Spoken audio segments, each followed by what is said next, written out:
The biggest one in history. I see. Thank you so much. The Adventurers Guild has been overwhelmed these days.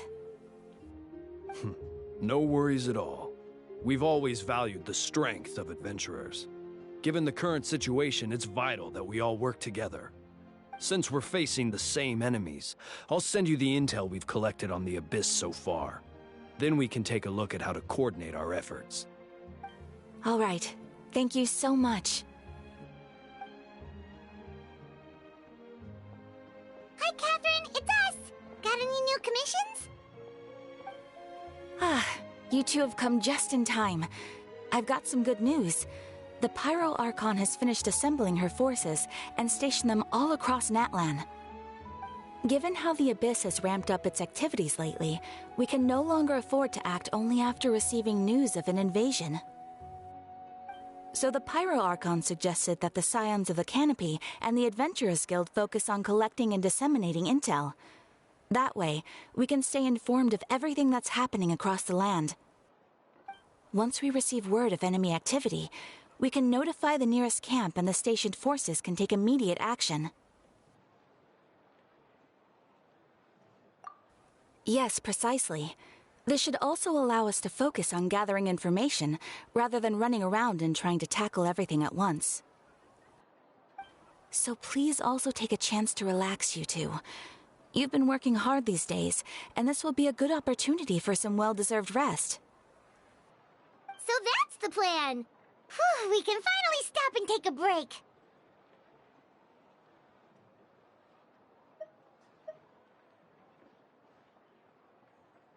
Paimon knows that. It's not like Paimon just wanted to lay here and do nothing. The movements of the Abyss are always unpredictable. There have also been times when it suddenly became more active in the past. The people here generally see it as something like an acute natural disaster. Once the disaster is over, everyone will return to their normal lives. We just all hope that day will be sooner rather than later. Oh, right. Most people have no idea just how bad the situation has gotten in the Night Kingdom.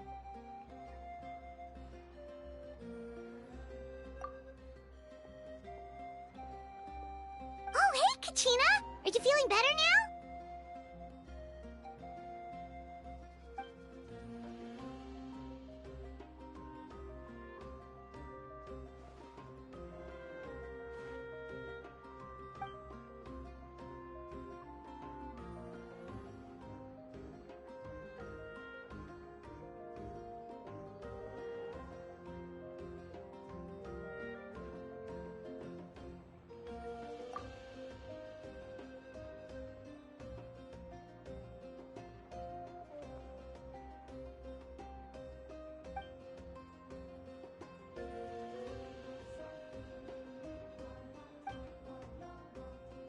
Wow! So we'll finally get to meet Shilonen, the legendary forger of ancient names!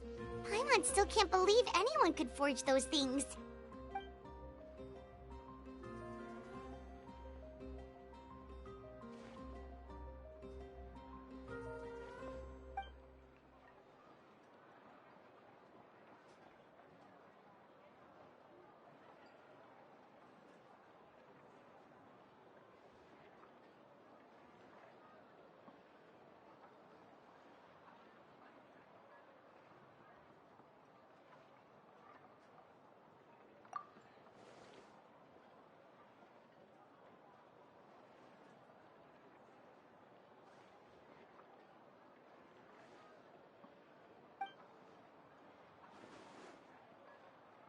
Hey, have some confidence in yourself, Kachina. After all, you're already a victor of the Night Warden Wars.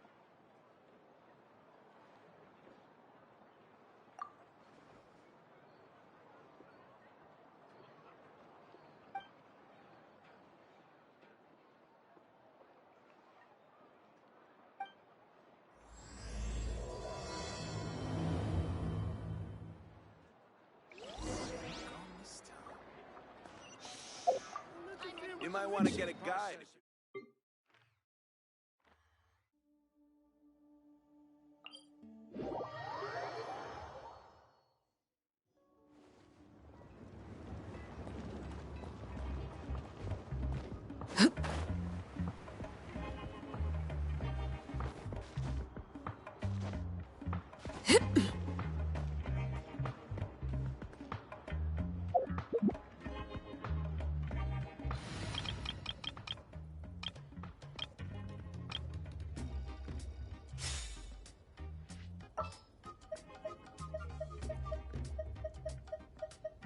Another chance to learn from you!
Smile!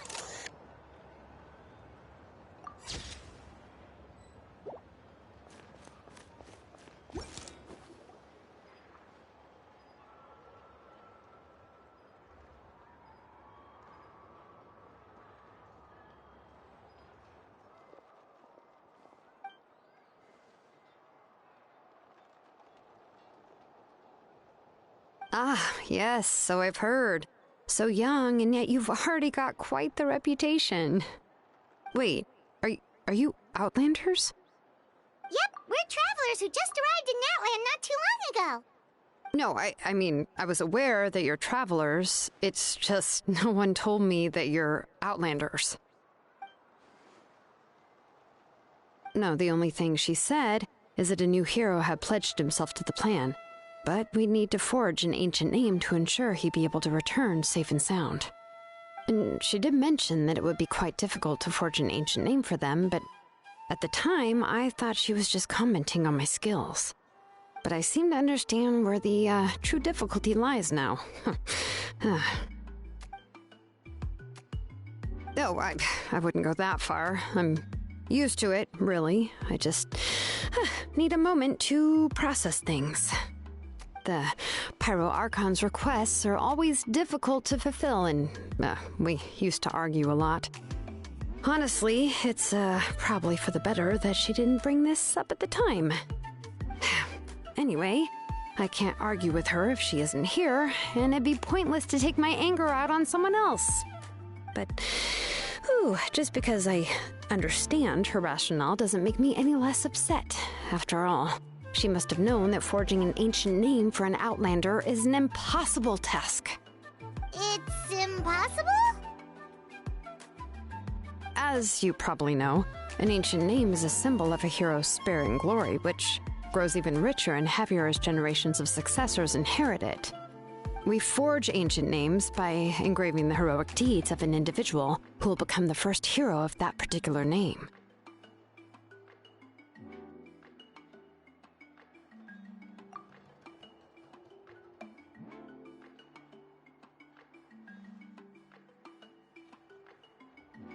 But they were all performed outside of Natlan, correct?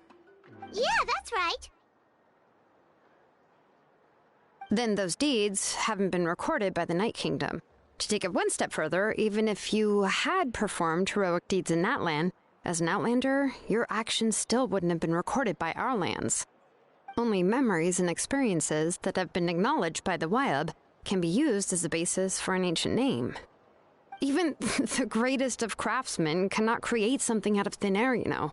That's just how it is. Seems the Wyab don't want just anyone to get a name, huh? Mawika, of all people, should know better than anyone, yet she's still entrusted the task of forging the ancient name to me. Oh, Paimon gets it. Nobody's happy being asked to do the impossible.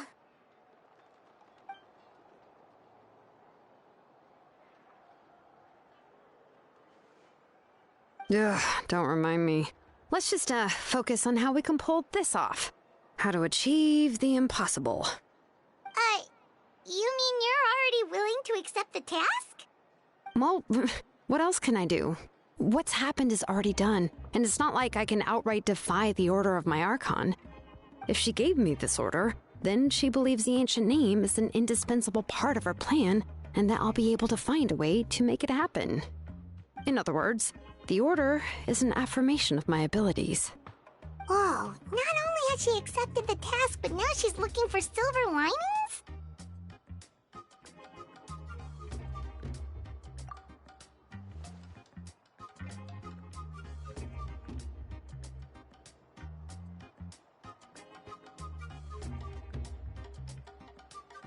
The key is getting the Wyab to somehow acknowledge the traveler's existence and record his heroic deeds. We heard the voice of a Wyab when we were in the Night Kingdom before. We even had a whole conversation with her. If we can talk to her again, maybe we can figure something out together. Well, every tribe has their own Wyab. How do we know if the one you met is indeed the best one for us to talk to? Plus, considering the unprecedented nature of this situation, I have a feeling that the acknowledgement of one Wyab alone would probably not be enough.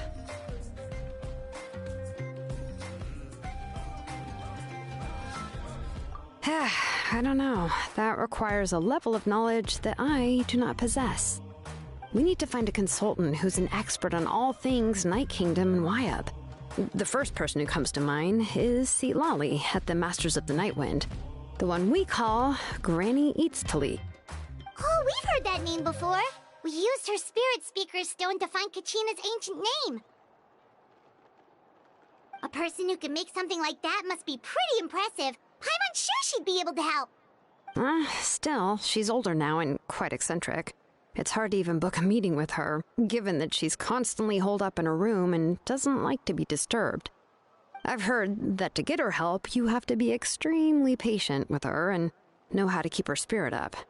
I hate to break it to you, but... Huh. Why is that? I mean, didn't she already help you before? And you even managed to save Kachina. Well, yeah. At the cost of her spirit speaker stone being split into two.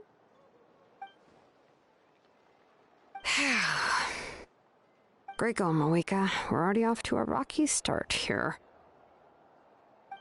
In that case, I guess your only option is to try to emphasize that this is an important order from the Pyro Archon. Hopefully, Seatlali would still want to show respect to the Archon. I'll also write you a letter on your behalf. If you can find someone to deliver it and mention some good things about you, then that should help too.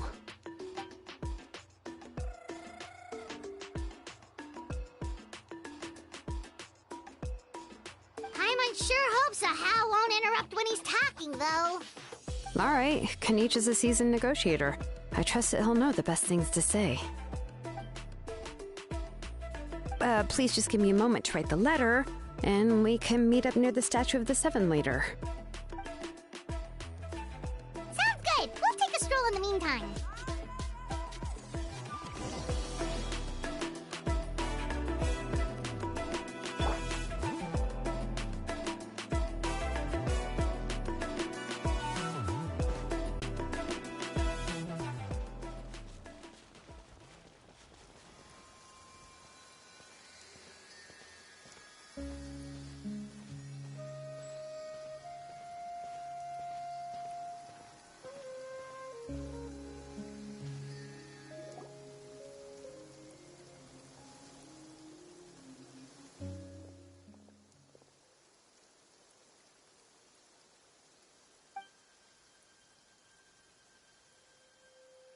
I'm sorry to put this on you, Kanich.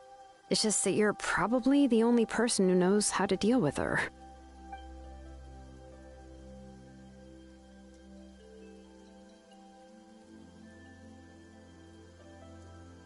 Oh, wait, so Kachina and the Traveler also know about the plan?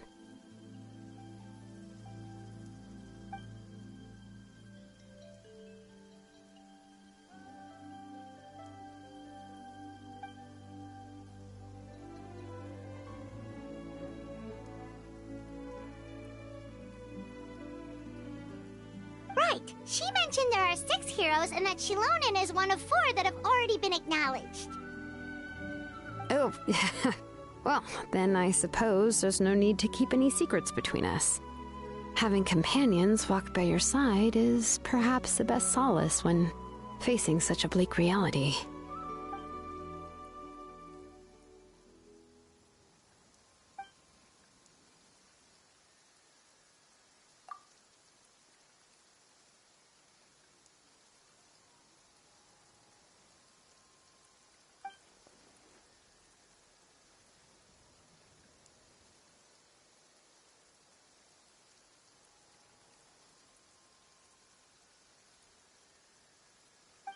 Seatlali knows him too?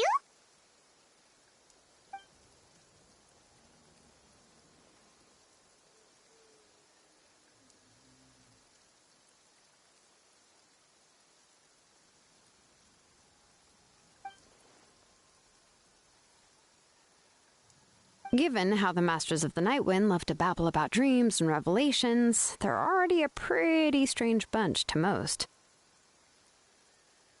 I've never met Auroran, but if they consider him the odd one, he's got to be pretty far out there.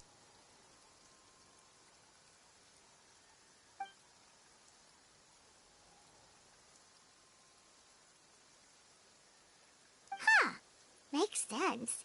But Paimon wonders how Seatlali could be the first one to notice Auroran's disappearance if she spends the whole day in her room.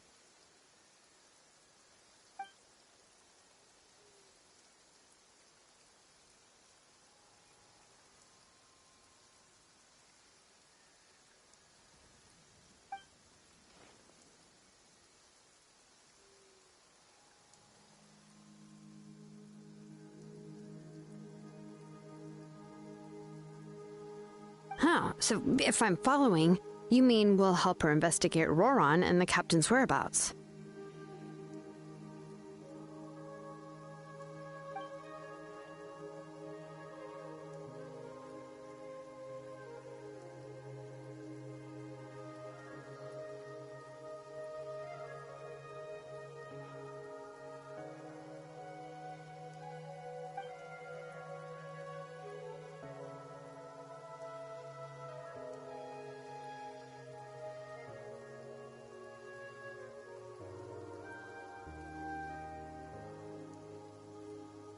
Yeah! Plus, we kinda owe her one anyway to make up for breaking the spirit speakers down. Ah, this is a pretty well thought out plan, as expected of Molly Poke Nietzsche. Then, yeah, I'll leave my letter to you. Let's hope Seat Lolly can meet at the stadium in 2 days.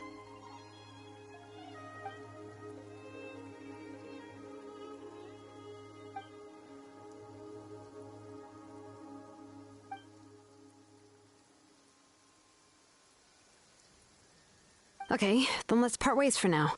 I'll see you in a couple of days.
Oh, it's time to meet up with Shilonen. Let's ask her how things have been going.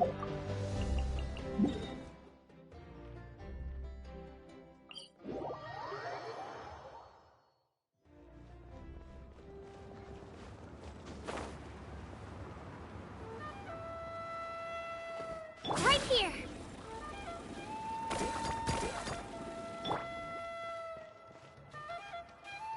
Hey, Shilonen, how's everything going? Oh, hi, Traveler and Paimon.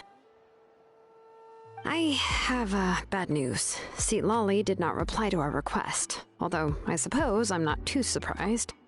Huh? You mean she didn't even bother to give Kenichi a response? Guess she really does have quite the ego then. Yeah, well, she can be also quite eccentric, though she's one of the most gifted people around. Even the Masters of the Night Wind often struggle to work with her. My guess is that she probably has other reasons for not deigning us with a response. But let's go to the stadium and see if we can meet her there. If we do get a chance to talk to her in person, we can still try to work something out. That's true. Let's go!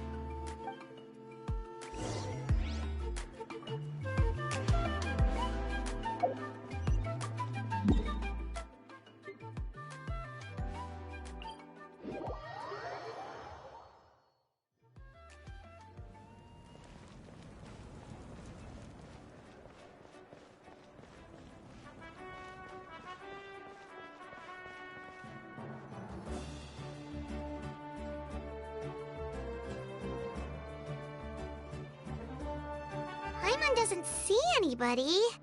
Seems she's just not gonna show up, huh?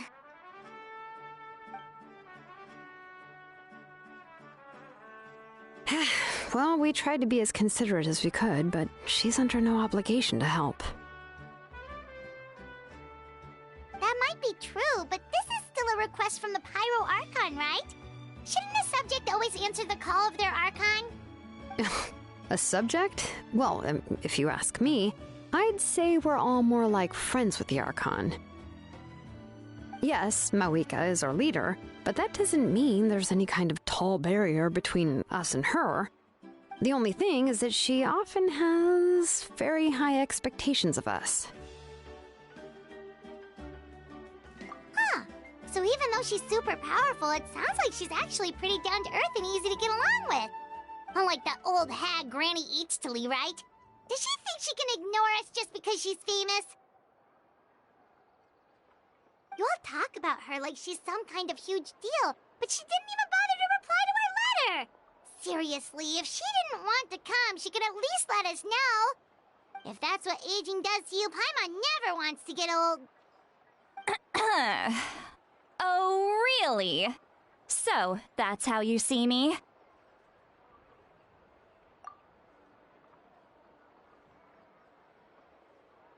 Huh?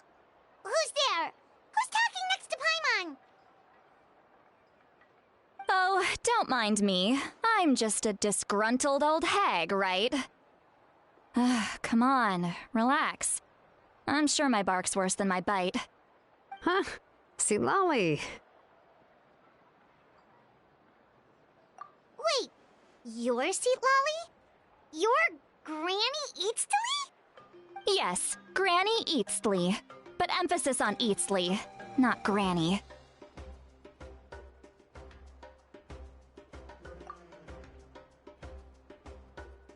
You must know this trope from light novels, surely. They use it all the time. The young man who's actually the oldest person in the room.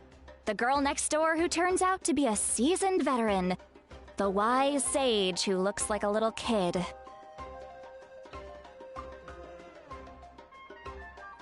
Oh, wipe that look off your face! You've seriously never seen an older lady that doesn't look her age? Okay, well, don't go thinking it's a trick either. See? I'm barely wearing any makeup.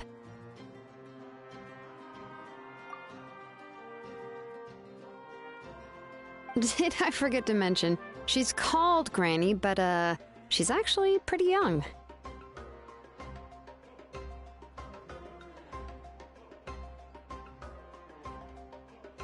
It was an honest mistake. I guess we've just gotten used to it. I'm sorry. So, how old are you actually? What? How dare you? Don't you know it's rude to ask a lady her age? Paimon really didn't mean to offend you, it's just that... your case seems really... unique. Oh, Paimon just wanted to apologize, but now she's putting more and more of her foot in her mouth. Really, Paimon just got a little mad since we thought, well, you were gonna leave us out to dry. It was my idea to invite you here, Seat Lolly. So if you're upset, you can just take it out on me. All right. I was only joking. I didn't mean to chastise anyone. There's really no need to take all this so seriously. If anything, I'm gonna feel awkward if we keep this going. I received Kenichi's letter and was planning to attend this meeting. Since I had already decided to come, I figured there was no need to draft a reply that simply said, "Understood." Besides, just showing up is the most important part, no? But, of course... It's also natural for people to get held up by one thing or another as they're trying to leave the house. It certainly was a bit awkward to see that everyone else had arrived before me.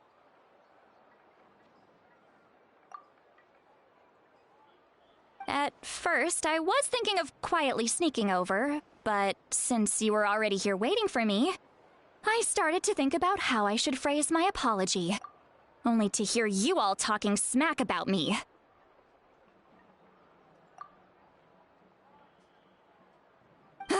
Anyway, that's the whole story.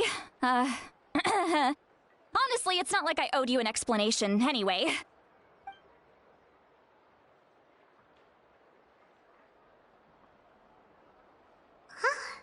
What's with that expression? Was she feeling embarrassed just now?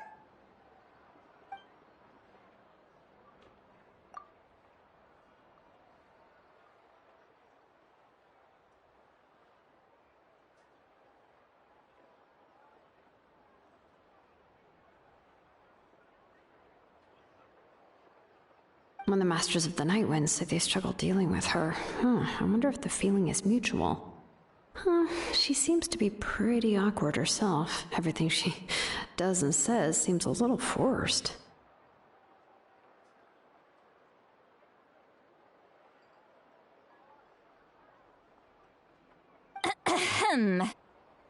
Anyway, Shilonen, I heard that you require my help in crafting an ancient name. Correct. The situation isn't like anything we've handled before. Let me explain. I see. So Mawika has asked you to forge an ancient name for an Outlander. Well, that would be a first. And you've also heard all about Auroron. I must say, he's always been a good kid. I can't see him joining the Fatui of his own volition. He must have been coerced somehow.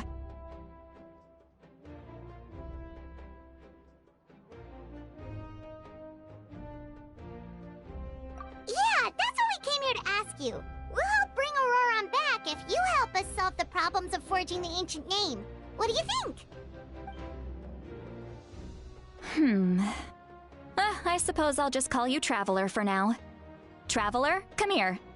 Let me take a good look at you.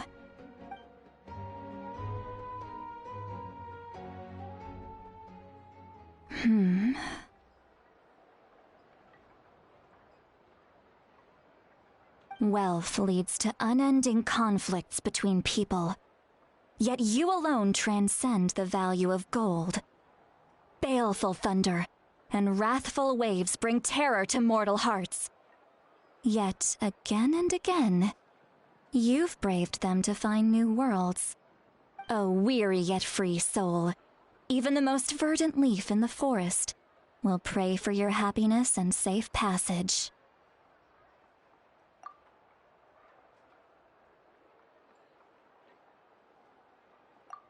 Those are all the things that I could see in you. You've experienced far more than even most mortals could dream of. You possess the heart of a sincere hero, along with the conviction to lift a torch above your head and walk headlong into the night. Huh? Don't move. There's something here. Huh? What thing? Don't scare Paimon. Is the Traveler gonna be okay? Shoo! That should do it. You've just returned from the Night Kingdom, so some fragments of souls were still stuck to your body. No need to worry. I've just cleared out the last of them. Isn't that kinda like having part of a ghost come back with you? It's nothing as serious as that. If left unattended, the most it could do is stir up some chaos in your mind, and generally worsen your mood. Well, in that case, better to get rid of them. It was nothing. Shilonen, let's follow your proposal. Once you've brought Auroron back, I'll take you to see the Lord of the Night. The Lord of the Night? But don't we need to talk to the Wyab of the tribes? Something this important is beyond their jurisdiction. Only the Lord of the Night can decide whether we can grant an ancient name to one who does not hail from our lands. The Lord of the Night is an ancient entity that rules over the entire Night Kingdom, constantly borrowing the power of the sacred flame to combat corrosion from the abyss.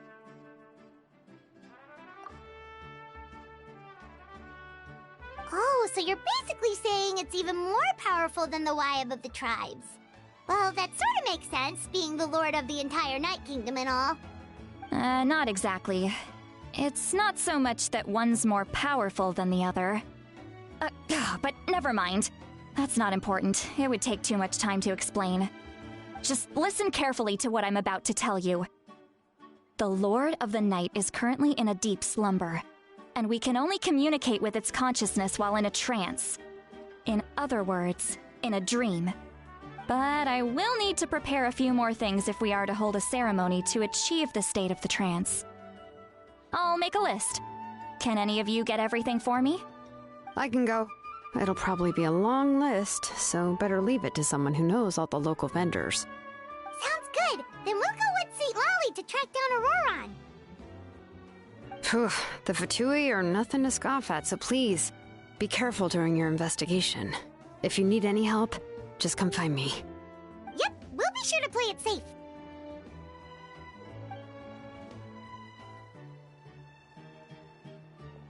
All right, now it's time for us to catch that brat and bring him back.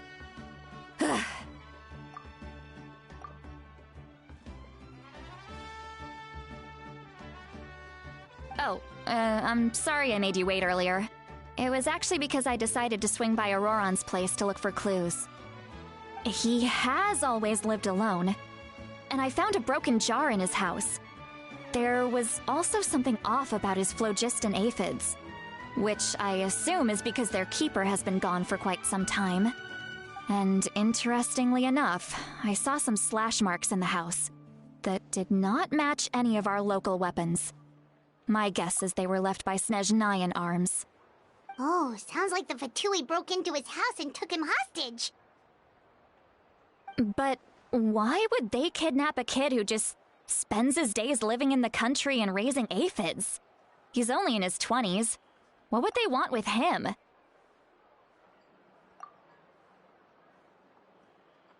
That's not to say that I believe he's totally innocent, of course.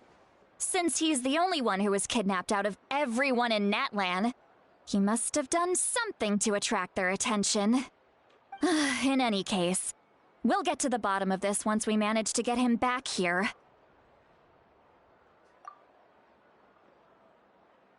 I'm truly sorry to put you two through all this trouble with me. But please help me get him back. You can count on us! All right, then let's start by heading to where Auroron was seen last.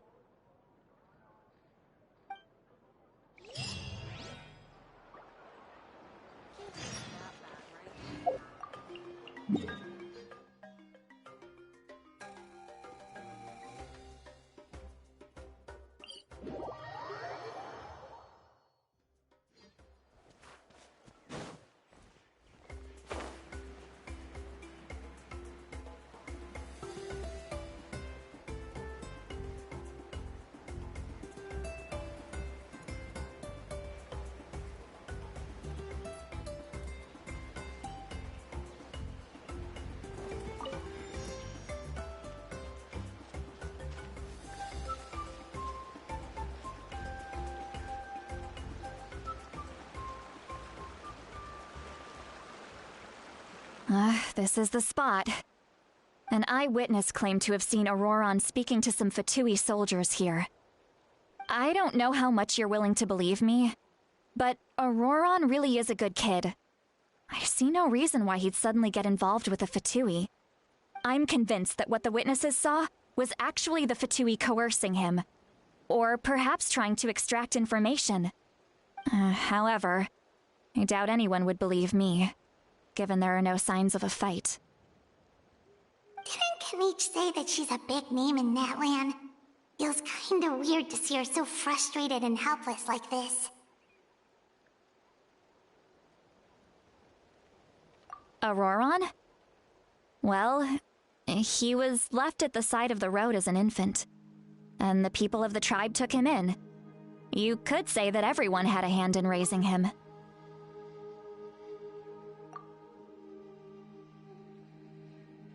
He learned a lot from us, and once he reached adulthood, he built himself a house out in the countryside. He spends most of his days growing vegetables and raising aphids, living off of what he harvests from the garden. He's always been such a good kid. He would even get his friends to deliver whole bags of fresh produce to my place.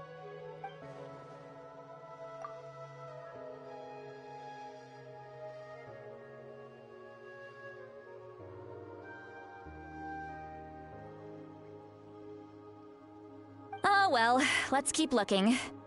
He can answer all of our questions once we find him.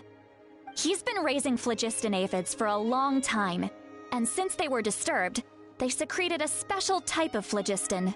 We can use that substance to track his movements. Let's follow the phlogiston trail. Huh? What trail. Paimon doesn't see anything. Oh, right. I forgot your eyes don't naturally perceive such things. Here, give me your hand.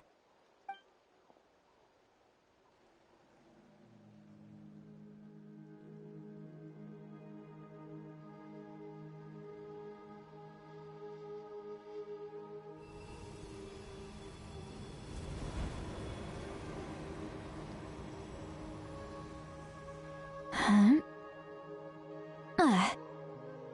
How about now? What do you see?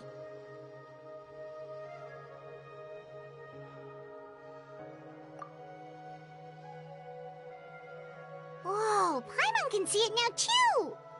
That's right.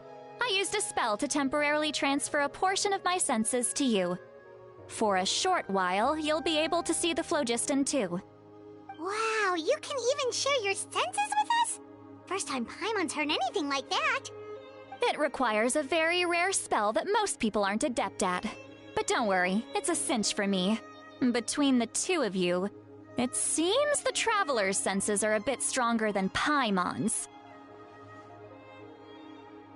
When I held your hand just now, I could sense that you've got a great affinity for phlogiston. You're extraordinarily gifted. Anyway, we'll need to use our vision now to track down Auroron.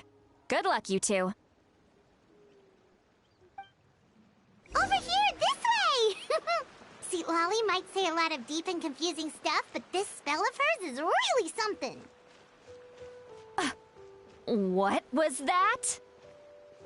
Oh, Paimon was just complimenting you, really.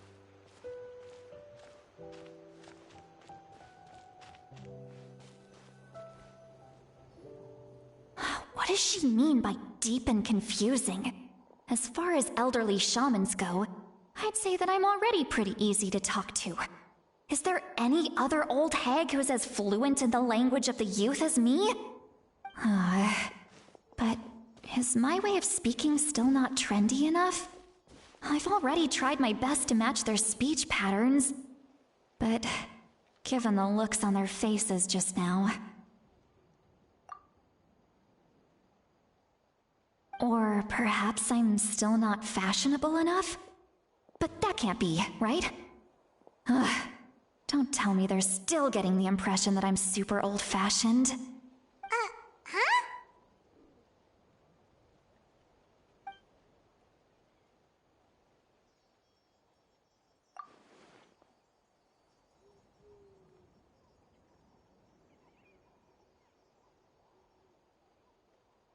Was that St. Lolly's voice?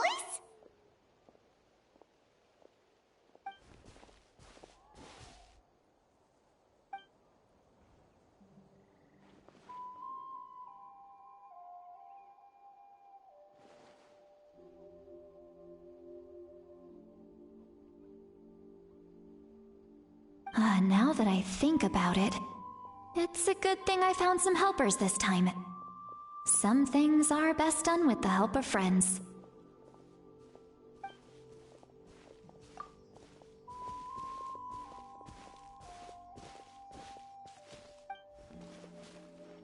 Oh? They appear to be feeling quite confident. Looks like our work will go smoothly.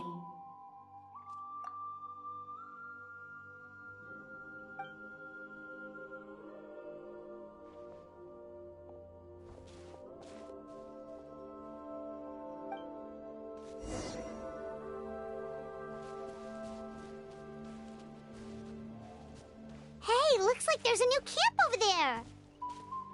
Let's go take a look. That little Yep.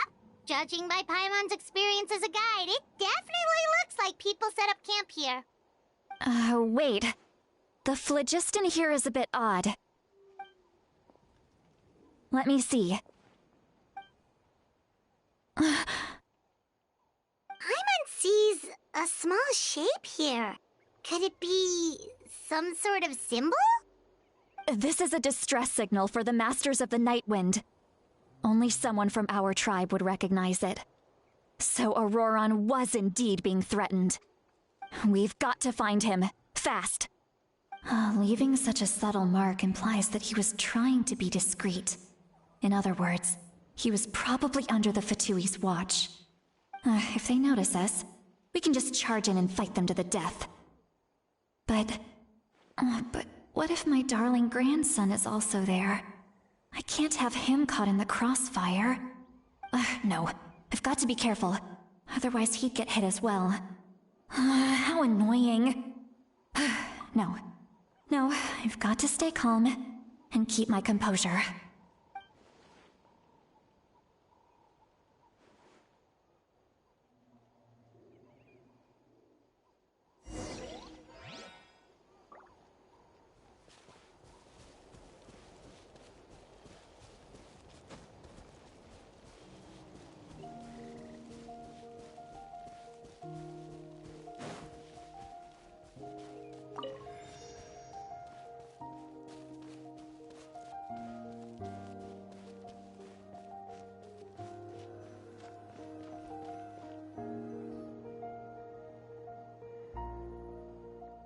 There are traces of people staying here, too! Wait a second. The phlogiston around here is jumbled up. I can also smell a mix of elements in the air. Pyro, electro, and some other elements as well. Kanichi told us that you were super amazing. No wonder you can sense so many more things than us.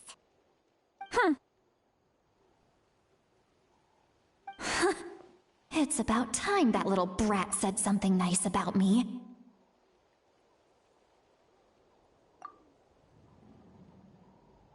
There are signs of a struggle here. Judging from what's left on the scene, there must have been a fight. But after that, the factions seem to have gone their separate ways. Both the phlogiston and the elemental traces in the air support that.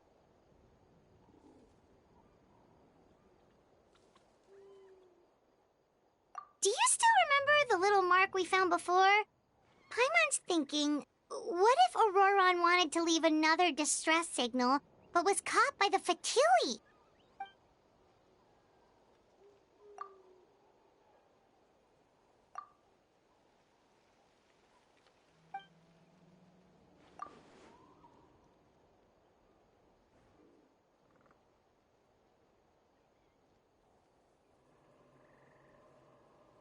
Given there are two signals leading from here, we should split up as well.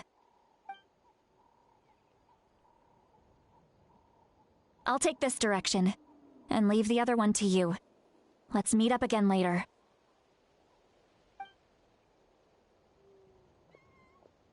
Auroron! What the heck were you doing? It's one thing to trouble me, but now I had to bring other people into this as well. You little brat. And off she goes! Traveler, did you hear all of that as well? Once Seat Lolly left, that voice went away as well. Paimon even tried calling her name inside Paimon's head, but there was no response.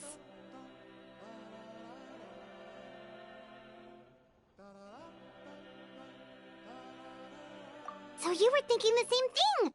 Paimon also thought that if we could hear what she was thinking, then she could probably also hear what we were thinking in our heads.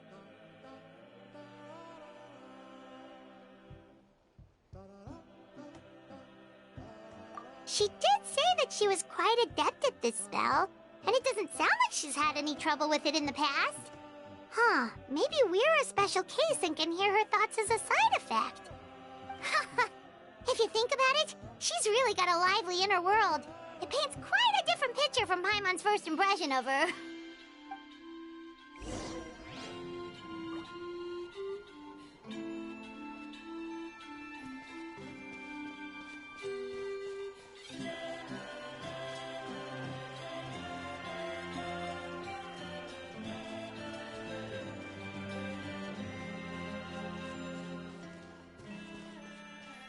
Paimon sees some traces here. Let's follow them and see if we can find anything up ahead!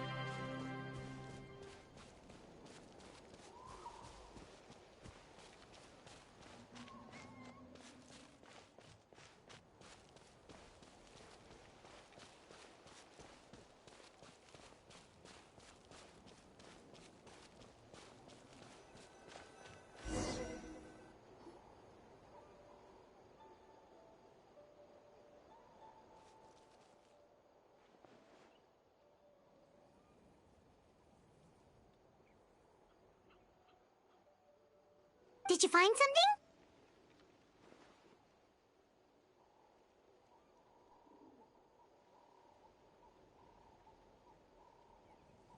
Huh. So we can't tell where Auroron might have gone from here.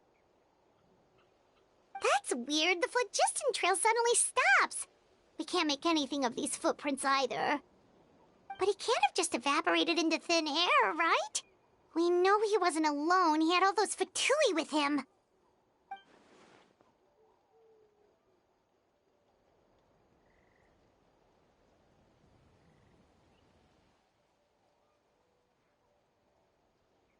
So, you can hear the sounds of the wind from beneath the earth.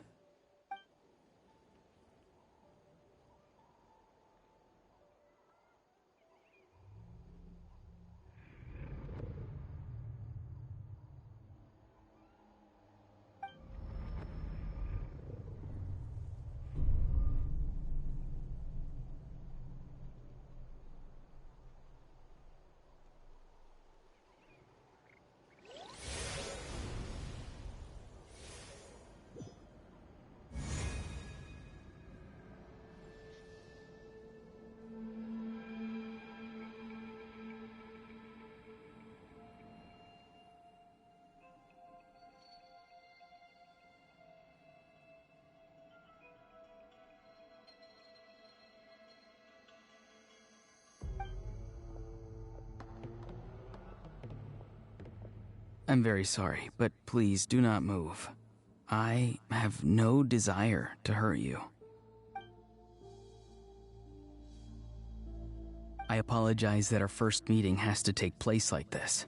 It's just that you're much like one of those animals with ears that perk up as soon as it senses danger in their environment. And given your combat proficiency, I would not have been able to gain an advantage over you if you were anywhere else in the world. However, you're now in the Night Kingdom, a familiar domain to the masters of the Night Wind. Hello, traveler. I'm Auroron, the one you've been searching for.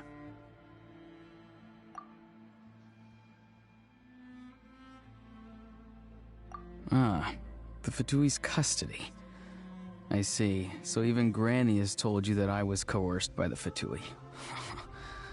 I'm afraid you've been brought here by a lie, like a false omen in the lingering smoke.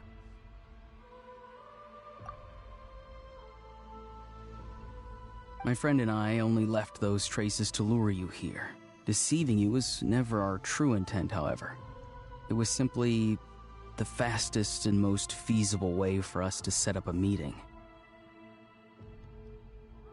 Greetings, traveler from afar. Be careful with this traveler. His soul is temporarily restrained by us, and it appears to have become more fragile in the process. It's taking all my concentration to hold on to him. It was I who tasked Auroron with leaving the traces to lead you here, and I who used the Master's ritual to bring your soul to the Night Kingdom. I've heard much about you from the past encounters you've had with my colleagues. Given the present situation in Natlan, I would like to sincerely request a formal meeting with you, in person.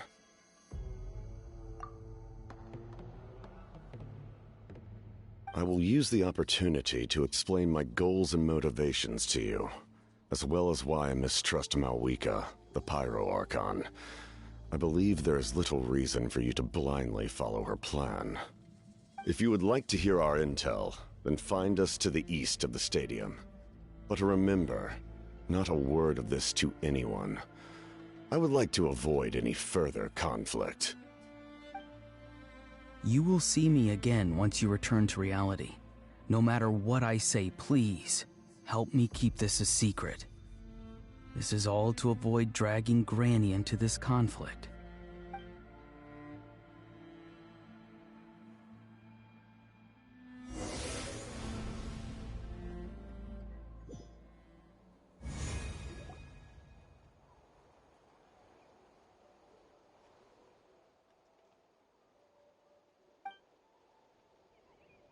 Hey, what happened just now? You suddenly collapsed and stopped responding.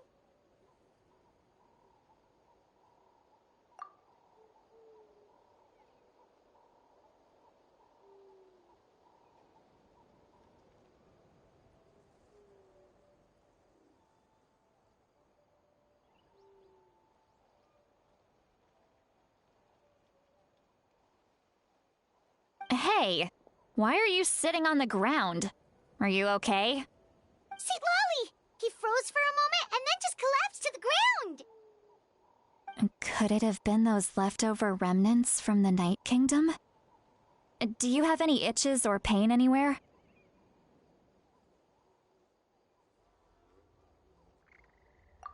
Don't worry. We can take a short break. Sorry, I know I asked for your help. But had I known you were feeling unwell, I wouldn't have taken you on this trip with me.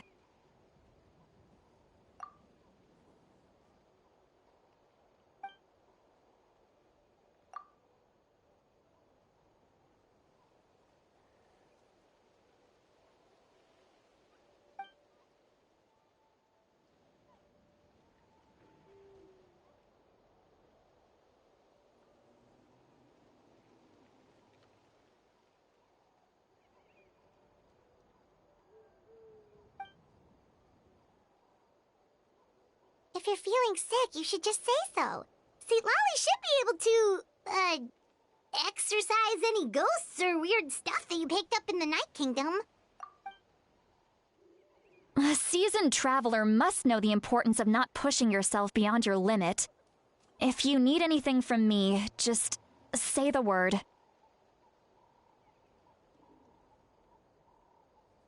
In any case, let's take a bit more time to rest now.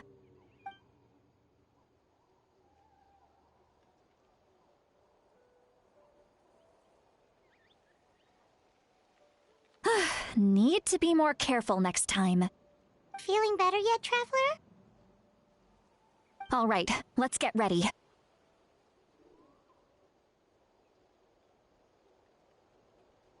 I followed my phlogiston trail earlier to a stronghold guarded by soldiers.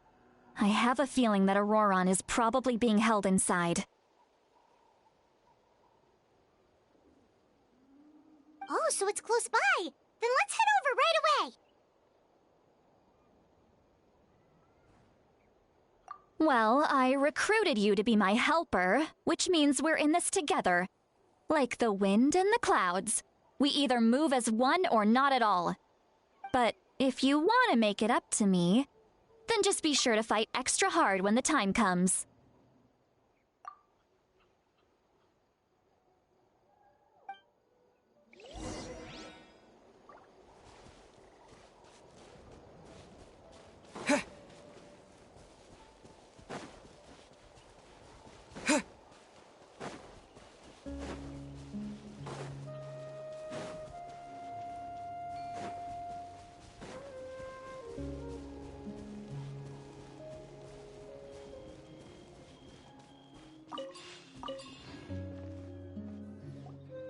Look over there.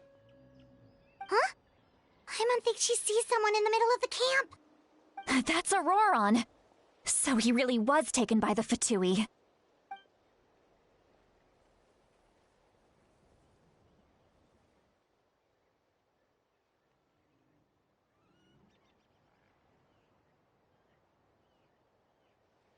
All right, we'll take the lead.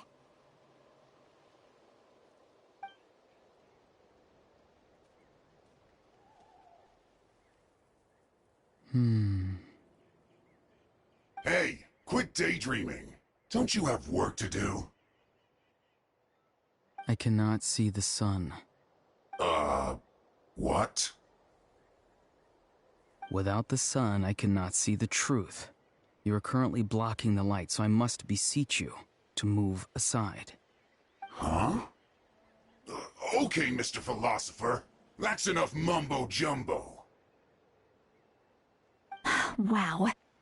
I'm going to rip that guy's head right off. See, Lolly's struggling to control her temper now. Are you ready? Let's go kick their butts. On my count. 3, 2, 1! Still trying to resist? You've got no idea who you're up against. Shockwave!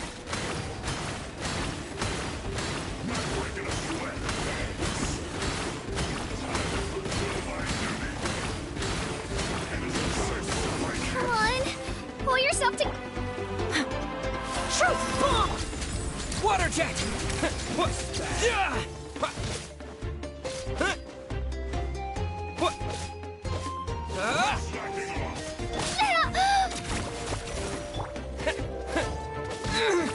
Go!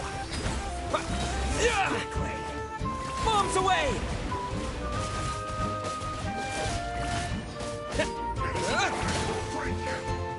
Right here! Drilling! Dip!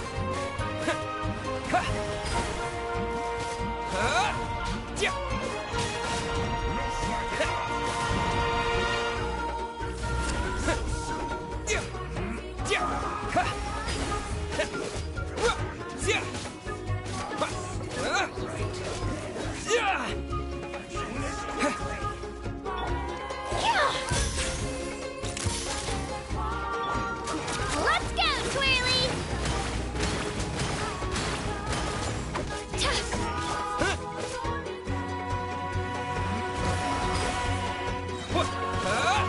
Wipe out!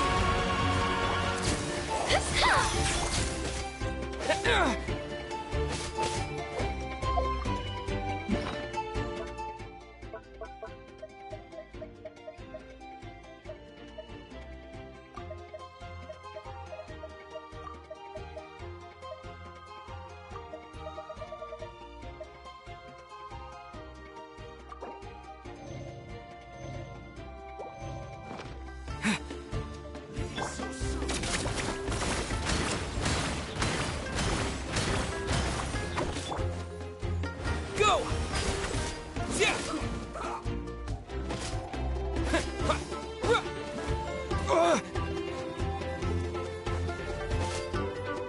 Yeah! Go! Yeah! Yeah! Send this quickly.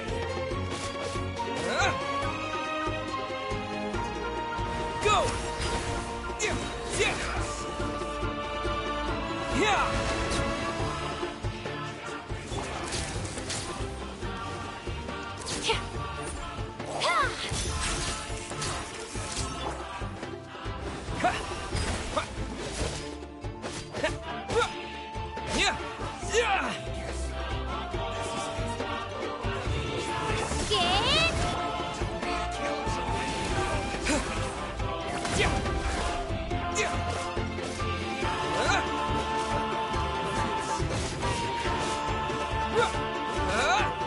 Water jet! Bombs away! Right here!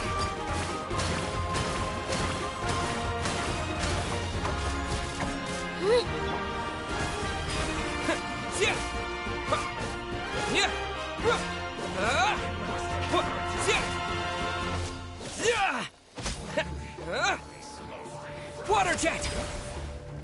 You need to hurry up. Yeah! Well done. Hard-hitting it?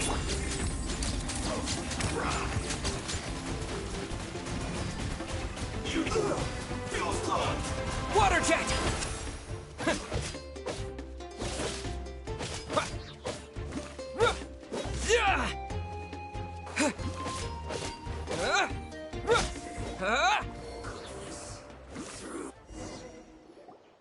Auroron! Granny!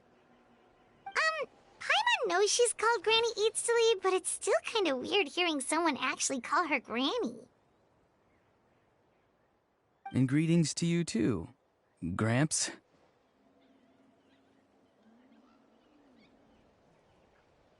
What did you just call him? Gramps? Is that not right? You're Granny's friend, are you not? You seem to be approximately the same age as her, so I figured you've got to be Gramps. How many times have I told you? It doesn't work like that. There are a lot of people who look about the same age as me. You can't go around calling everyone Gramps or Granny.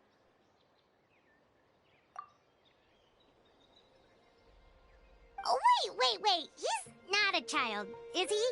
Don't tell Paimon he's one of those people who look like an adult but are actually only 8 or 9 years old. Oh, your words have pierced my heart like a thorned vine. Given how hard those thorns are to remove, I may just need to find a pair of tweezers.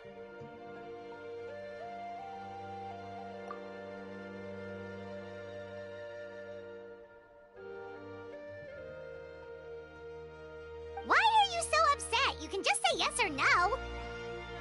Of course I'm not a child. It's just Granny always taught me to show gratitude where it's due.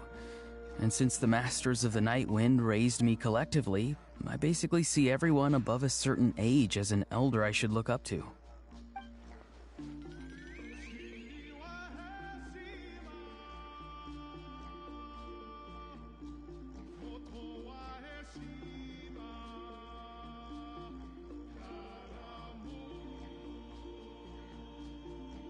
Exactly. But if you keep that up, then everyone's going to be your senior. And do you think saying all of this is gonna save you from a scolding, Auroron? Haven't I told you 100 times since you were a kid? Heed the 3 warnings.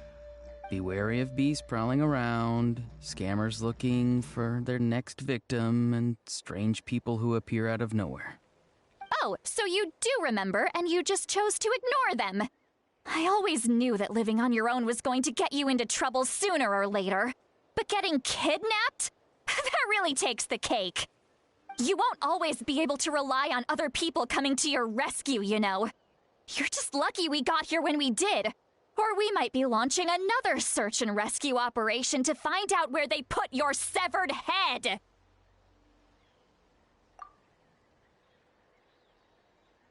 I'm sorry, Granny. I'll be more careful next time. Next time? Oh, good one. You think there'll be a next time after this? Not a chance. They didn't hurt you, did they? No, they just asked me a lot of questions about Natlan's terrain and made me draw a map of the ley line distribution. Okay, now answer me honestly. Were you the one who helped the captain escape after his battle with the Pyro Archon?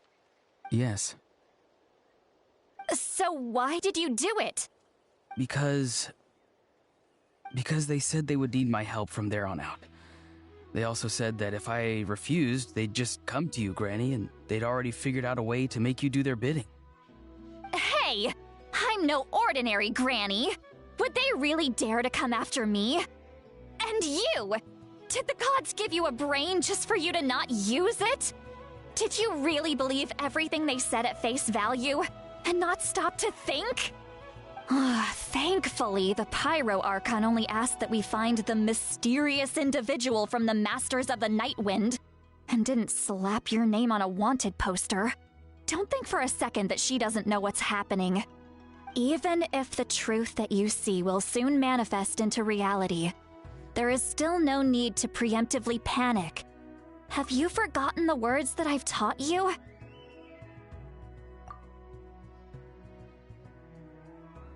I'm sorry. Forget it. We can submit the details of this camp and the defeated Fatui as evidence of your innocence. Let's clean this place up and get back to the city. Auroron, you better remember this lesson well and seriously reflect on your actions. Also, once we return to the city, come to the speaker's chamber with me. I'll need you to explain everything. Sounds good. Should I bring some of my homegrown vegetables as well?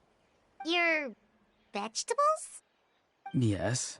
I grow a lot of fresh produce in my garden. I hope the Pyro Archon won't be too picky about the selection.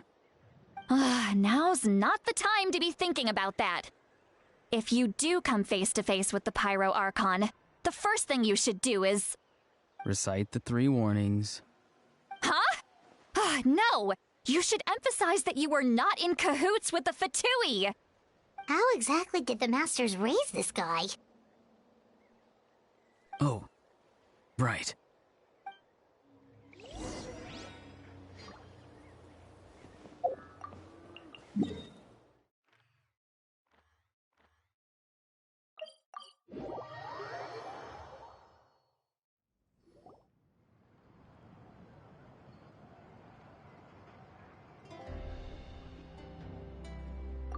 I see. So Auroron came to the captain's rescue because he promised to help him in exchange for Citlali's safety. That's right. I'm sorry. Now that you know Auroron was only trying to protect another member of his tribe, could I ask you to petition the Pyro Archon for her forgiveness? We'll give her a full report. We'll let you know once she's reached a decision. Will I need to stay here? Technically, yes. But if Miss Citlali is willing to serve as your guarantor, then we can release you from custody. Sure. I'd be happy to do that. I don't have any more time to waste here. I still have other things to do. Understood. Thank you very much. Mr. Auroron, please report back to the Speaker's chamber as soon as you've received notice of the Archon's decision. I understand. Thank you. And thank you too, Granny. Well, at least you won't need to hide your face anymore. Traveler, Paimon, thank you very much for your help. And don't worry, I haven't forgotten about my side of the deal. Once Auroron is settled, I'll go talk to Shilonen and get started on forging an ancient name for you. Oh, thank you! You scratch my back, I scratch yours. It's as good as done. You can just go twiddle your thumbs or something while you wait for the good news. Bye for now. Come with me, Auroron. We've got to find you a place to stay for the night. Goodbye, Gramps.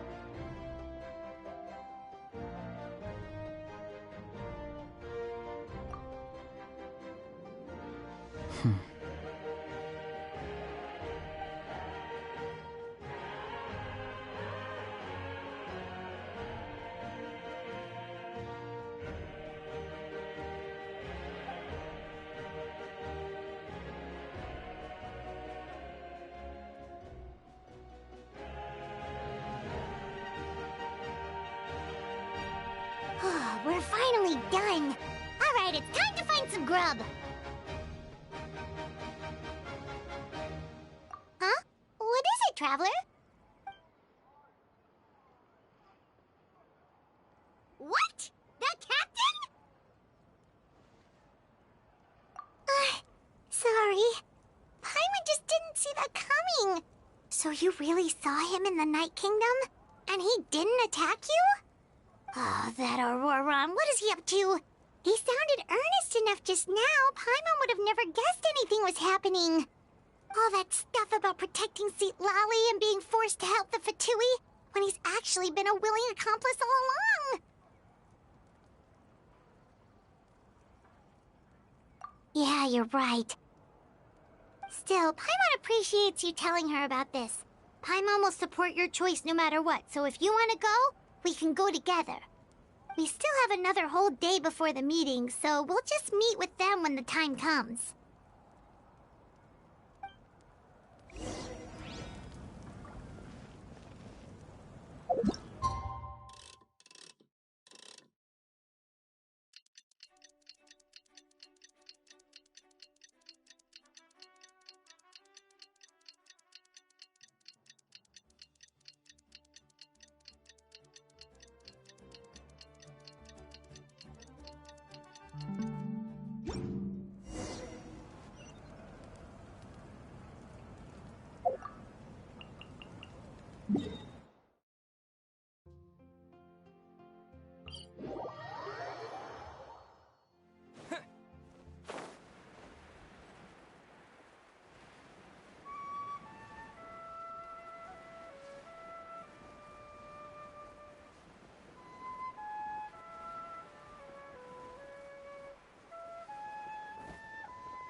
Weird. Paimon doesn't see anyone.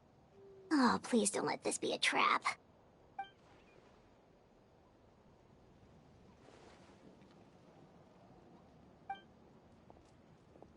What was that? Good evening. Nice to see you again.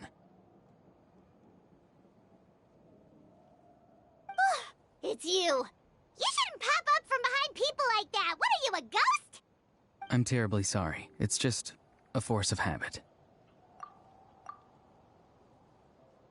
Ugh, and what's with you apologizing all the time? You sound so polite and honest, but you're actually doing shady stuff behind people's backs. You're right. Granny tells me that too. Huh. Come to think of it, you remind me of her. Sometimes you two sound really similar, you know. Oh, so you're gonna call Paimon Granny too now? Well, I could.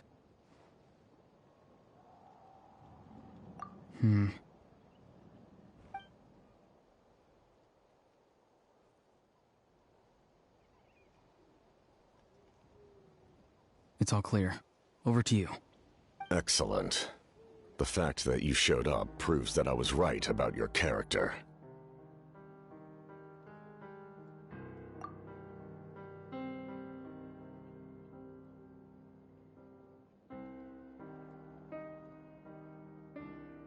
Yet, there's been a lot of talk about you. Child told me that you're passionate about the unknown and willing to take risks. Rather than facing you as an enemy, I would much prefer to bring you to my side. If we allow the current state of things to continue, we will inevitably clash, and that's a scenario that I'd very much like to avoid.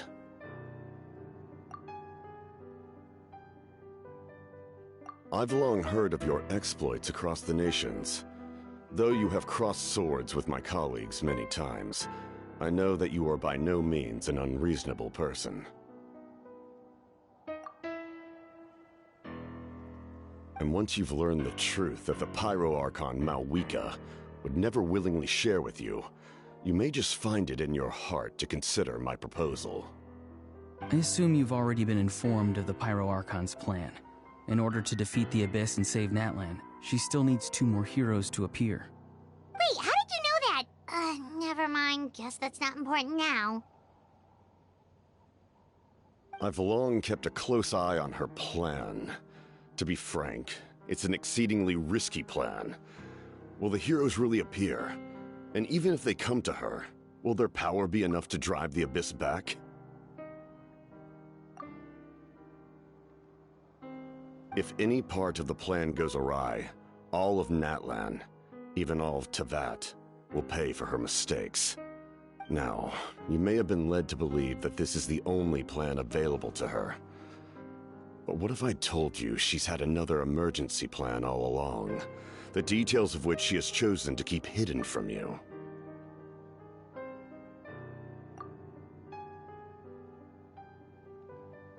An emergency plan?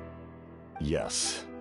A way to keep Natlan intact, even if her original plan fails.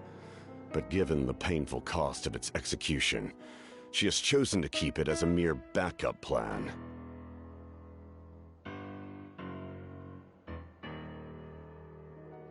Whether this stems from hesitation, fear, or even naivete, I cannot say.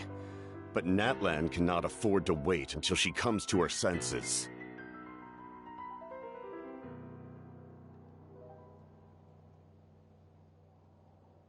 My fear is that given the enormity of the decision, she will be reluctant to confront the dire reality we face until it is too late. There will be no time left to execute the backup plan, and all of Natlan will be lost to the Abyss. We have to make the decision for her, here and now.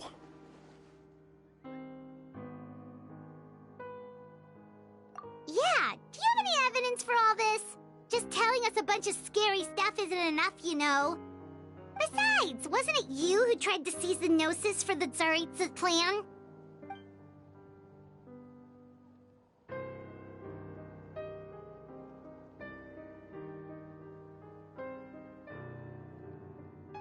I knew you'd be clever enough to see. That's right. I did not seek the Gnosis for the Tsaritsa. Since I was defeated in battle, I must put to rest my thoughts about the Gnosis. But even so, my desire to save Natlan remains unchanged. And now, I have found a new way to solve the crisis. We can implement it immediately if we reach an agreement. Someone's here. Huh? The captain disappeared! Something is rapidly approaching. Oh no. Something? Bad news, chump. It's your granny.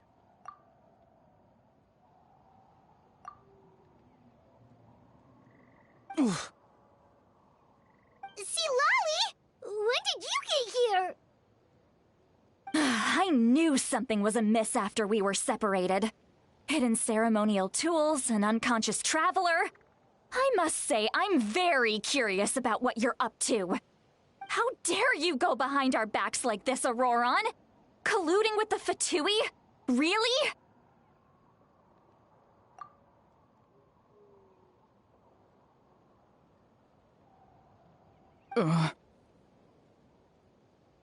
Oh, here we go again. Cat got your tongue, huh? You really think you can avoid a scolding just by staying quiet? I'm not trying to avoid anything. Oh, and now you're talking back. Well, go on then. Explain yourself. What the heck are you up to? I'm sorry, Granny. I feel so guilty. You! That's it! Where are my tools? I swear if I don't teach you a lesson right here and now, I'll... Wait, see, Lolly! Please, calm down. We, still learned a lot of info, didn't we? Like the fact that the captain isn't trying to seize the Gnosis anymore. So, maybe just save the scolding for later, okay?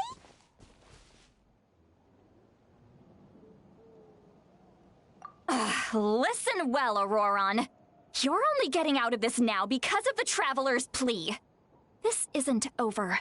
You hear me? You're right, Traveler. Let's go. We can discuss this more back in the city. You two keep an eye on Auroron for me, okay?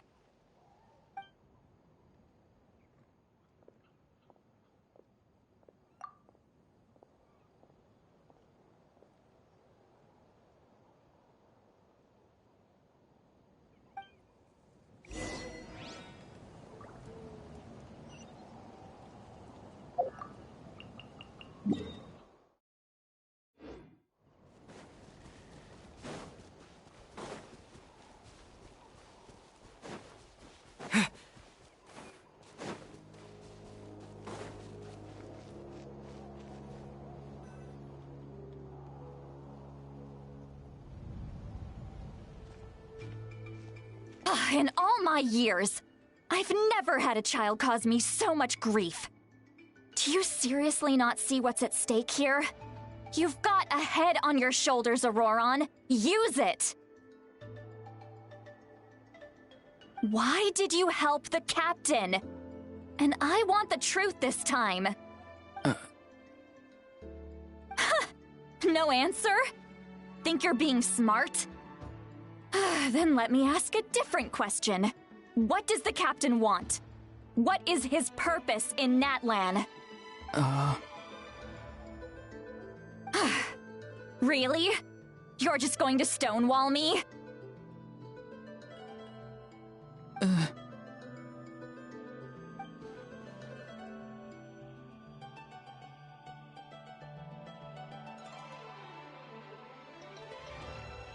Just use your brain for a second.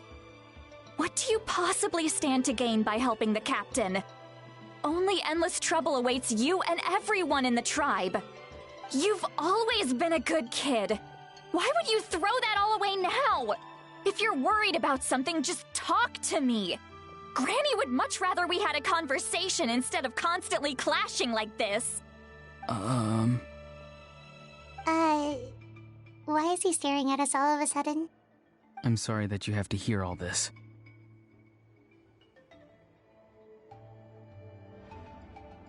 You're very kind. Most people would have fled by now. Not everyone can handle Granny's scolding. Oh? You dare gossip between yourselves instead of listening to me? You... Sorry, Granny.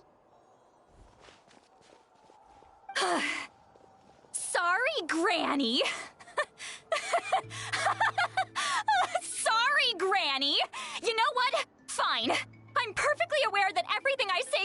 one ear and out the other. You're all grown up now, so why would you listen to an old hag like me? You say all the right things, but then you go and completely ignore me! Well, if that's how you're going to treat me, you can stop sending Aoife over to my place to deliver your stupid vegetables! I don't need anything from you! Who's Aoife? A delivery person? That's irrelevant.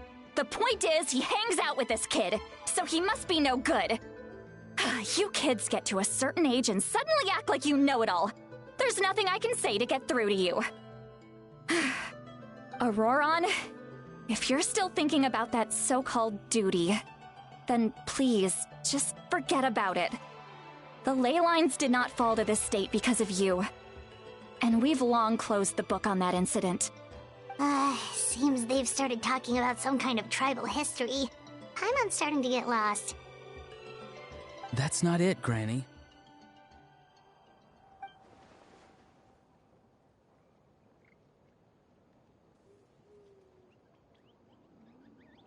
I know you tend to get down on yourself when you're upset, but I can tell I really hurt you this time. All I can say is I'm sorry. His voice. Auroron! Where have you gone? It sounds like he's somewhere super far away, but isn't he right here in front of us? I'm really sorry. It's up to all of us to do everything we can to save Natlan. So I've got to go. Get back here this instant! Auroron! What is this? Powder from plant spores? Is that the trick he used? What just happened? How was he able to suddenly get so far away like that? It's a trick of his. If you grind spores into a powder and spray it in the air, it can be manipulated to create an illusion. He pulled it off flawlessly. He must have put a lot of time into perfecting it. Don't tell me that's how he's been hunting in the fields these days. Couldn't he have picked up something more useful? Little brat. That's it. The next time we meet, I'm definitely going to break his legs. Whoa, that's a little extreme. But still, why does he feel like he needs to run from us? If his goal is also to protect Natlan, then can't we work together?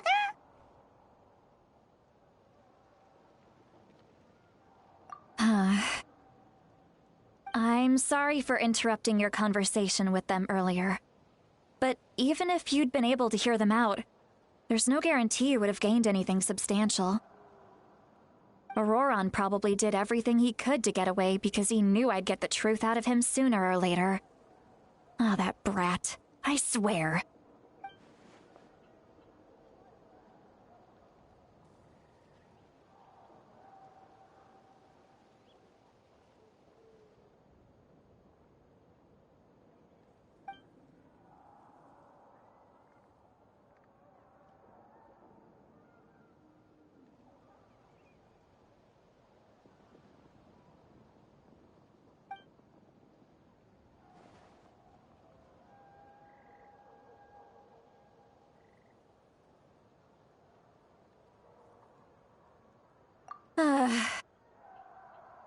We've got quite a long walk back to the city.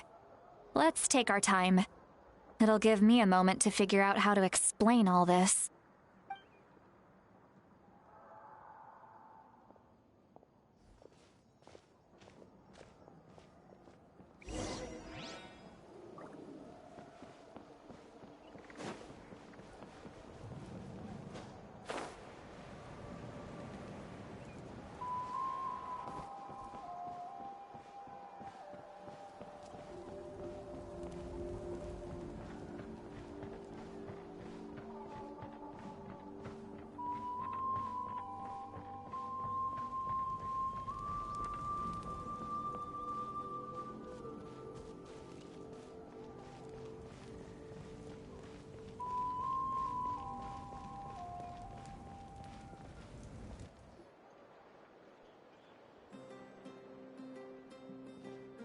Do you two have some time? Feeling hungry? How about we get something to eat? Oh, right. It's been a while since we last ate. Now that we can relax, Paimon just realized how hungry she is. Then let's go. We can find somewhere to sit down and talk. Food and drinks are on me.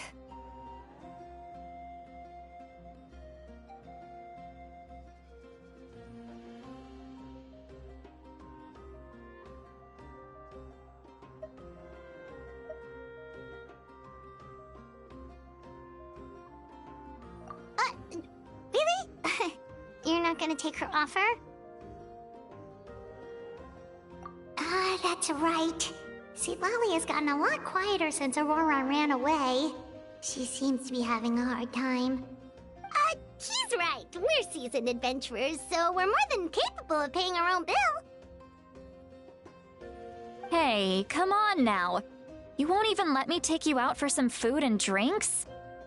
I just wanted to treat you to a meal. Are you sure? We can save you some Mora. Mora is the least of my concerns. Besides, we're definitely due a meal after all the time we've spent together. Let me get this one. I might be an old hag, but I like to think I'm not completely useless. Sure, that's fine with us, but Paimon doesn't want you to be sad, sweet Lolly. Don't worry. I'm sure a juicy grilled steak will work wonders.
What are you looking at? Do you see two people standing by the door?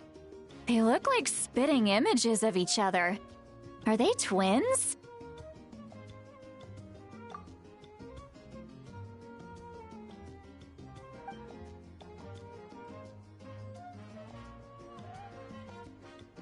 But Paimon only sees one person there. Huh? How could that be? I guess my mind isn't as sharp as it used to be. Give me another bottle, boss!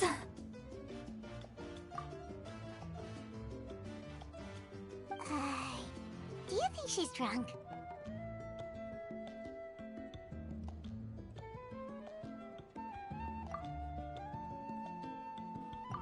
There you go, miss. Oh my, it's not every day you get to see Granny Itzley here with some friends. Not to mention ones who've made a huge name for themselves recently. Oh, so you've heard of us?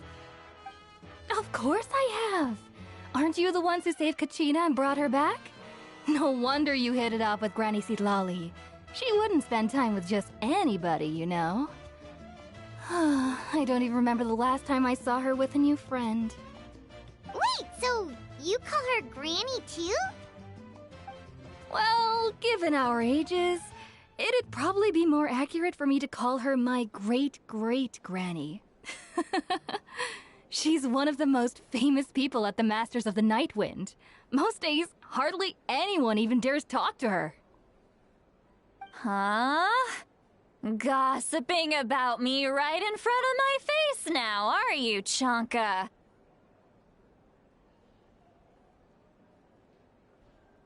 Oh, please, Granny. I wouldn't dare. I'm just beyond happy to see you bring over some new friends. After all, any friends of our regulars are sure to be great customers too. All right, that's enough. Go on now. I'm sure the other customers would like to talk to you as well. There's no need to keep staring at me. I promise I'll keep my alcohol down until I leave. Well then, you have my thanks.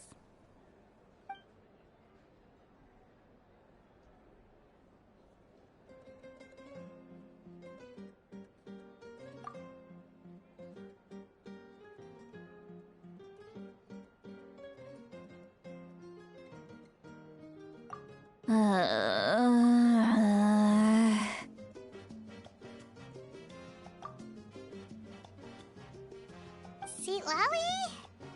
Seat Lally? Who's that? You got some gall calling me by my first name. Let me guess. You want to test your skills against Granny Eatsley, don't ya?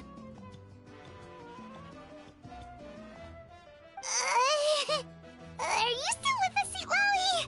You're kinda talking to no one. You chumps come around here, picking fights with me? Well, you know what happens next. You lose, and then run off home to tell everyone about how I'm this big scary bully.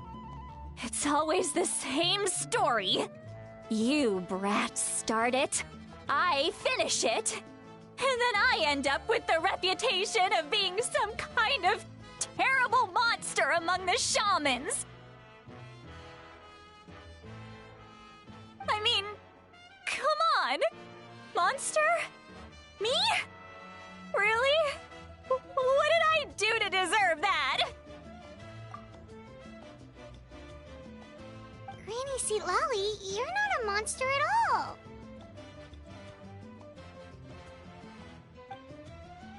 Exactly!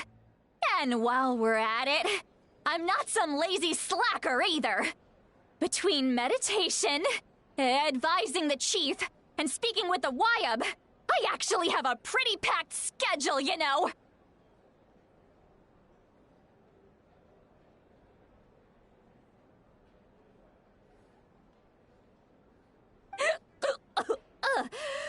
Oh yeah! And I have to mentor all the new kids! Hey, new kid! Yeah, you!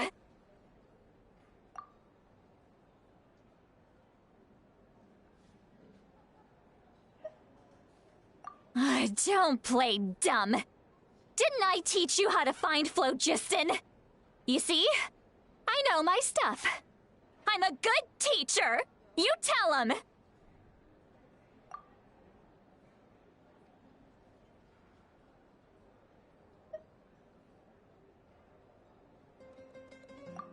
That's more like it. About dang time someone showed me a little respect. Yeah, Granny's a hard worker, all right. You can always rely on old Granny.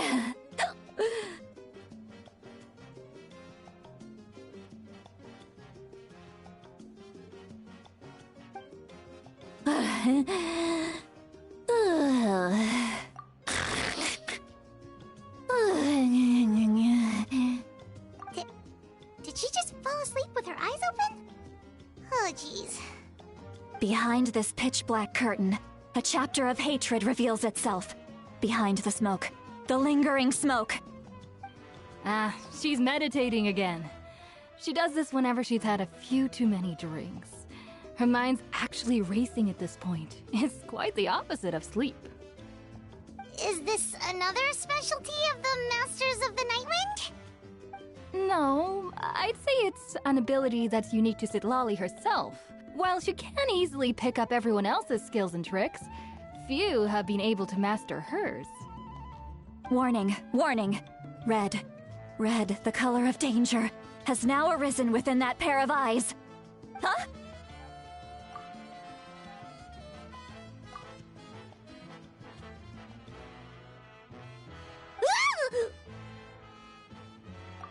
Traveler? Paimon?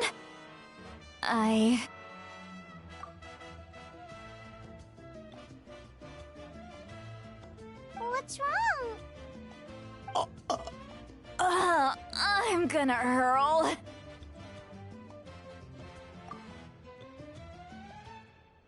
Hang on, just keep it in.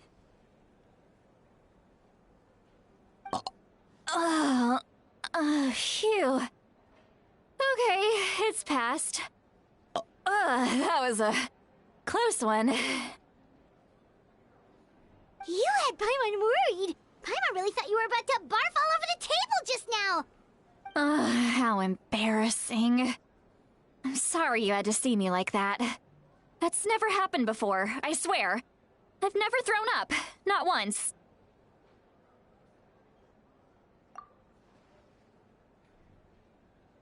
Are you feeling okay? Want to take a quick walk and get some fresh air?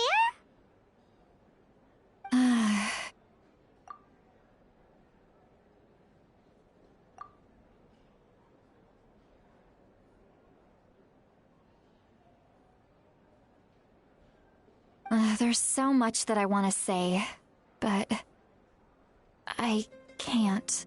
Why not? Of course you can. Just say whatever's on your mind.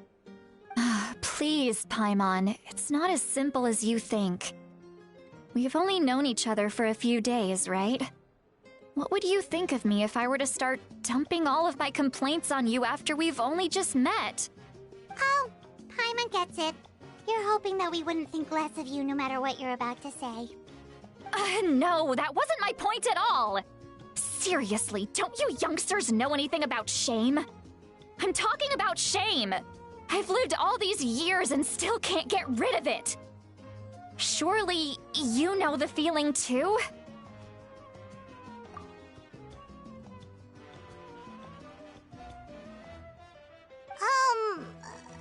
Actually, about that. Huh? Tell me what? Yeah, this is as good a time as any.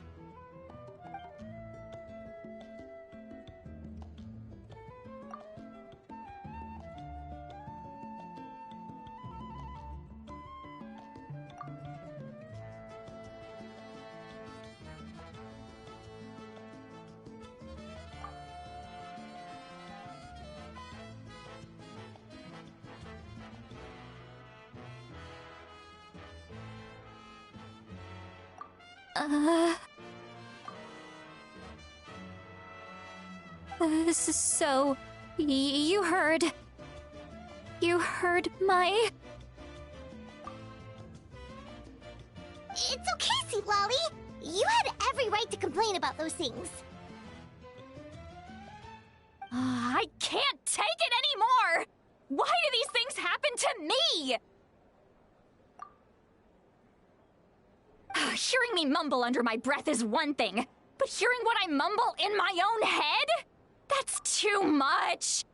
It's just like when you're rolling on the floor in your pajamas, but you forget to lock the door, and someone bursts in to deliver cabbages and sees the whole thing!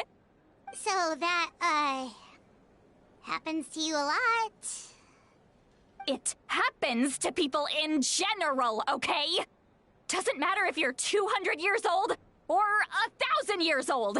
Everyone rolls around in their pajamas sometimes. I was just picking something generic.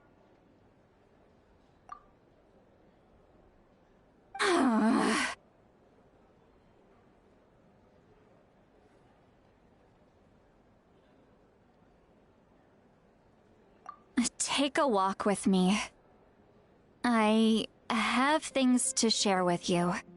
Looks like she's completely given up. Like those criminals who just confess everything and accept their fate.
Well, great view, right? I love coming here by myself. Wow, it's beautiful!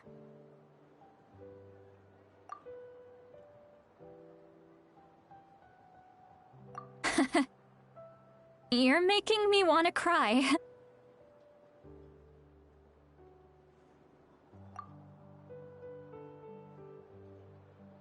Oh no, what do we do? Please don't cry!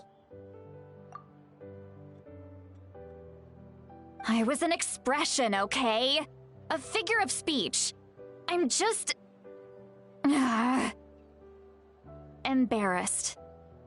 Here you are thanking me. Even after you helped me all this time. Let's just have a casual conversation. It's easiest that way. Really? You don't seem like the kind of person who keeps things casual. Well, I guess I used to be more of a stickler for the rules.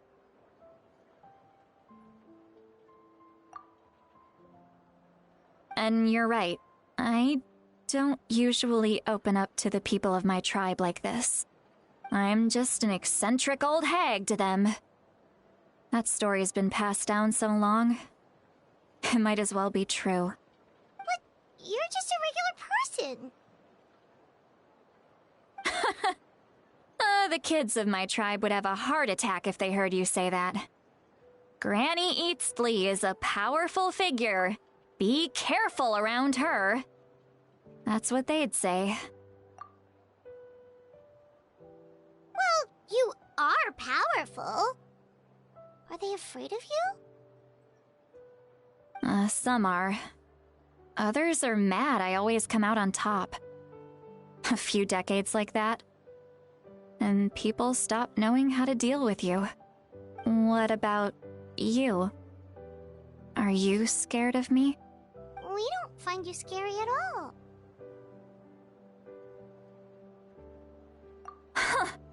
That's because you're not from my tribe. You don't know how many delusions of grandeur I've destroyed just by existing. I make people realize that no matter how hard they work, they'll never become a living legend like me.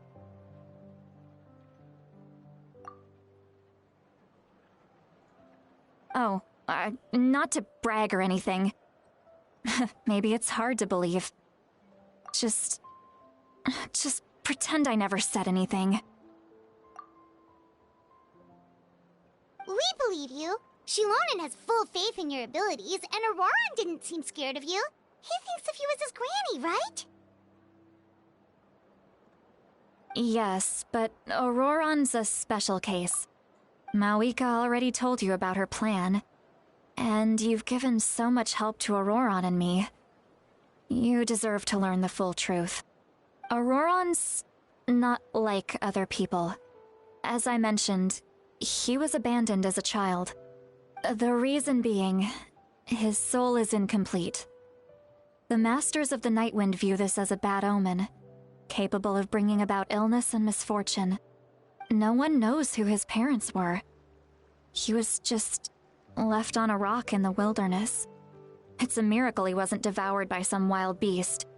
The Masters of the Nightwind believe they can see human souls, and in Auroron's incomplete soul, they saw a possibility for Natlan.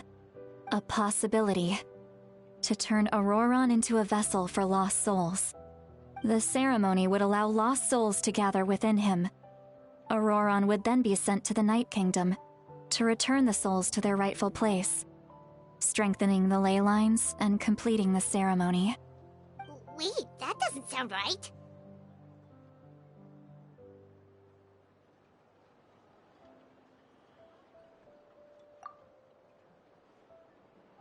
Now you see the problem. When damage occurs to the Night Kingdom, the souls held within disperse and remain adrift, unable to find a way back to the ley lines. This loss of souls damages the Night Kingdom even further. The ceremony can send back countless souls at once, which would benefit the Night Kingdom and the souls themselves. Of course, the vessel, Auroron, would be sacrificed in the process. I wasn't surprised the chief at the time came up with the plan.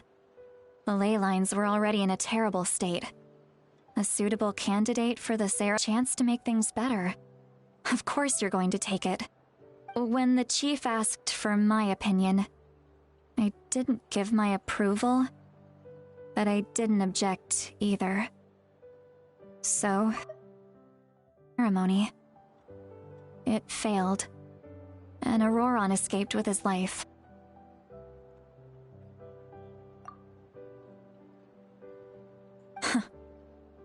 Pathetic, isn't it? By not objecting, I basically gave them the go-ahead. Maybe they didn't have my explicit approval, but it's not like I did the right thing. If the ceremony was successful, Auroron would probably be dead. Of course, in my tribe, death is rarely something to fear. But what kind of message would we be sending by sentencing a newborn to death? By using a human life as a tool? It's not right. So, when I learned the ceremony had failed, I was ashamed by my inaction, and absolutely relieved by the result. The plan was never a secret. Or, I guess I should say, there was no point to keeping it a secret. A simple investigation from Auroron would reveal everything. Everyone thought he would be happy he survived. And he never really said anything to the contrary. But just as I was about to put all of it behind me, he asks this question. Would Natlan have been saved if the ceremony succeeded? Wait, but it's not his fault. He knows that, but he still feels guilty. Auroron has a strong ability to perceive souls, more than any of us. He understands just how dire the situation with ley lines has become. Maybe he chose to work with the Fatui because he still thinks he owes a debt to Natlan. I can only imagine what they told him. Traveler, didn't the captain say he found a way to solve the crisis? Maybe that's what brought Auroron into this. Anyway, we can't just let things go on like this. We have to convince him to come back!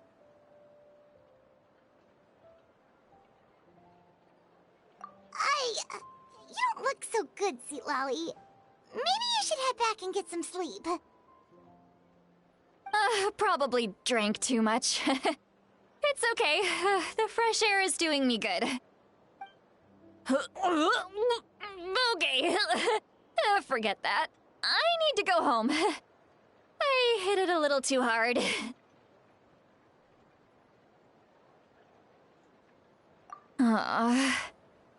You've helped me so much already. How do I even begin to thank you? Hey, we're friends, aren't we?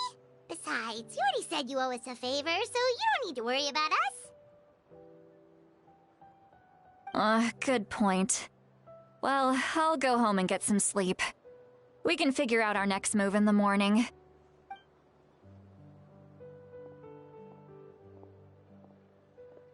Friends. I like the sound of that.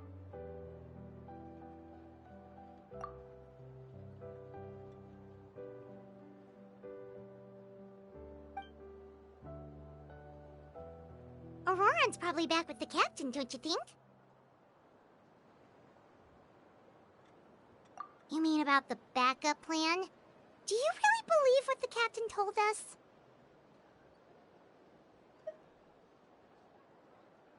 Yeah, you're right. We should just go to her directly. But she's probably asleep. We can find her first thing in the morning. For now, let's... go to bed.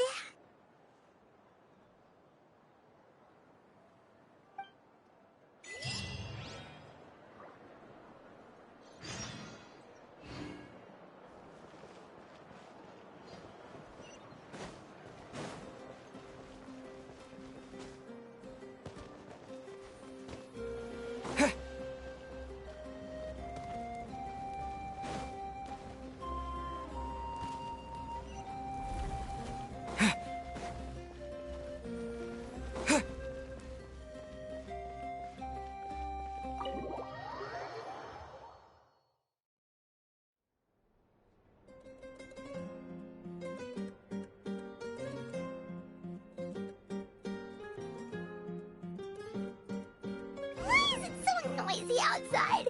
Paimon still half asleep. Well, guess we should see what's going on. A time trial. It's worth a shot.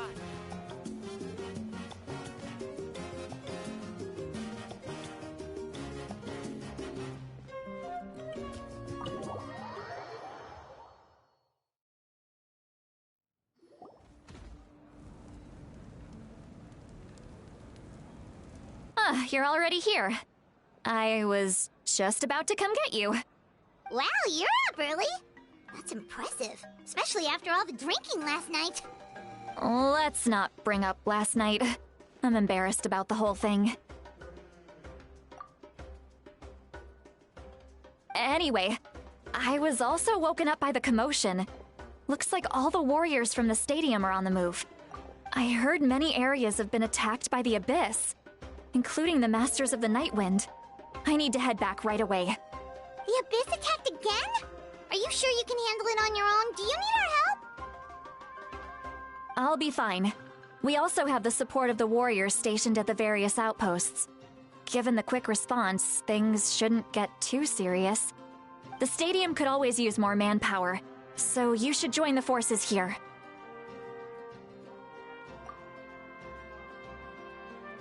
I'm done making excuses for him. He's not a child anymore. He needs to take responsibility for his actions. I was the one who vouched for him, so I need to report back to the Speaker's chamber. I'll accept however they choose to handle the situation. But I should be able to convince them to let me go back to my tribe first to deal with the attack. As for the ancient name, once we handle this crisis, I'll talk to Shilonen right away. Don't worry. I never forget a promise to a friend. Thank you. All right, I need to start heading back. She left in a hurry. The situation must be really serious. Looks like a lot of people are heading to the stadium. Let's see what's going on.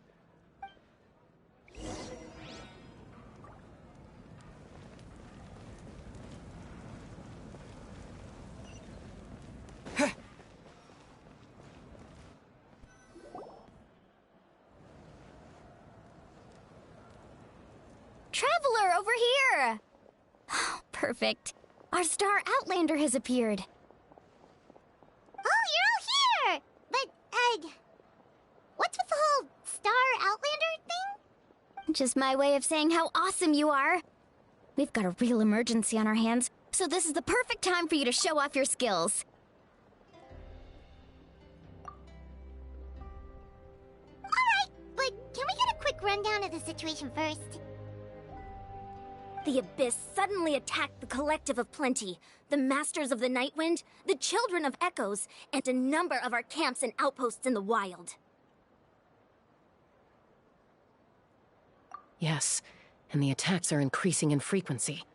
The tribes have plenty of defenses, so they're safe for now, but I can't say the same for the adventurers and merchants stuck in the wild. Chaska and I have been searching for survivors and treating the wounded. We just got back, but we need to head out again soon. I plan on heading back to the Collective of Plenty, just in case my tribe needs me. What about you, Mualani? Where are you gonna go? I'll go help the Children of Echoes. They're the closest, so I can start fighting right away. What about you guys? We could go together. Yeah, that does sound important. No worries. Just leave the Children of Echoes to us. Who knows? Maybe yours truly will have the Abyss on the run by the time you're finished.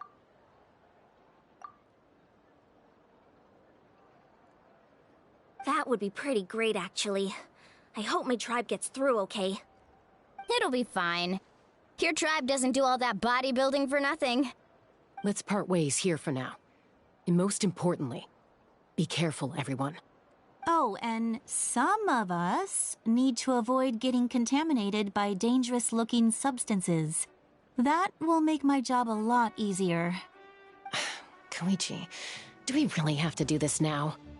It's alright. She's just looking out for everyone. Alright, let's hurry up and talk to the Pyro Archon so we can help the others.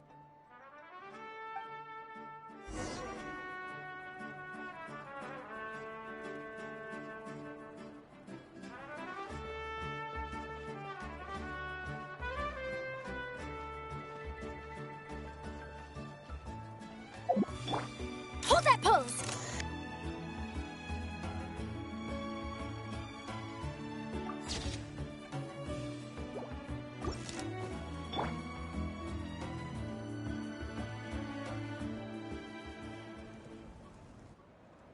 Oh, it's you two. As you can see, things are not looking good right now. People across Natlan are in danger. Look, I'm very interested in your recent adventures, but this is not a good time, so we'll have to keep our conversation short. That's alright, we're also in a hurry. We're gonna go help the Children of Echoes after this. What?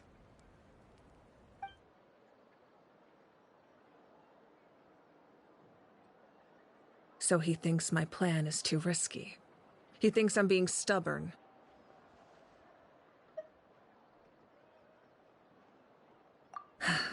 I shouldn't underestimate the Fatui's ability to gather intelligence. The Gnosis does have that function, but there's more to the story. I will answer you honestly, but you must help me keep this a secret. I can use the power of the Gnosis to save Natlan, but it comes at a heavy price. The Gnosis would drain all the souls and memories from the Night Kingdom and weave them into a giant net, which would surround the ley lines and protect them against abyssal corrosion.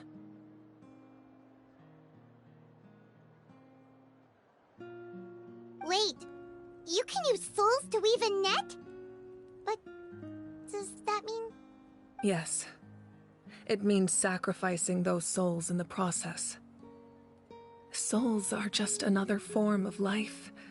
The cruelty of this method is self-evident.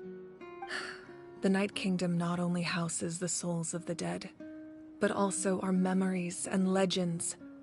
Using the Gnosis means converting all three into material for the net, erasing our history and culture.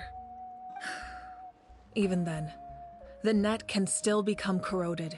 If we cannot find a way to repair the damaged ley lines before that happens, then all those sacrifices are for nothing. Given the enormity of the price, it's a solution I refuse to consider right now. I want us to win, but I also care about how we win, and what that means for us in the end. Now, it's true, both plans come at a risk, but after weighing our options, this is our best bet.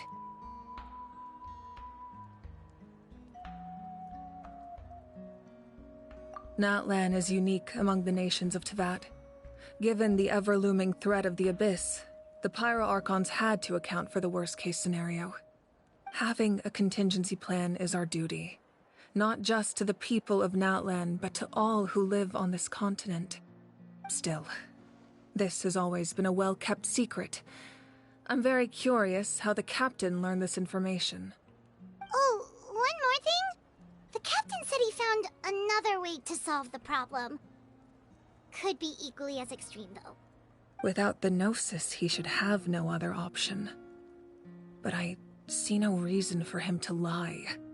Seems like our only path forward is to track him down, so he can answer that question for us.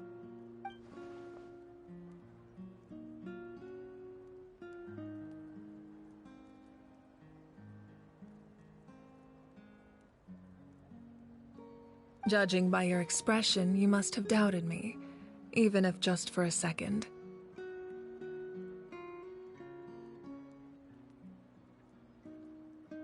Not even a little! We would never— Wait, what are you talking about, Traveler?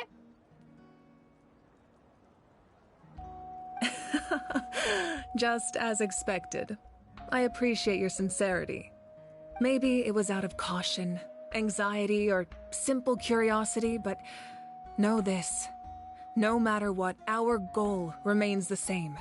We both want to save the people of this land. So now that you have your answer, do you still doubt me?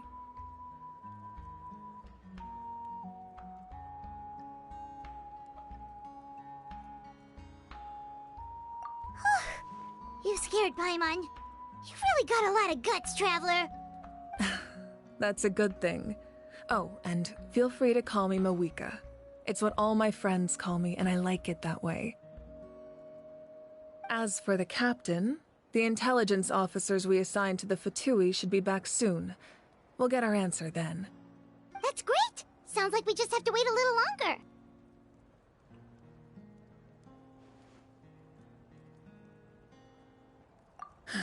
Not just yet.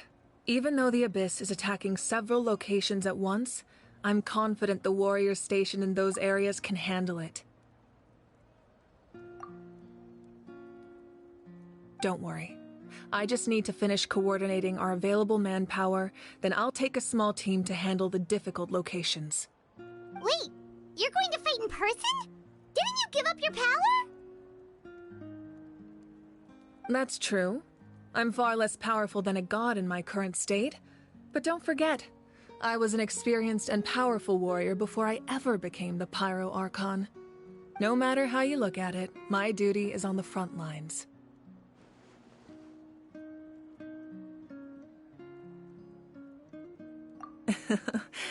I just think there's strength in numbers. If the people feel emboldened, that's just a bonus. Anyway, even if we respond to these threats in time, it's not a permanent solution in the long run. I've considered moving my people to other nations, but given their close connection to the Night Kingdom, a forced evacuation would have devastating consequences. I've told the chiefs of each tribe to strengthen their defenses and advise people against leaving their settlements. Now, I just need to find the right time to disclose the true nature of the crisis to the people of Natlan. Paimon's a little worried about how people will react.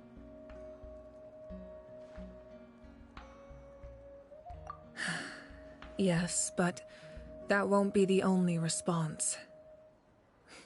In any case, that's for me to worry about. I'll let you know when we have more information on the captain. Alright, we should head out. Maybe we can join up with Moani. She can't be too far ahead.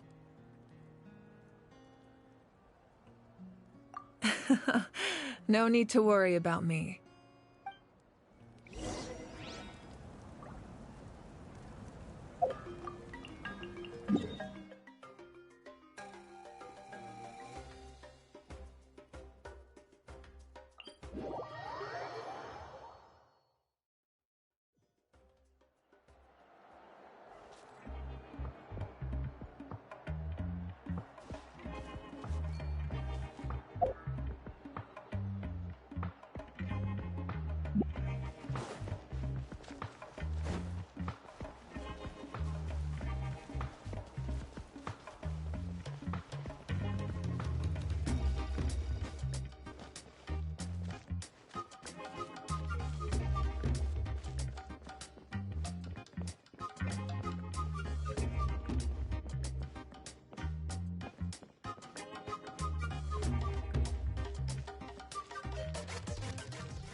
Quick, over here! To safety!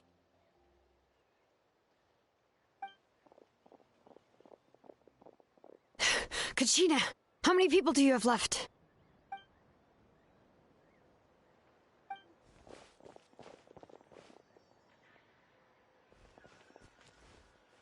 What's the situation? There's a trapped caravan that needs our help. We need to rescue them as soon as possible. We'll go together.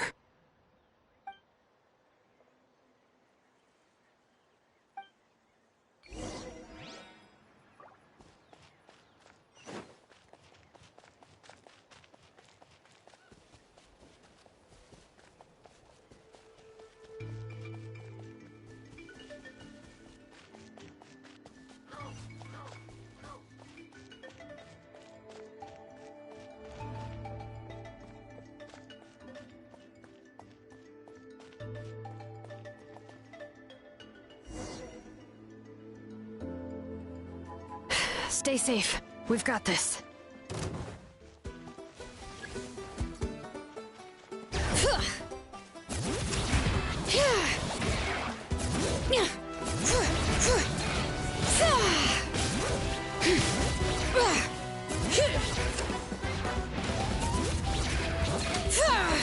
Letting grave names echo! Right here! Drilling down! Yeah! Yeah!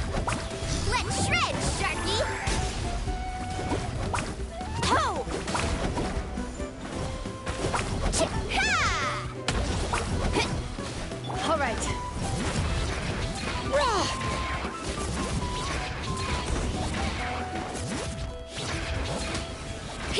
Here goes!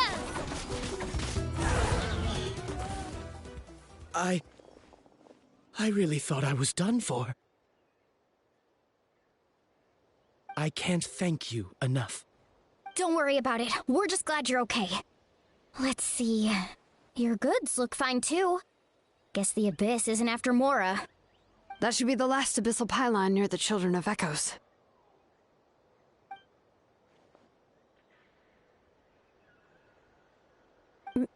By the way, where's Lolly? I thought she would come with you. The Masters of the Night Wind also got attacked, so she went back to help her tribe. She said we can deal with the ancient name later. Yeah, that makes sense. The attacks are more urgent. Alright, this isn't a good place to talk. Let's head back to the tribe.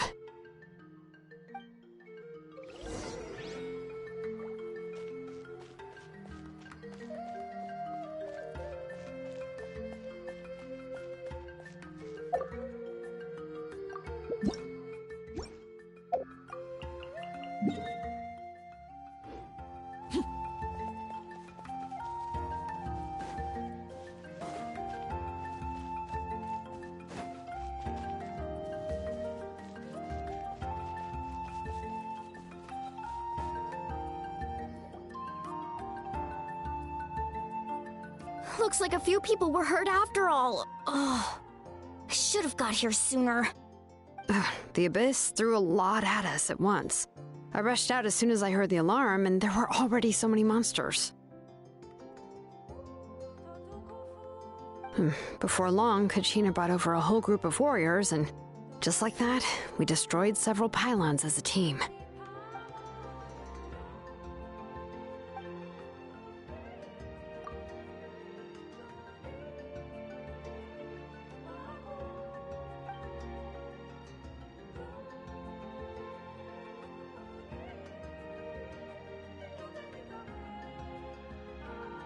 You mean the situation in the Night Kingdom, right?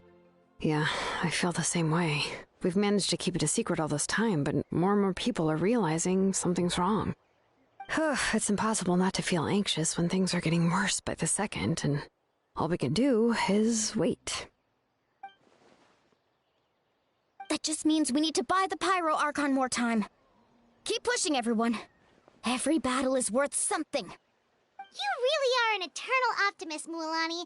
You always find a way to cheer people up. Why, thank you. I guess it's one of my better qualities.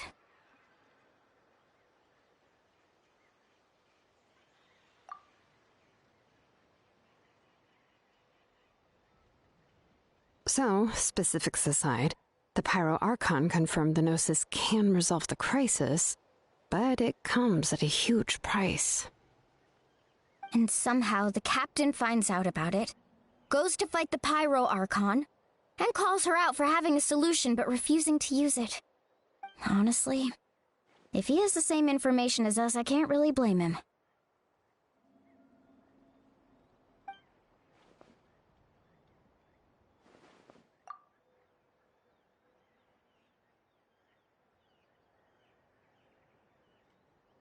We talked to Moika before we left the stadium. According to her, the cost of the captain's plan is too high. And, well, it makes sense. If that was truly the better choice, she would have picked it.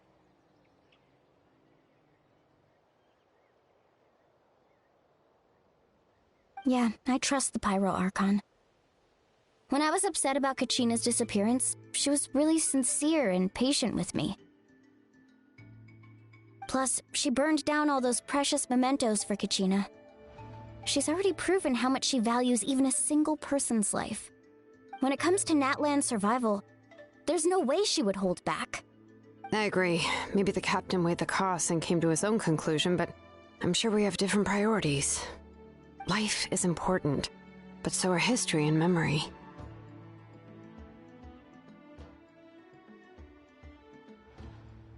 As the Archon, she can't tell us everything, but it seems like she wasn't holding anything back this time. The next question is, if the captain found a new way to save Natlan, how come the Pyro Archon has never heard of it?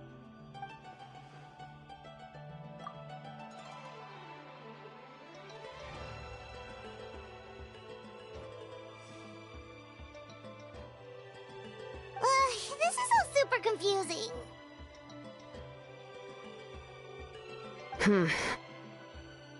We still don't have enough information. Once we figure out what the Fatui are doing, we'll have our answer. Let's head back then. Moika said her intelligence officer should return soon. With how many Fatui there are, someone's bound to give something away. Sounds good. I have a few theories of my own. With a bit more information, we just might get to the bottom of the whole thing.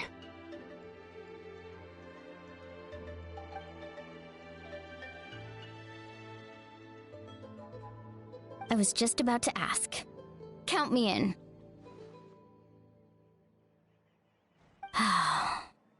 If I was just a bit faster, we could have prevented a few people from getting hurt.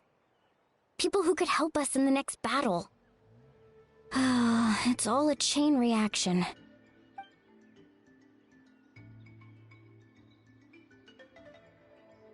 Register? Nah. I'll just follow you around. You know, go where you go, do what you do.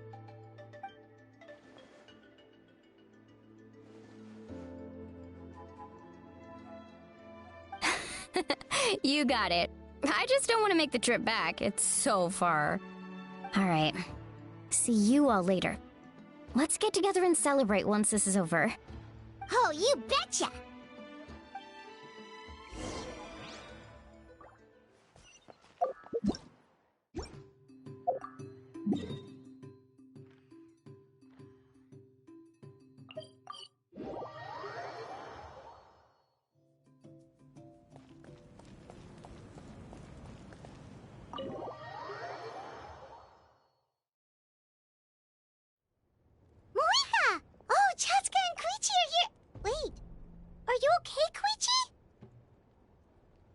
I'm fine. No need to worry. They ran into the Fatui while out on a mission and decided to follow them. The Fatui? Calm down and let me explain. Here's what happened.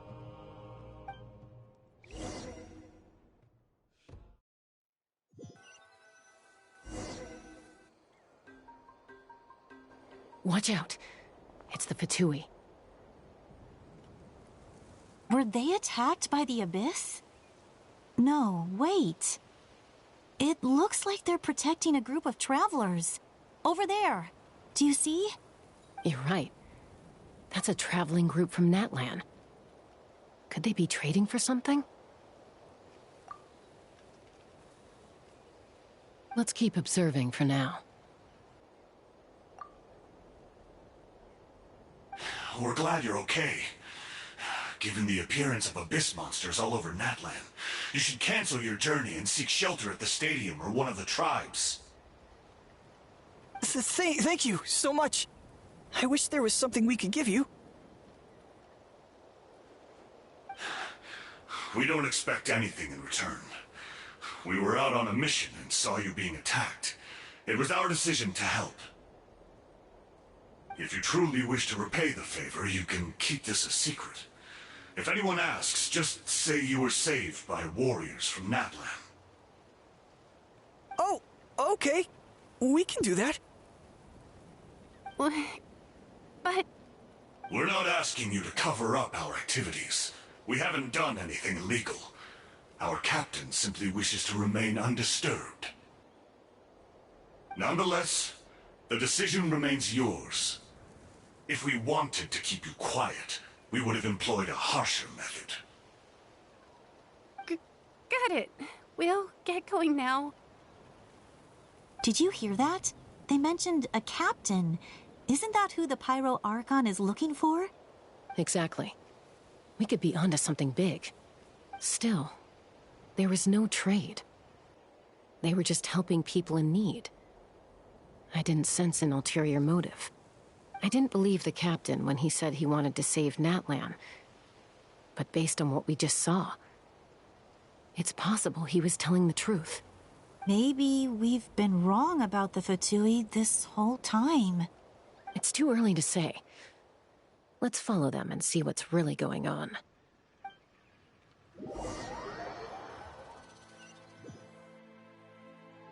So this is where they were headed.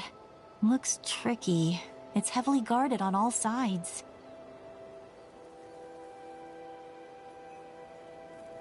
Koichi, wait for me here. I'll go in and check it out. Oh, no you don't. How are you planning to get through all the guards? Look, I can use this terrain to my advantage. With our tribe's special way of getting around, I doubt they'll see me coming. We still can't see anything on the inside. What if you can't find cover? You won't have anyone to watch your back if you go in alone.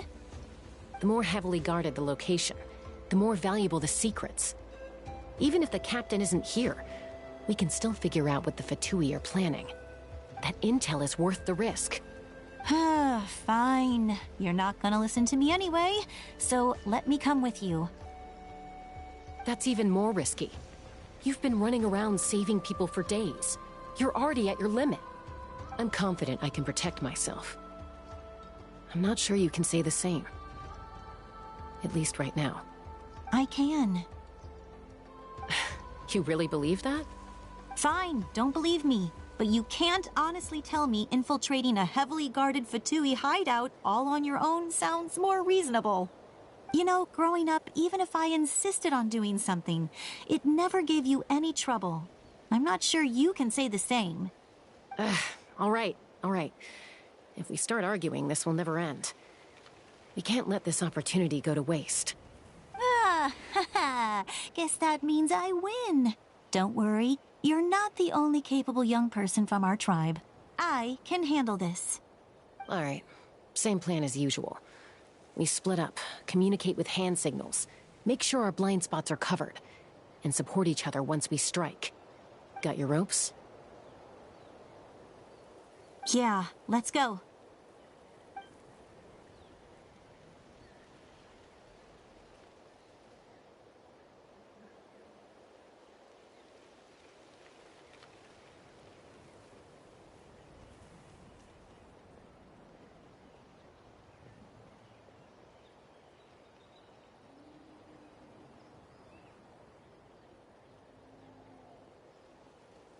The Fatui have eyes all over this place. I should wait for Koichi's signal.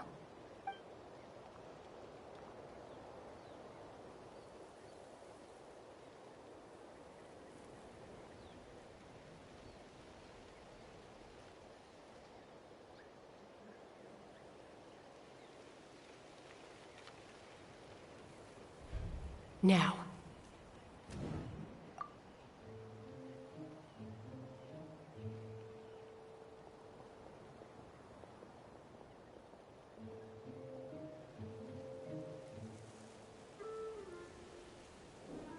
Not sure how many chances I'm gonna get. I need to act.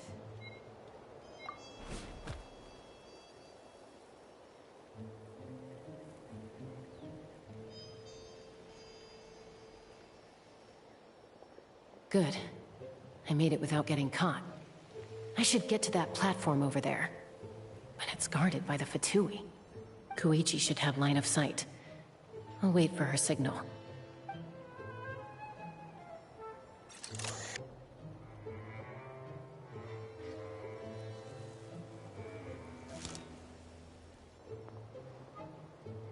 That's it. Now's my chance.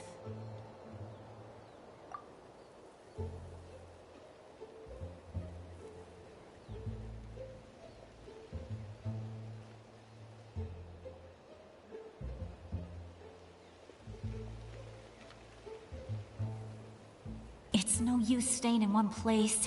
I should keep moving. Looks like Chaska is helping me by keeping an eye on the Fatui movements. I'll wait for her signal.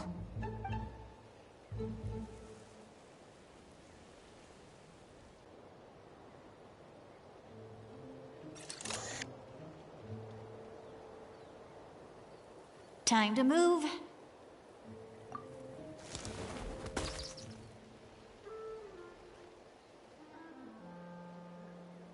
Whew! That was close. Almost got caught. Probably can't make it over in one go. I'll wait for my next chance. Now's my chance!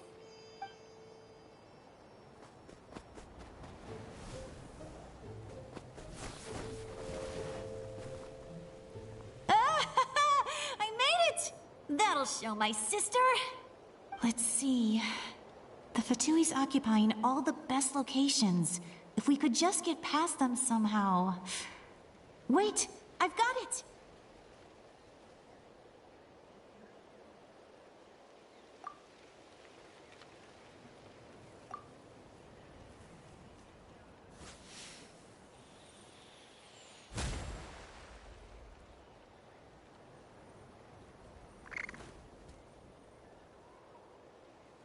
Huh? What's that noise? Did something explode? Oh! It stinks! What the heck is that? What do you think you're doing? I could ask you the same thing! Good, they're arguing. Looks like they just needed an excuse. They've probably had enough of this job already. The people on the hill over there left to help their comrades. This is our chance.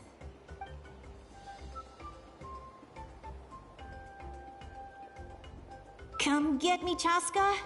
I hope she gets this hand signal. That's Koichi's signal. Smart idea.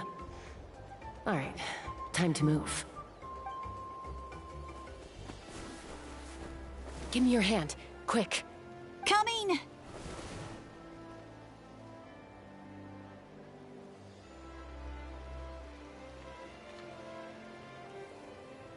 I checked, and this way is completely clear. It should lead us to the deepest part of this place.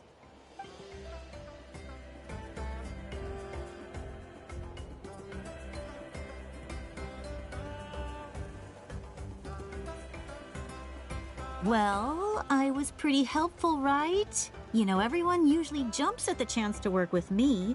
Not my own sister, though. No, she avoids me like her life depends on it. I was wrong, Koichi. You've done well. Wait, you're just gonna admit it? Now I look like the mean one. Let's focus on the task at hand. We're in the heart of enemy territory. The more time we waste, the more dangerous this becomes. All right. If you're not gonna take the bait, then I'll drop it. Looks like the Fatui are here to dig something up. I'm surprised they mobilized this many people. I doubt it's because they're interested in our culture and history. It seems like they're looking for a dragon relic called the Source Mechanism. The device is ancient. Barely any information survives to this day. And even people from Natland don't know how to use it. Why would this be the Fatui's target? Not bad. Looks like it's in good shape. This should be what our Lord's looking for.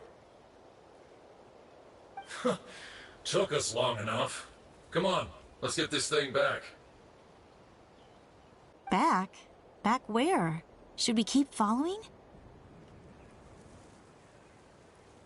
You really want to keep going? Of course. We make a good team, don't you think? No reason to stop now. What was that sound? Uh-oh. We've been spotted. Time to go. Falling rock incoming! Watch out for your gadget! What? You'll regret that! After them!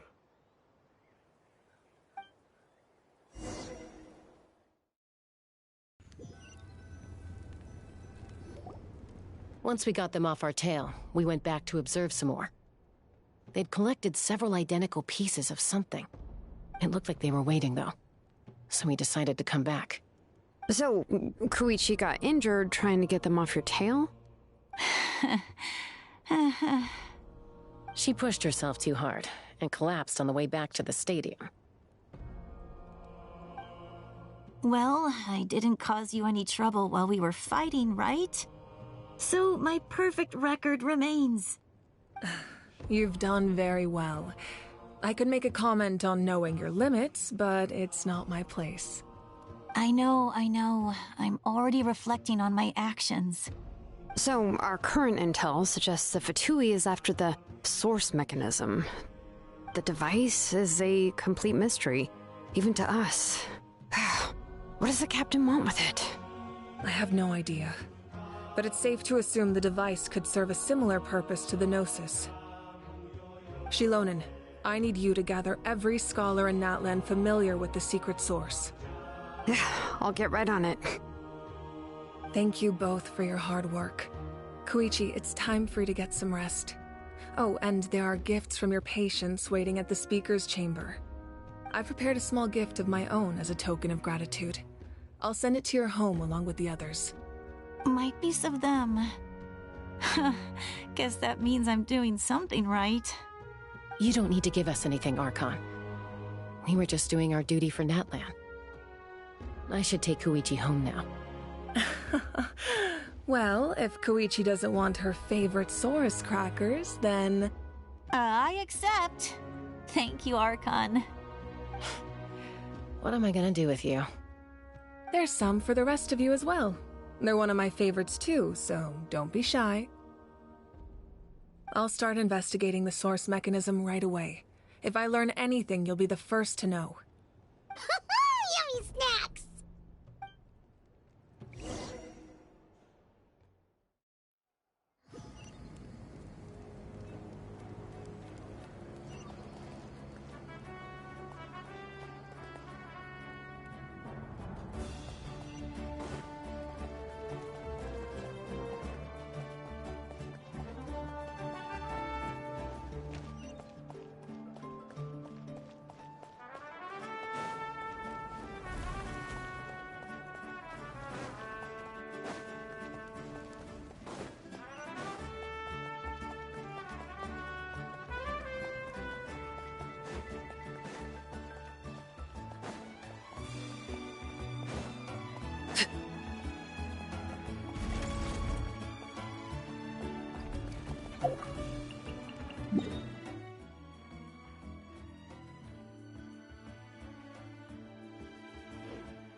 What's next for you two? I'm taking Koichi home. With our parents there to keep an eye on her. I can make sure she actually rests. Hey, it's not like I'm some kind of prisoner. I'll be fine in a day or two. There's no need to go all the way home. That's what you always say. Everything's no big deal until you collapse. What if the Abyss attacks again? You're saying if I let you rest in a hotel, You're not gonna rush out the minute you hear the alarm? I won't. Triple promise I won't. Mm-hmm. Fine. On the off chance something like that were to happen, I might. But I'm a doctor. I have a duty to help people in need, no matter how hard or tiring the work gets.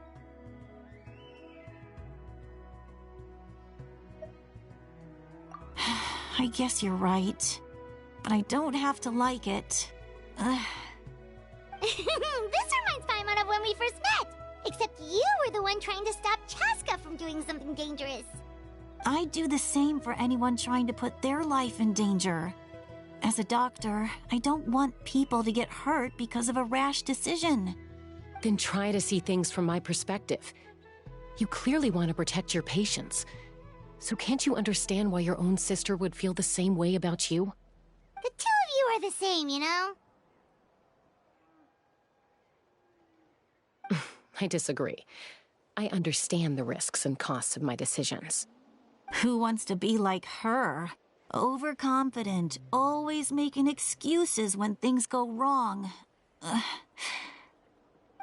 That's just not true.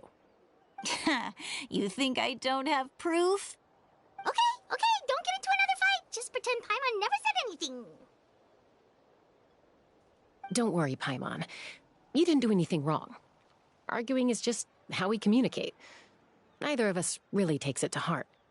Plus, I guess we are similar in some ways. Maybe I rush into things without thinking, but I learned that from her. We're family. I can't help it if my older sister is a bad influence. Okay, you don't have to put it that way. So, you're all good now? Neither of us are really the type to back down, so we'll always have our differences. But still, we get along in our own way. Plus, I know you'll wake up one day and realize I was right all along. I just need to wait. Be my guest. Come on, let's get you home. See you later, Traveler and Paimon. I'll be back once everything's settled at home.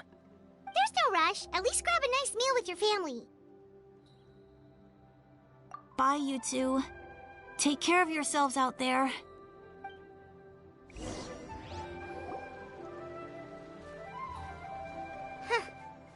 two will probably make up for real at some point, right? Well, we've learned a lot. Let's go over everything that we know so far.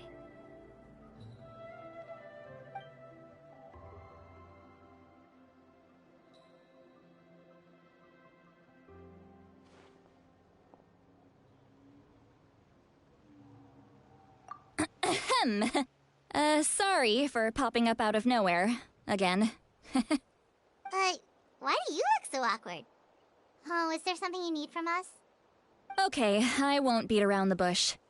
Oh, and I'm sorry for interrupting your rest. I'll treat you to some charcoal grilled steak to make up for it. Awesome! Just give us your orders! Hey, friends don't order each other around. I'm just here to share some news. Remember what we talked about before parting ways? Oh yeah, you mentioned how Auroron has always wanted to save Natlan, and something about his soul being fragmented. Paimon and the Traveler discussed it after you left, and we think Auroron is probably back with the captain. What do you think? I agree with your hypothesis. And just now, I confirmed it myself. Auroron came back. He helped the Masters of the Nightwind defend our camp. What? He came back? I told him to give up whatever he's doing, but he refused. He said they're just one step away from success, so there's no way he can back out now. Apparently, he came back to fulfill his duty to our tribe. When he left, he said it was because he still has a duty to Natlan as a whole. I'm surprised you let him go at all. I had to prioritize my tribe. Besides, the situation was intense. I couldn't focus on outside and inside threats at the same time.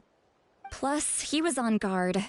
He knew I would try to go after him, so he made sure to keep his distance. I kept an eye out for a good opportunity, but it never came. All these years of calling me Granny. And I couldn't do a single thing for him in the end. Don't say that! Your tribe all raised him together, right? That couldn't have been easy. You're right. Seeing him come back reminded me of when he was little. Running around the tribe, dropping by random houses right and left. He's not only a child of the Masters of the Nightwind, but a child of Natlan. It's only natural for a child to want to do something for their family. Besides, Auroron is my apprentice.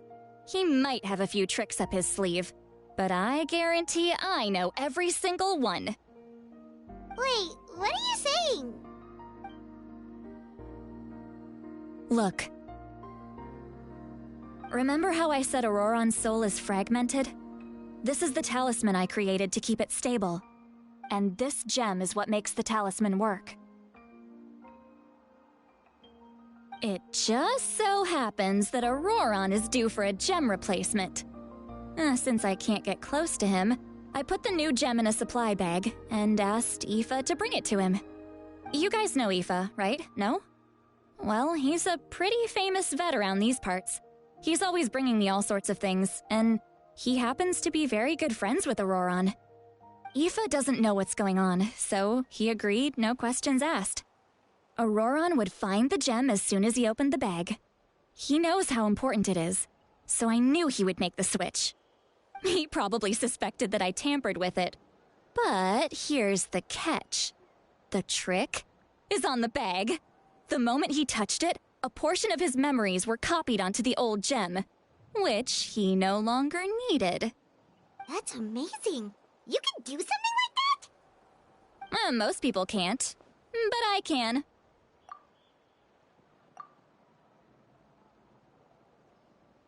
That trick he used to bring you to the Night Kingdom isn't anything special, by the way. My technique is much more subtle. He won't notice anything. So in other words, we have a whole backup of Auroron's memories in this gem! The kid thinks he can take me on? Like I wasn't the one who taught him everything he knows? That's amazing, Seat Lolly! Let's take a look right away! Once we get to the bottom of this, we can finally track him down. I know he thinks of me as his grandma, but do you think he'll get mad at me for this? You can be honest. That's a tough question. Paimon doesn't have a grandma, so she's not the best person to ask.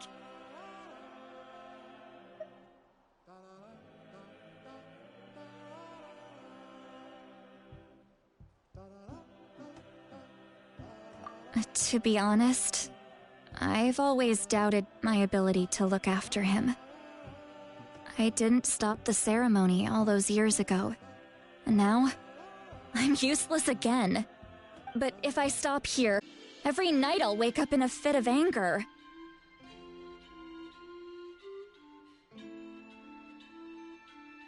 Yeah, you're right.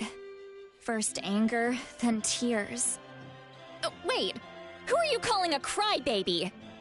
You're just making it worse, Traveler!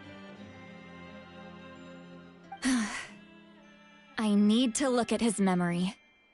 Even if he resents me, refuses to see me, or runs away for good, I don't care, and I won't blame him. A family does whatever it takes to protect their own. You sure you'll be okay? We can come with you if you want. Did you just say you'll come with me? Is that okay? We have a pretty good reason to see it too, don't we? Because, right, we need leads on the Fatui. You really mean it? Fine, you can come. Just promise me you'll see this through. No backing out. Got it? Don't worry, we're professional adventurers. Then I place my trust in your professionalism. All right, time to sneak into someone else's memory and engage in some, unwanted spying. You heard it here first. I wouldn't be doing this if I had any other choice. Are you ready?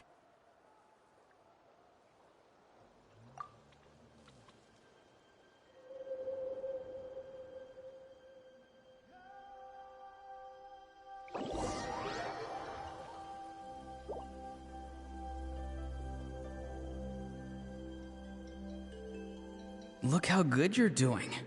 You'll grow into nice big radishes in the future. And you? Aoife says you're taking up too much space, but I think you're a good tree. What do you think? Hey! How's it going, Auroron? Good. How are you, Uncle Okanbi? Can't complain. What you up to? Naming your vegetables again? No, just some idle conversation. Sounds fascinating. What did they say? They told me you were coming and that you would take some produce with you. Only if you're offering. By the way, I ran into Aoife yesterday. He told me Chaska's fostering a saurian at his place. Said the thing trampled over a part of your radish garden. I hope you two didn't get into a huge fight. No, don't worry. I'll find a way for him to make it up to me. I've already wrapped your share of the produce. Here you go. You really knew I was coming. That's pretty amazing. Light up the smoke and you can see the path through the shadows. That's what everyone says. Hey, have you seen that strange group of people that just appeared out of nowhere? Appeared out of nowhere? I don't think so. It's the Fatui. Their leader seems like a big deal. He didn't bring many men with him, but they're all elite warriors. It seems like they're looking for someone, but I wouldn't go around asking too many questions. If you run into them, be careful.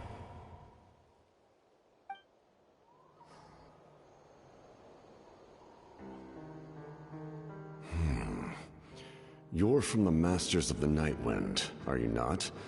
Why do you live here alone?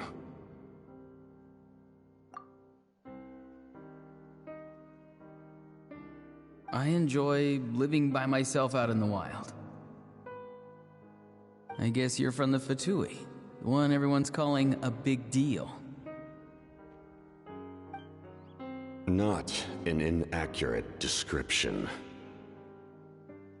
I'm looking for someone who may be known to you. Citlali is her name.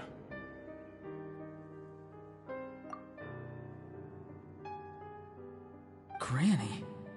What does an Outlander want with her? I've heard the name. You have business with her?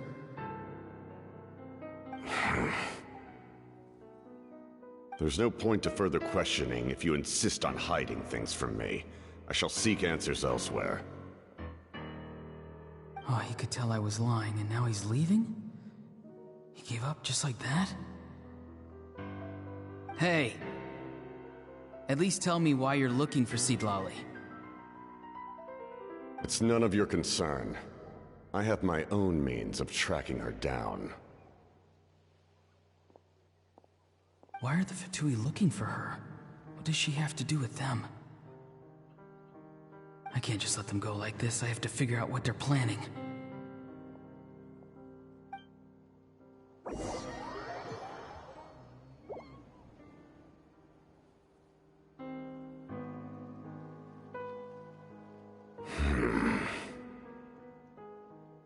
They've just been studying the ley lines and asking for leads on Granny. I can definitely rule out some sort of invasion. The situation has seen no true improvement. The Pyro Archon did not fulfill her promise. My lord! Ignore him. He is no threat. He knows I'm following him, but he doesn't seem to care. He's strong, I can tell. But there's something unusual about him and also familiar in some way. I can't describe it.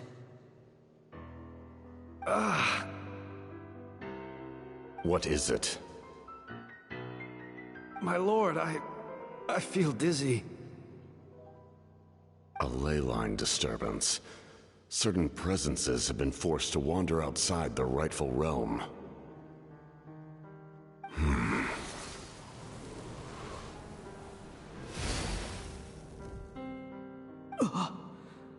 That was a spell from the Masters of the Nightwind. How did he know that? Is he sending those escaped souls back into the ley lines? How did he do that so easily? Soulfaring is supposed to be extremely difficult. This could be related to why he's searching for Granny. I feel much better. Thank you, my lord. Think nothing of it. Stay vigilant, and continue to gather information. The Abyss could attack at any moment. If you notice any irregularities, assume drill formation and be prepared to fight. However, there's no reason to over-engage. Information is our first priority.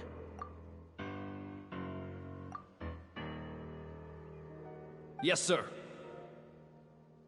Why are the Fatui fighting against the Abyss? Do they really mean us no harm?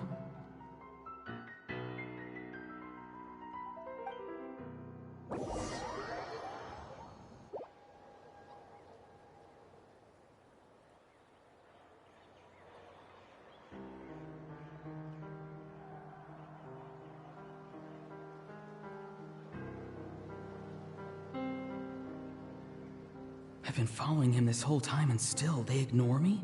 Do they really not care? It seems like his subordinates referred to him as the captain. Never heard of him before.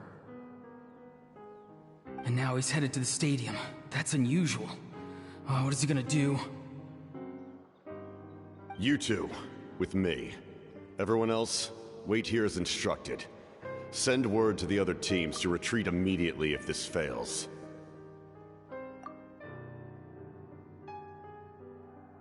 Yes, sir. He's going inside?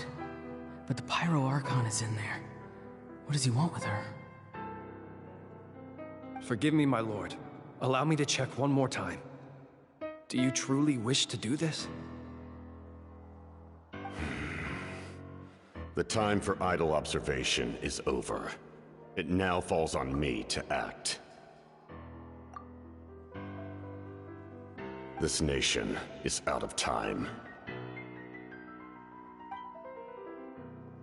Yes, sir.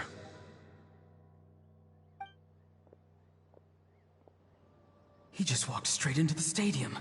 What is he gonna do?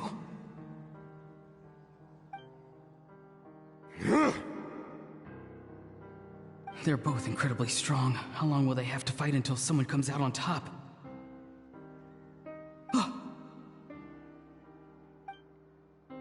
Wait, this feeling.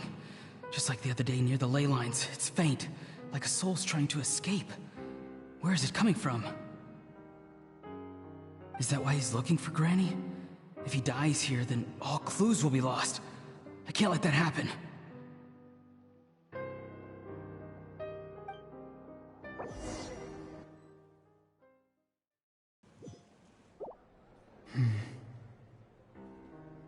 As for you, I must confess, I did not expect that little trick of yours to save the day.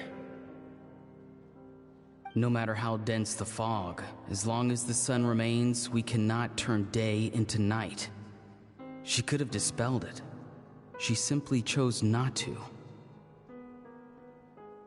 You don't have much time, and you're injured on top of that.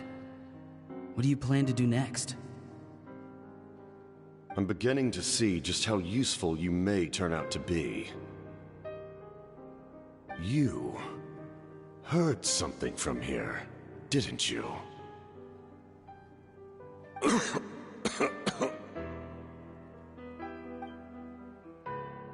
No need to force yourself. I've never seen anyone match the Pyro Archon in battle before. I didn't expect you to intervene at such a critical moment. You know I've been following you. Why didn't you stop me? When walking in the forest, it is only natural to encounter wild beasts. However, Not every beast has the courage to come out and bite. And yet, one of those very beasts saved your life.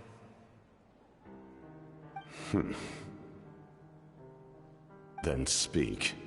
What do you want? I didn't save you because I wanted something. My soul is more perceptive than others. I can sense that the ley lines are extremely weak. I don't know what the Pyro Archon is planning. Can she really save us? The questions you asked her just now, well, I've had very similar doubts. So I felt like I had to help you.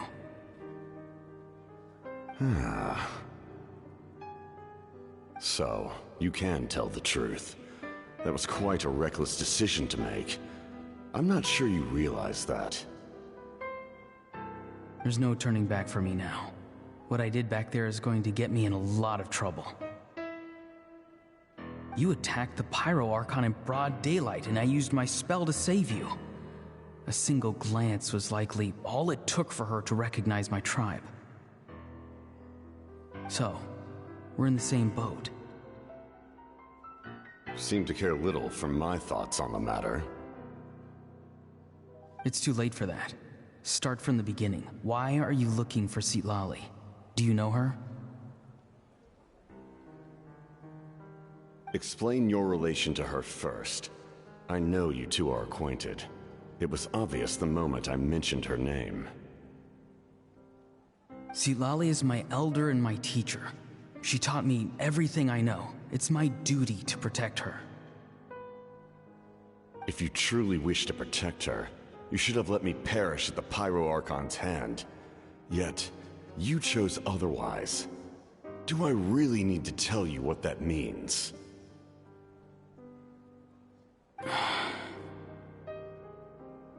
I want to do something to change Natlan for the better. Something I can accomplish with my own two hands. You're stranger than anyone I've ever met. But maybe, just maybe, you can show me the way. Strange? Citlali is said to be the legendary Granny Eastly, someone capable of communicating with the Wyub, and the Wyub are the key to information on the Night Kingdom. Why do you need knowledge on the Night Kingdom?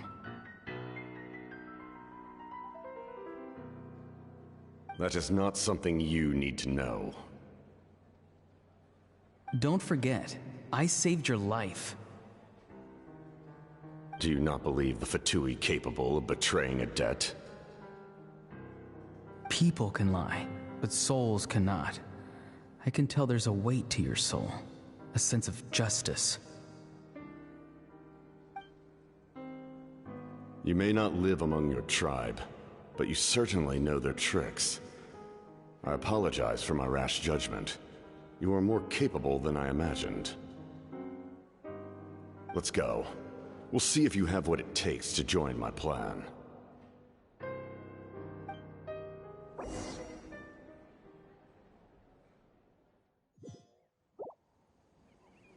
I see. Interesting approach. Worth trying, I think. Rather than weaving a net to protect the ley lines, this method would address the root problem by reconstructing the ley lines themselves.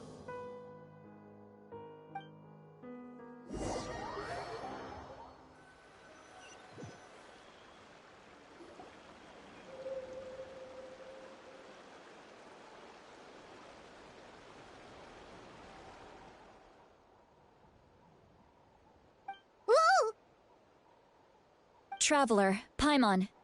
Are you two all right? Paimon's fine, just, a little dizzy.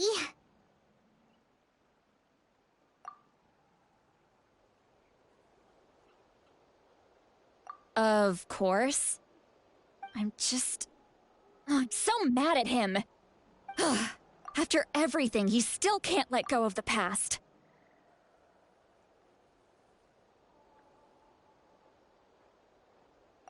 For some reason, he thinks he owes something to the people who cared for him. Stubborn, self-righteous fool. Where's that gonna get him?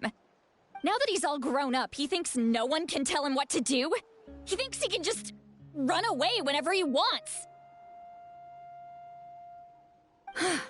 I'll show him. If he tries to run one more time, he's got another thing coming.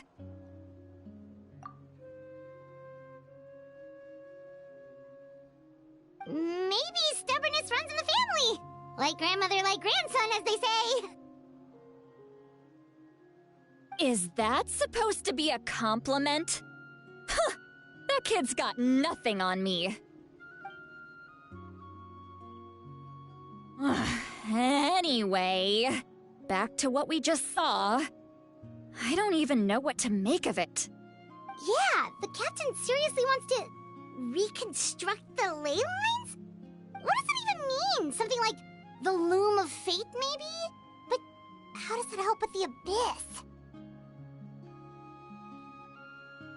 The loom of fate? Oh, it's kind of hard to explain.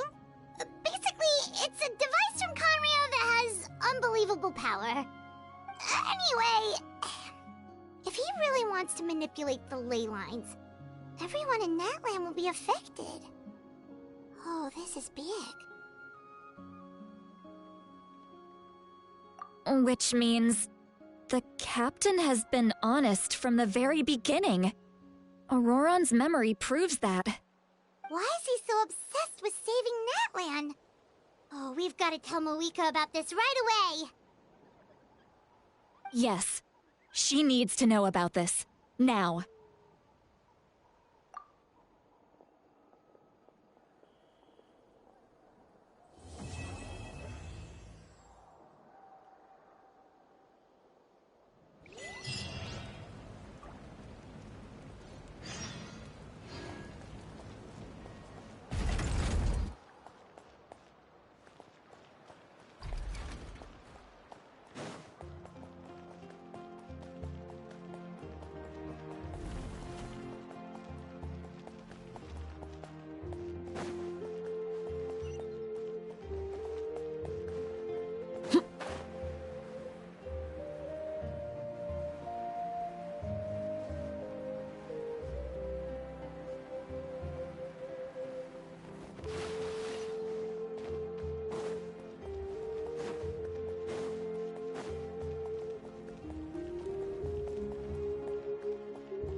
Moika!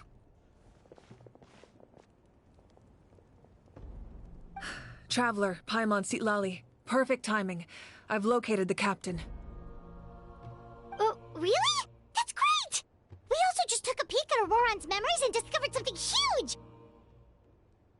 Oh, all with his granny's permission, of course. Or no, actually it was... Calm down, Paimon. I'll take it from here.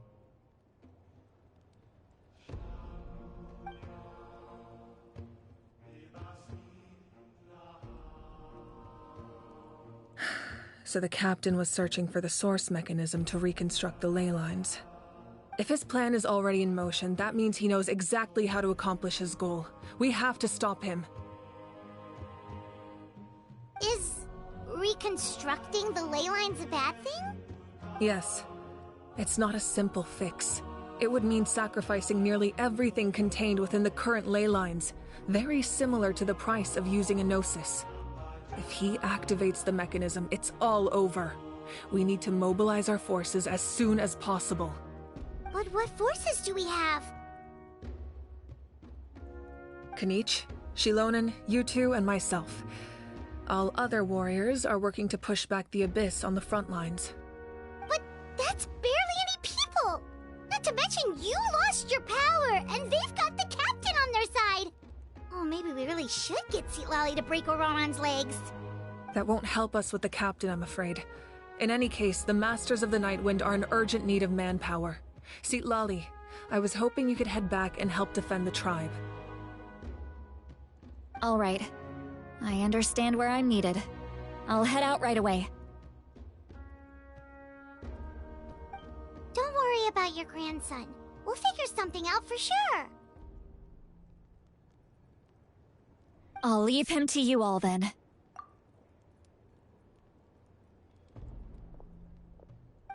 All right. Back to the matter at hand. I don't believe defeating the captain needs to be our ultimate goal. Let me grab Shilonen and Kanich, then I'll tell you my idea.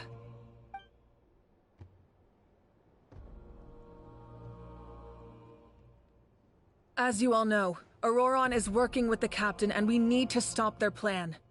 The captain is a formidable opponent, but that shouldn't deter us. In any case, a head-on confrontation isn't the best way to solve the issue. Their plan hinges entirely on a single element, the source mechanism. If we leverage our forces, we can destroy it, and then success is ours. We'll head out together. In the event that a confrontation becomes inevitable, I'll stall the captain while you advance.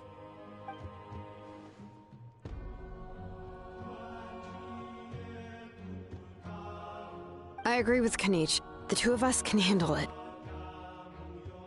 Listen to my plan first. Kanich, I want you and Ahau to launch an assault from the front and break through the Fatui defenses. The captain won't be on the front lines. As a seasoned warrior, he'll be stationed in close proximity to the device to ensure its protection.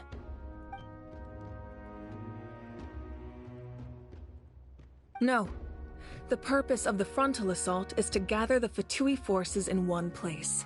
That way, it's easier for the rest of us to avoid them. Shilonen, I need you to do what your tribe does best, and dig a tunnel from the outskirts of the ruin. Once we get close to the device, we just need to destroy it.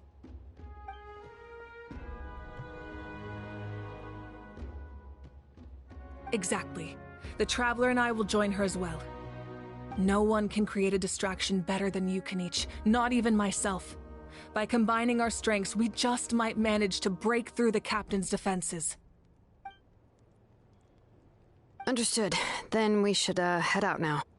Just promise us you won't do anything reckless. You cannot face the captain straight on unless you have no other choice. You mean everything to us.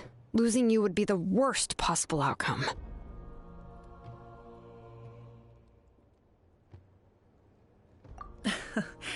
Thank you, everyone. You have my word. I'll proceed with caution.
All right, this is the place.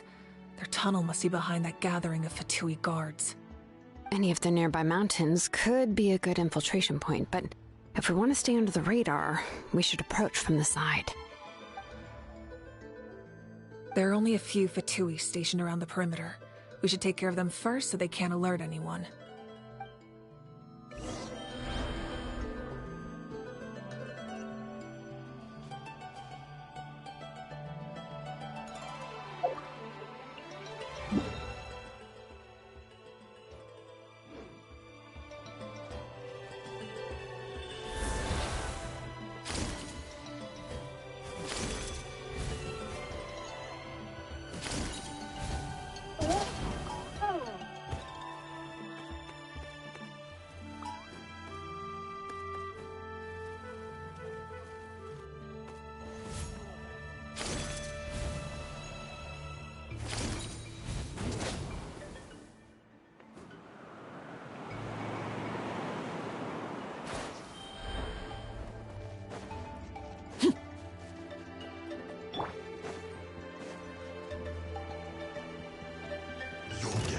Live! Illusion shattered!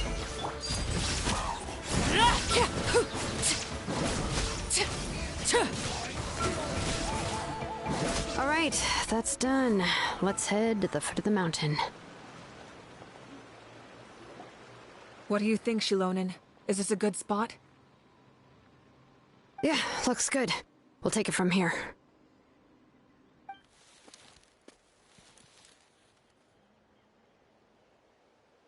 I can see the inside! Perfect. We'll keep going. The rest of you should head back.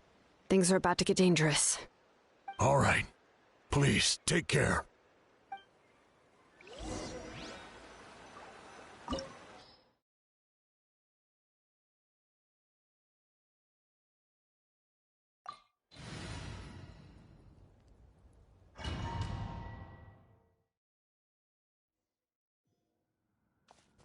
The Fatui wouldn't concentrate all their forces in one place. There's sure to be guards on the inside, so stay sharp.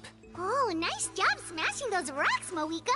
You look super cool. Ah, that was some expert level rock clearing, even by my tribe's standards.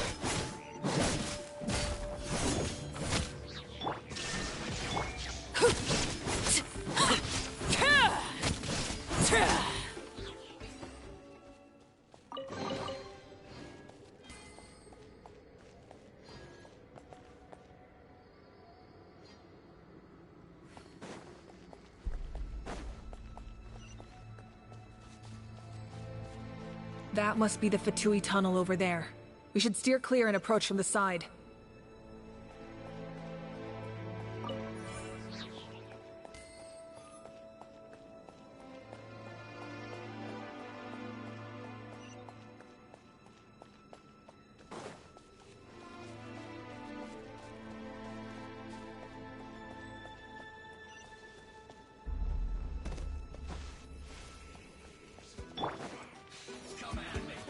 Coming!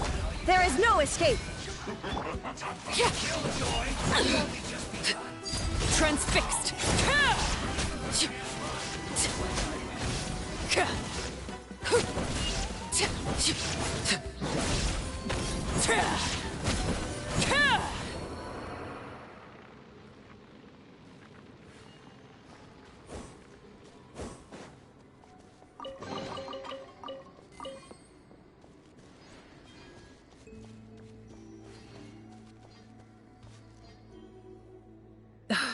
This spell is from the Masters of the Nightwind.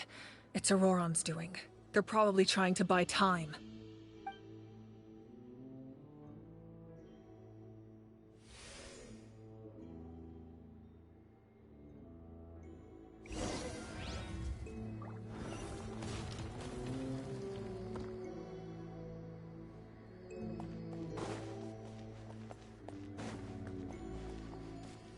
These wheels are relics from ancient times. We should try to restore them. These mechanisms probably control that wheel, right? Let's give them a try.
sword! Yeah.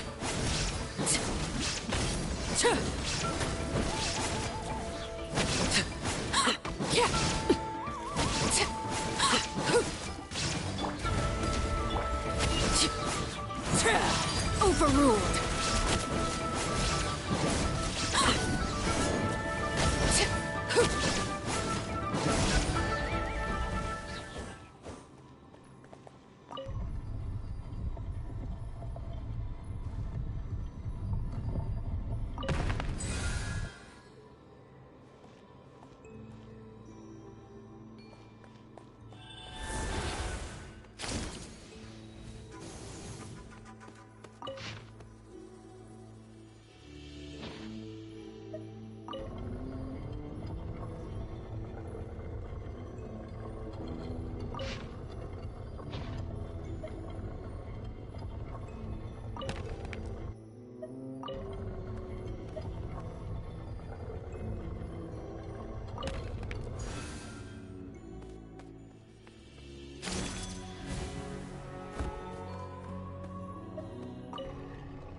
This must be it.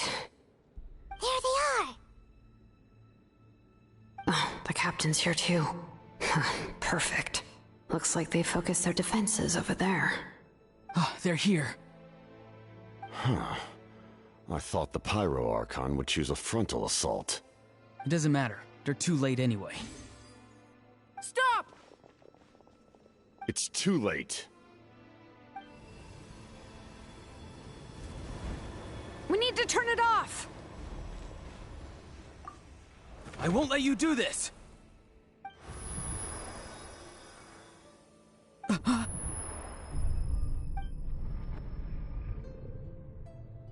The sound of... lament? What was that sound? It was like a piercing cry! Now's our chance to turn off the device.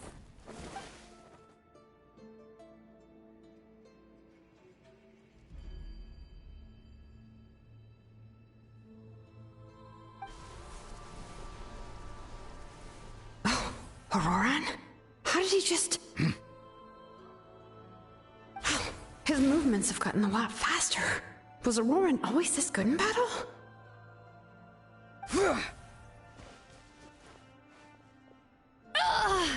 This ends now!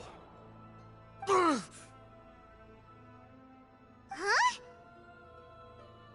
Something's wrong.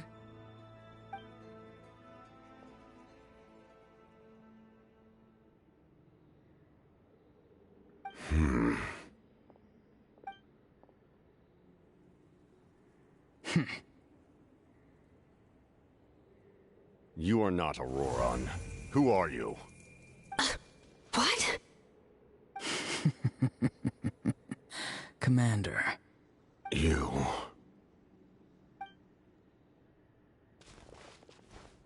So, you still recognize me, Commander? I'm glad.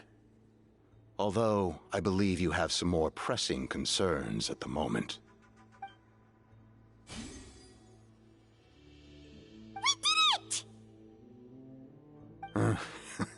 You see? You indulge your sense of honor for just a moment, and now you've lost your chance.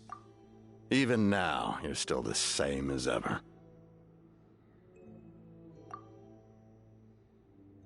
His voice is completely different. Is someone inhabiting Auroron's body?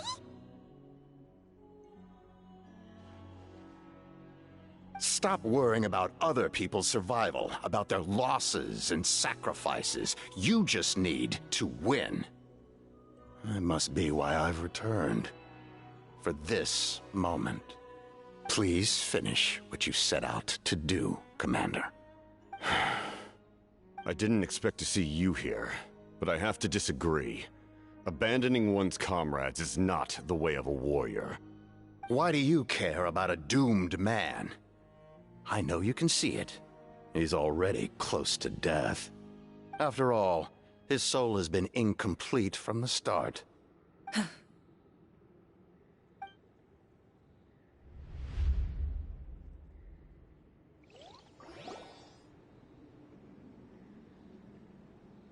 Oh, someone said I'm close to death. Is it because of that noise just now? The piercing cry came from underground when I activated the device. What's down there? Natlan's ley lines must be hiding some kind of secret.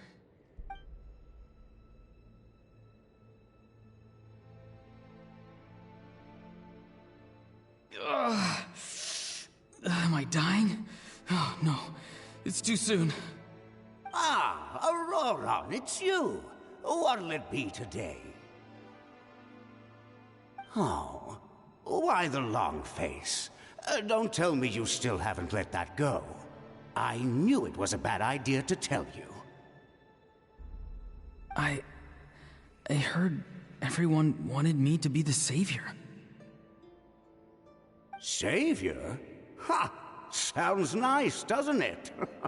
But, does such a person truly exist? Even if they do, why would you have to become that person, hmm?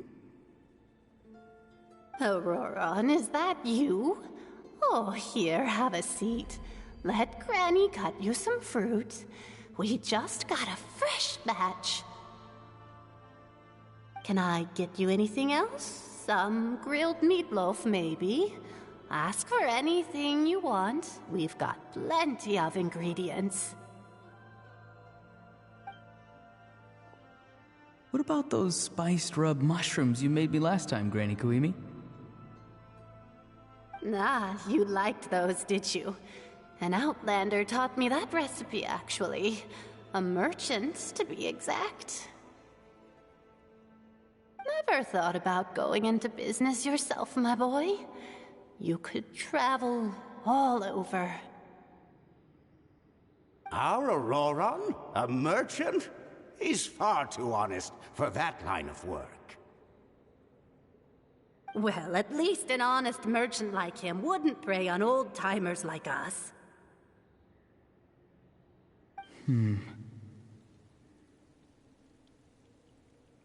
Everyone said a true savior does not really exist, but then why did my birth open the door to the possibility?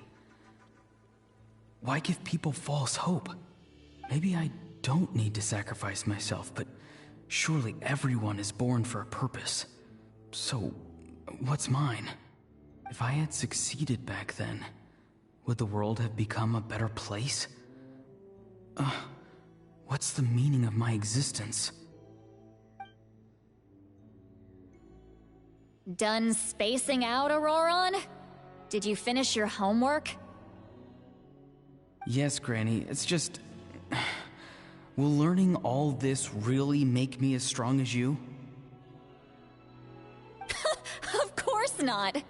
I'm a special case. Other shamans study their whole lives without reaching a fraction of my abilities. Because you're a genius, right? You could say that. Or maybe I've just been alive longer than the rest of them, and picked up a few tricks that they didn't want to touch. It's rude to bring up a woman's age. Never do that again, no matter the circumstances. I'm I wasn't the one who brought it up. Anyway, class is canceled tomorrow. Go have fun. What about my homework then? Do what you want. What use is it being as strong as me anyway? You've seen how the tribe treats me. They're all afraid. I try to go about my business, and they practically tremble in fear. Not the most fun way to go about living one's life, I'd say. Take it from me. The happiest people are the ones who do their own thing. So do what you want, Auroron. No matter what anyone else has to say. Granny didn't say it outright, but I think she was trying to comfort me. Don't force yourself. Don't beat yourself up over the past. That's what she always says. But I never forced myself. I never even got the chance to try before it was all over. Hey, you zoning out over here again? There's such a thing as overwatering the radishes, you know. I was just looking at the aphids. Something interesting about them today? I noticed some on the ground. Maybe it got too cold yesterday and they couldn't handle it. Bummer. Guess that means less honey this year. Aoife, do you think being a vet is fun? Fun? I'm not sure about that. Do you think planting vegetables is fun? Fun enough, I guess. I don't have anything else to do. Exactly. Most people live like that. No special purpose or calling. That's just how the world works. Oh, jeez. That troublemaker's at it again. Auroron, my man, come inside and give me a hand, would you? Why should I? I thought being a vet was no fun. Well, I guess there is a fun part. Trying to outsmart these rascals. Come on, give me a hand. Maybe Aoife was just too nice to tell me the truth. That attempting something above your capabilities will kill you.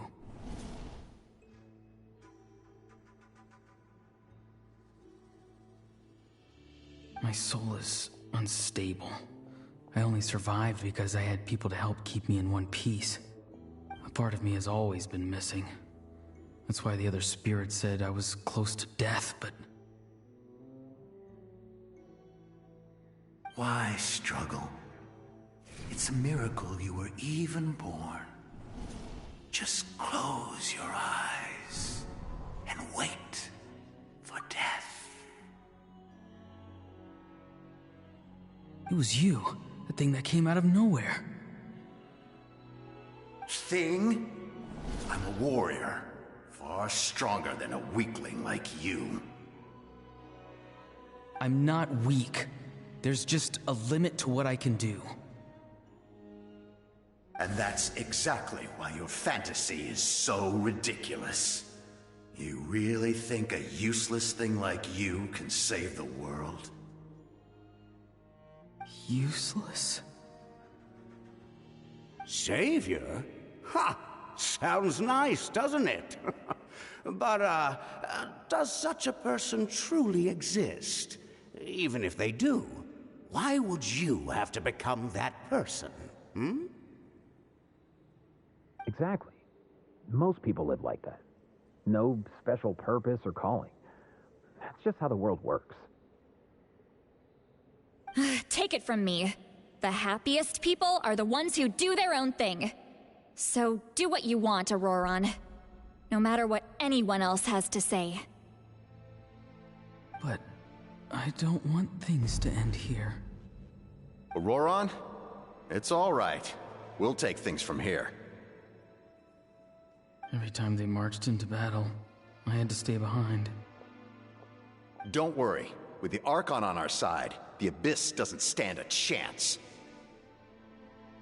All the best warriors are fighting on the front lines. I want to do my part too. Both of us are bound to disappear. But your end will come sooner than mine, because you've been broken from the start.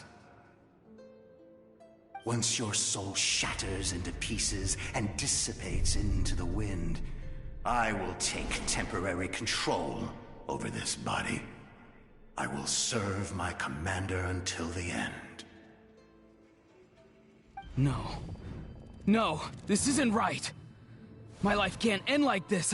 I still haven't done anything important with my life. My end will not come first, and I'm not giving up. I can't die here. No! I won't die here!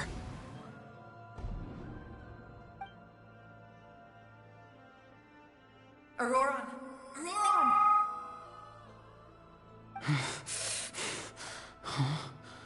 That voice. Control your mind. Feel the ground beneath your feet. This is not your end.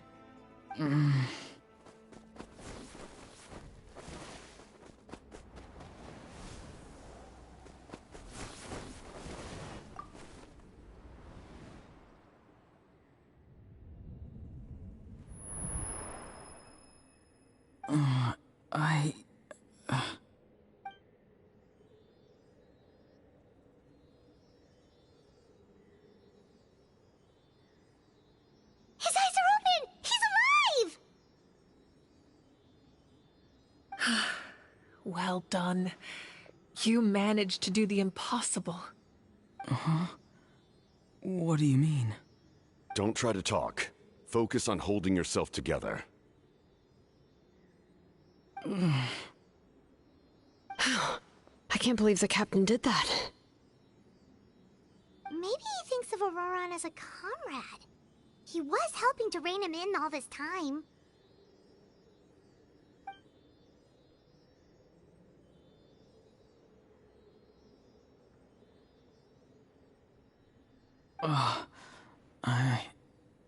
I'm fine now. Damage to the soul is a tricky thing. The pain almost consumed you for a moment, but you managed to hold on to yourself. That's no easy feat. The worst appears to be over. I'm sorry for causing so much trouble. We can talk about that later. Our plan. It failed, didn't it? I'm sorry. We were so close. You saved my life, and now the debt is repaid. Auroran, I never thought you actually wanted to sacrifice yourself in that ceremony. But you never gave up. Have you come to a conclusion on what it is that you truly want? I just want an answer. A reason why I exist and why everyone always did so much for me.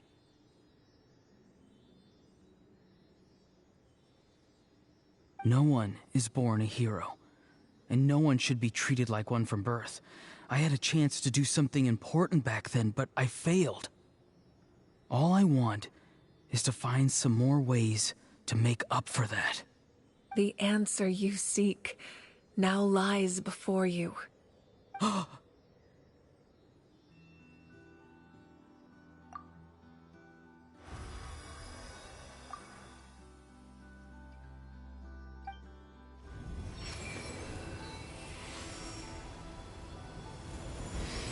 You are the inheritor of my name. The hero from the Masters of the Nightwind, who shall fight for this generation.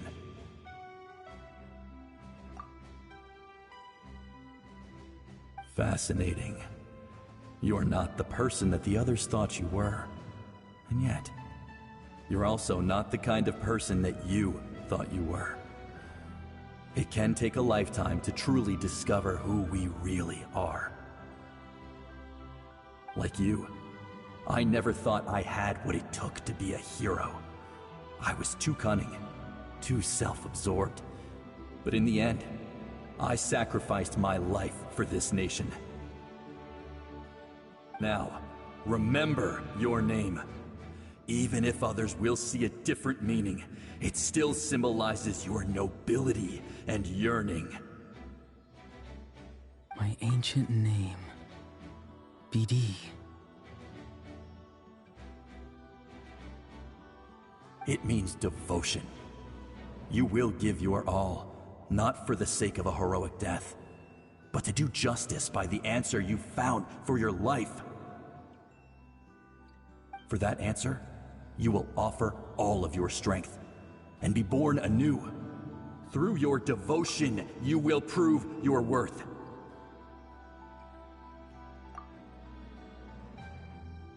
Having foretold his own death, the omniscient man holds a feast in celebration.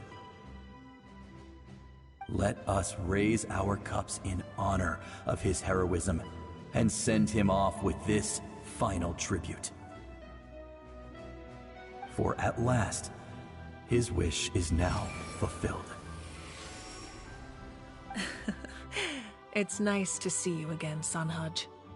With your recognition, we now have the 5th hero of this era.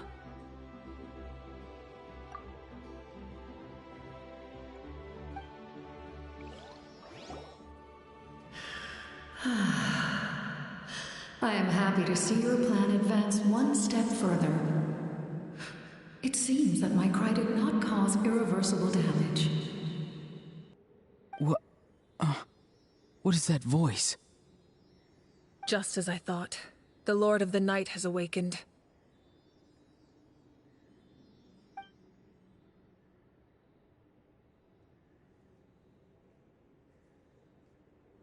The Lord of the Night?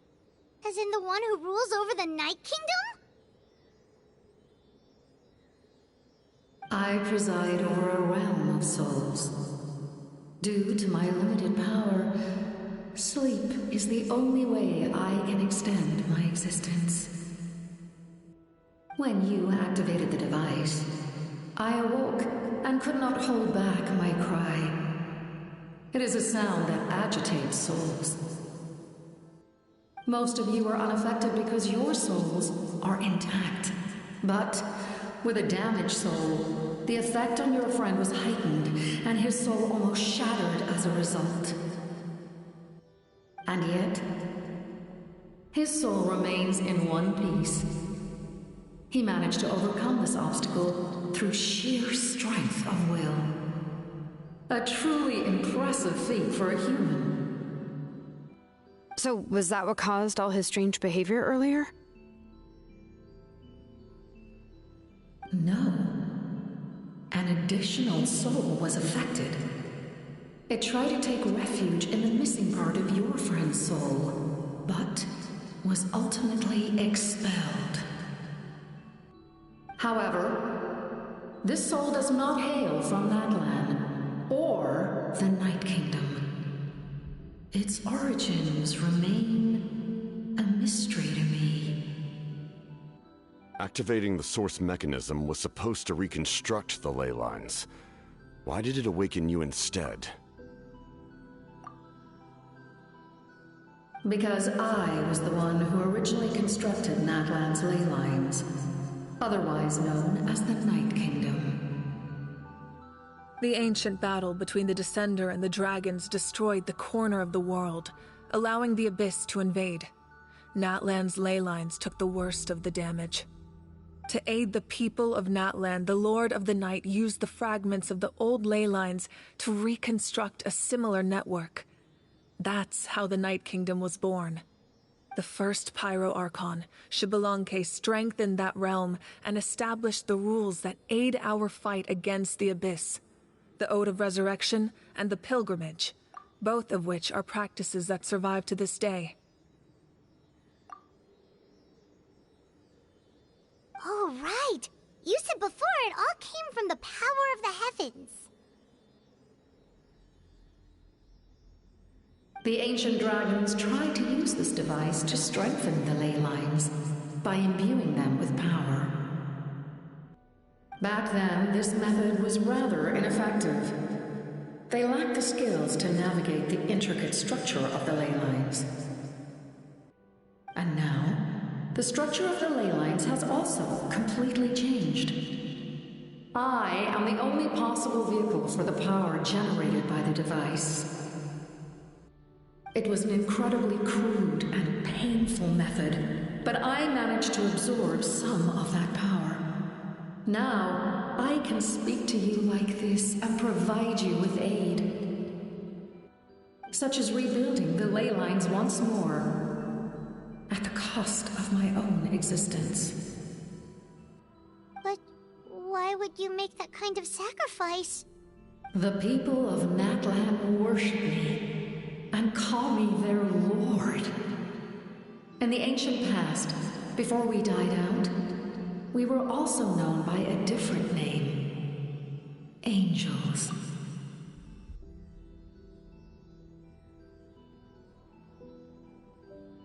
But adventurers like you are probably more familiar with our devolved form. Seelies.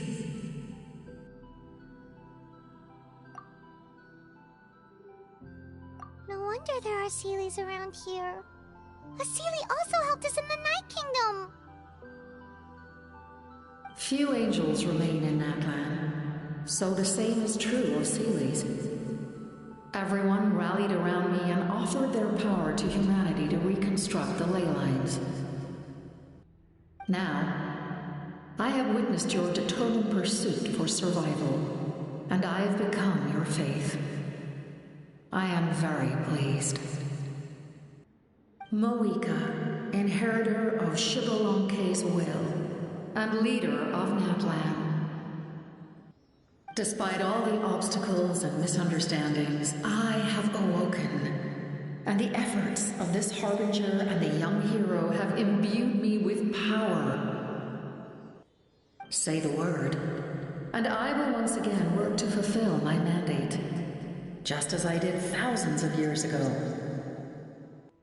You need only nod your head. For the sake of your people and your nation, for the sake of overcoming the invasion from the Abyss, give me your orders. I will not. After reconstructing new ley lines, you will cease to exist. The rules of Natlan are founded in the Night Kingdom. If you disappear, so do they. Not to mention, all the memories and legends recorded within the old ley lines will disappear along with you. The people of Natlan will face memory loss, mental disorders, and cognitive issues. Just like the consequences of using the Gnosis, that is a price I refuse to accept. Humanity's survival is worth any price. Once the Abyss runs rampant, all that remains will be a land of corpses and ruin. And when the new ley lines are invaded again by the Abyss? What then? How are future generations supposed to survive? A land without the Lord of the Night, without the protection of the rules, is doomed from the start. You presume too much. If you cannot ensure survival in the present, you have no right to think about the future.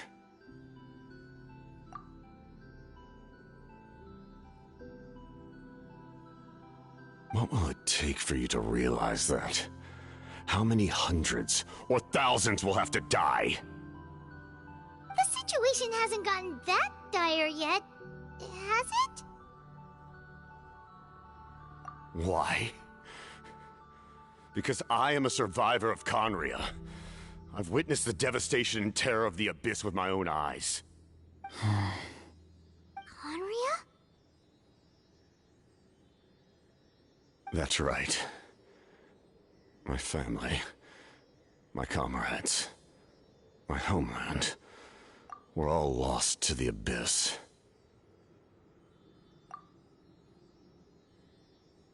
It is an unforgettable pain.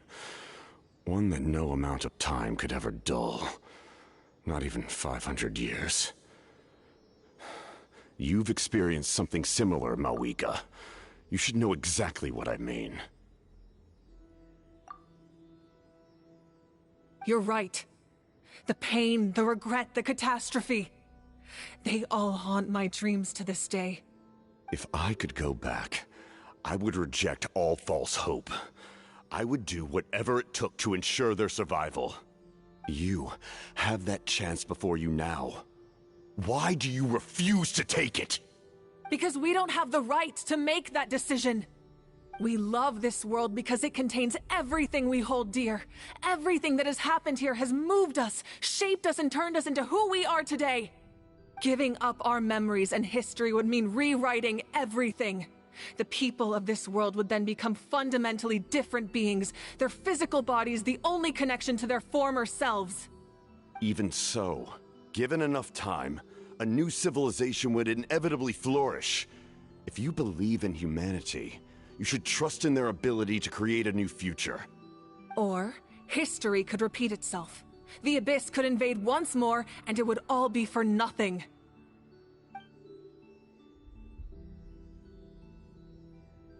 Can I say something? I once carried the hopes of many people, and I was also desperate to save our nation. In the captain's plan, I saw a chance to ensure our survival. But as I was on the brink of death, my wish for life and purpose was rekindled.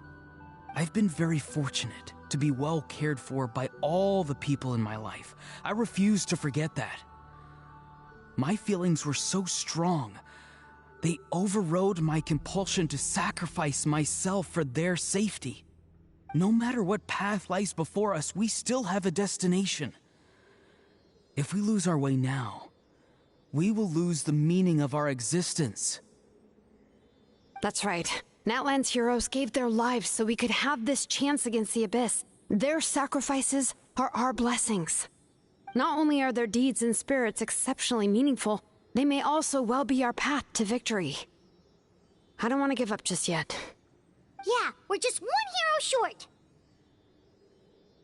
The power from the device will allow me to remain awake for some time. I stand at the ready should you change your mind. Even if you fail, you need only send someone my way. My offer still stands. Humanity is truly remarkable. Even the gods in the heavens hold you to be special.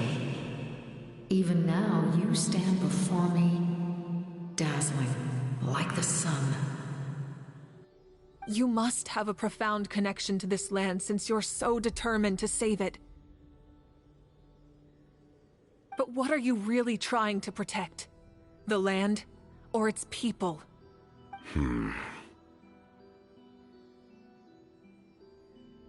Pretty sure he wants to hear what you have to say, Traveler.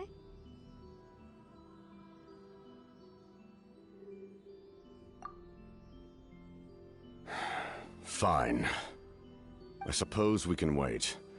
Now that Auroron has inherited the memories of his forebear, there's only one hero left. Your plan does have the potential to generate the best outcome.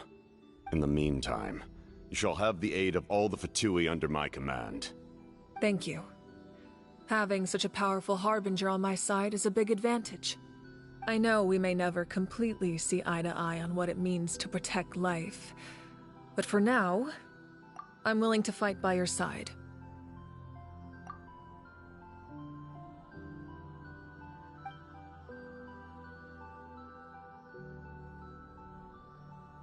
All right, we should let everyone else know about the plan. They're probably still at each other's throats outside.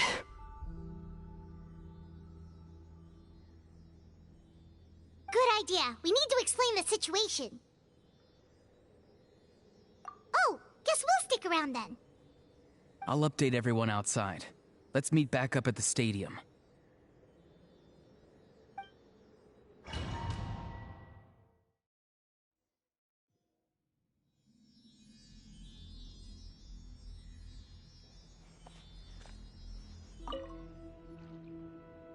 You come to me with many questions, and you should be rewarded for your bravery. Ask, and you shall have the knowledge you seek.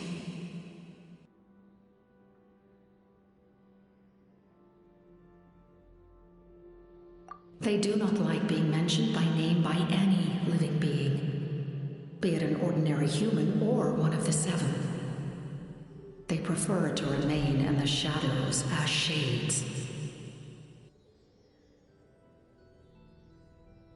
The one you wish to know about? I call her the Ruler of Death. She helped Natlan establish the rules.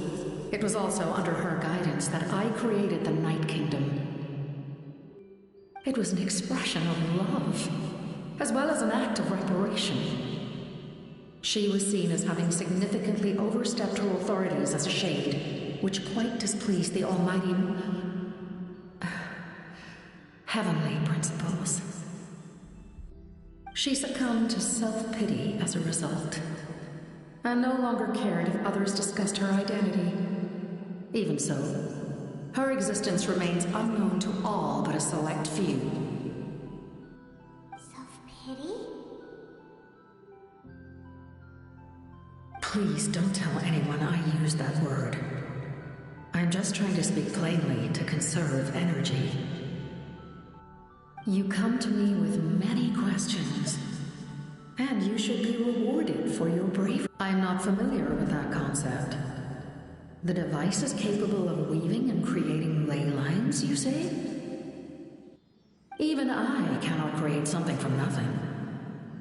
I can only reconstruct the ley lines by reassembling the yet intact components into a new structure.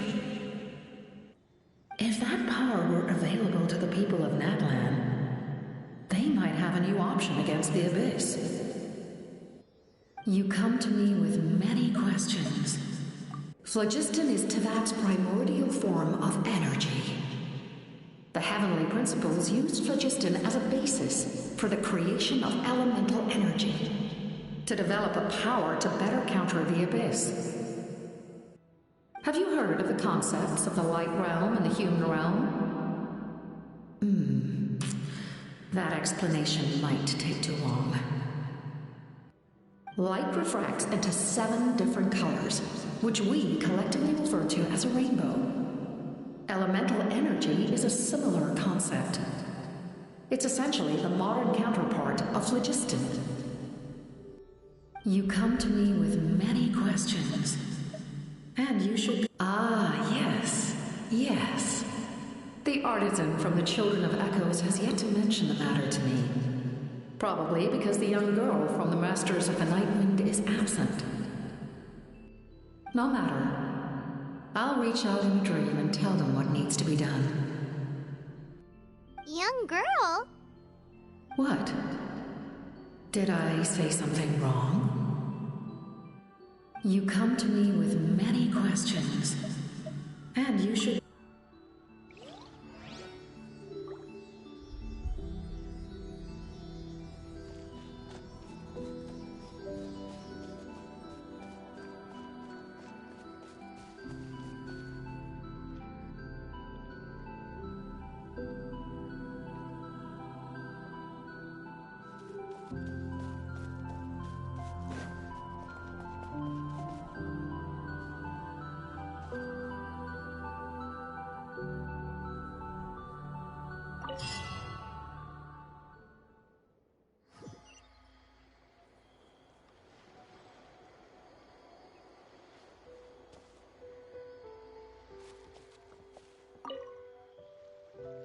The captain says a group of us need to stay behind to guard the source mechanism.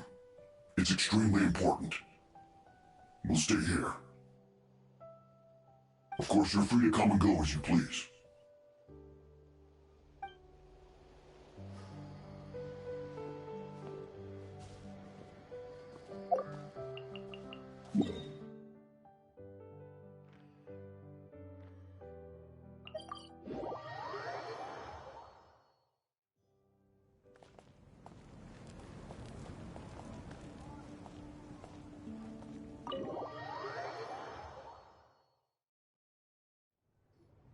In that case, allow me to formally welcome the Fatui to our cause.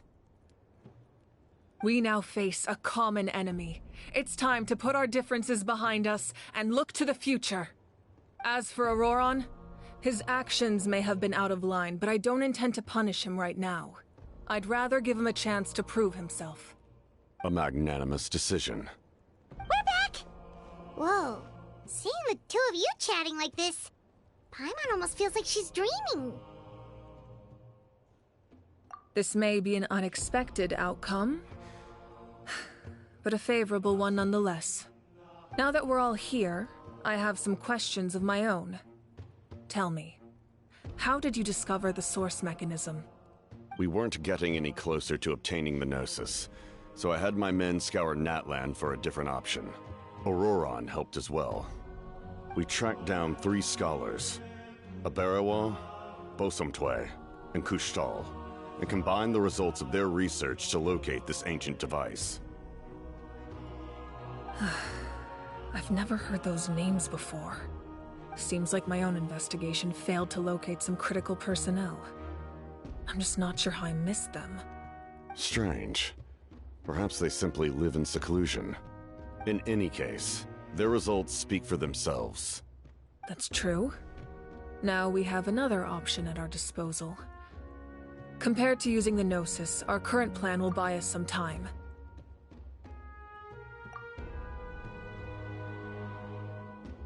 And if all else fails, we still have this plan as a last resort, even though executing it will come at a heavy cost. But that means making everyone forget their past! We should definitely try to avoid it if we can. Oh, actually, speaking of the Gnosis, how did you know what it could do? That story begins with the Cataclysm 500 years ago. I failed to save Conria from the rampage of the Abyss. When the situation became unsalvageable, I fled to Natlan with the remainder of my platoon, only to find that Natlan had fallen victim to the same tragedy.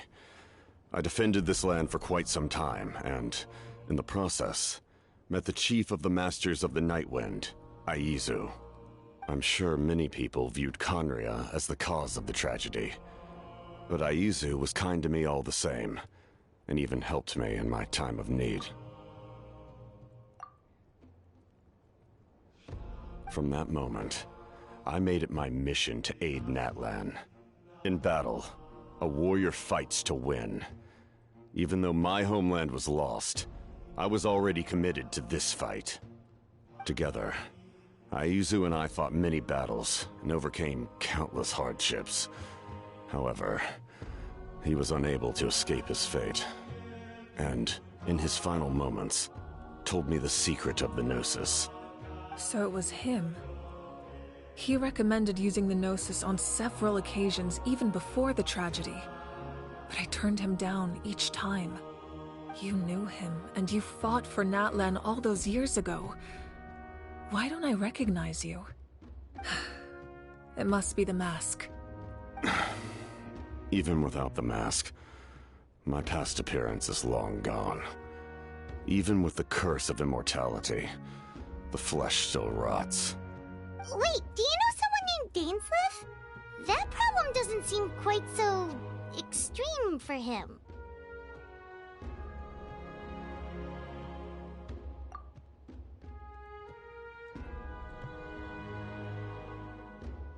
You've met him already? Yeah, a bunch of times. Sounds like you know him too. During the Age of Conria, all I knew was his name.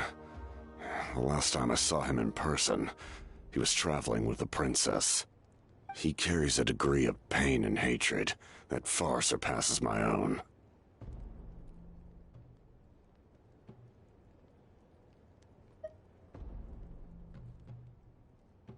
Yes, you're the brother of the princess. Given the role I held in Conria, I would prefer not to harm you. Although, this is likely a self-imposed burden. If the princess saw me now, I doubt she would even recognize me. As for your question, I don't know how Dane managed to slow the deterioration of his body. My appearance is much changed, and that's not the only thing. Even my physical strength is a shadow of what it once was. I would have never known. During our battle, it felt like I was fighting against the pinnacle of human strength.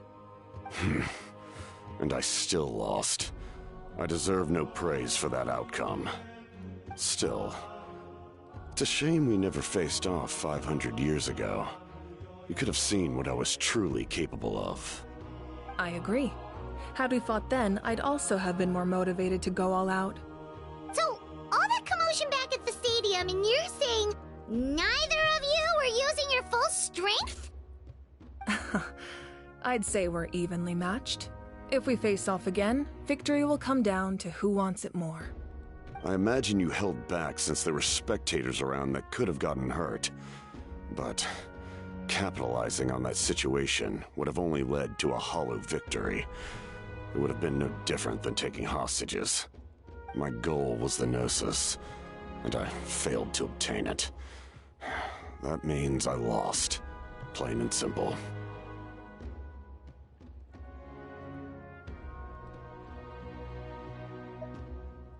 Her Majesty the Tsaritsa allows every Harbinger the freedom to pursue the meaning of their existence. When the time comes, that freedom can take precedence over her orders. That's why our methods can be so radically different, despite sharing the same goal and the same sovereign.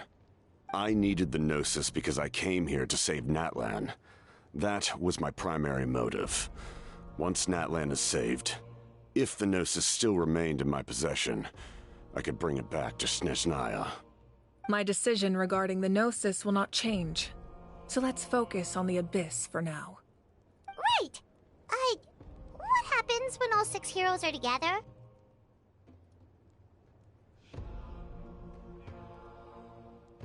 We will unleash a great power that can be used to thwart the Abyss. But only once. It's a power that Xbalanque gained from Renova. Renova is a god whose existence predates any Archon. You can think of her like an emissary of the heavenly principles. She controls the power of death. Wait, is that why you have the Ode of Resurrection? Yes. Renova also orchestrated Natlan's rules. As for the Divine Throne, like I said before, when a human ascends to the Divine Throne, their inner flame will awaken. The size of the flame depends on the person's potential. The same principle applies to the ruler of Death's power, with one notable distinction. The amount of power inherited will not change depending on your ability to tolerate it. In other words, it's a kind of power that not everyone can withstand. But if you survive the trial, you will gain unprecedented strength, and the ability to harness powers more formidable than any Archon. That still sounds really risky. We cannot walk this path without accepting risk. Mualani charged into the Night Kingdom despite the abyssal contamination. Auroron fought back from the brink of death. In the face of their bravery, I must respond in kind. That is my duty. Spoken like a true leader. All right, that's enough for one day. You should head back and get some rest. I'm sure you're exhausted. The Abyss will likely sense the change in Auroron. It's possible the frequency of the attacks will increase. There are many challenges to come, so we need to be prepared. When you put it that way, Paimon feels even more exhausted. All right, let's head back.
What shall we do?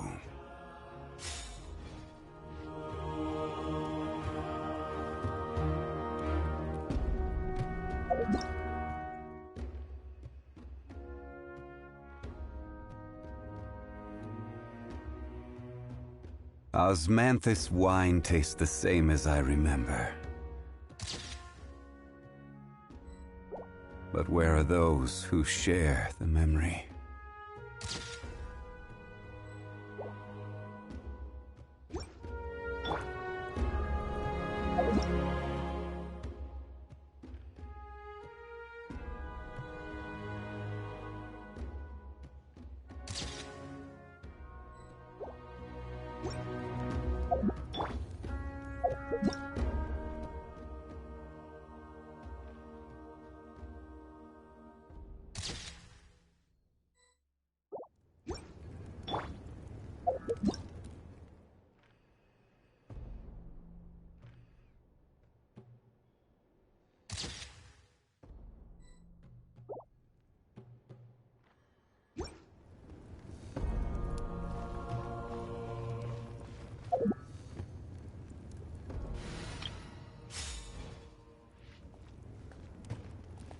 Now that we're working together, we'll need to coordinate our efforts.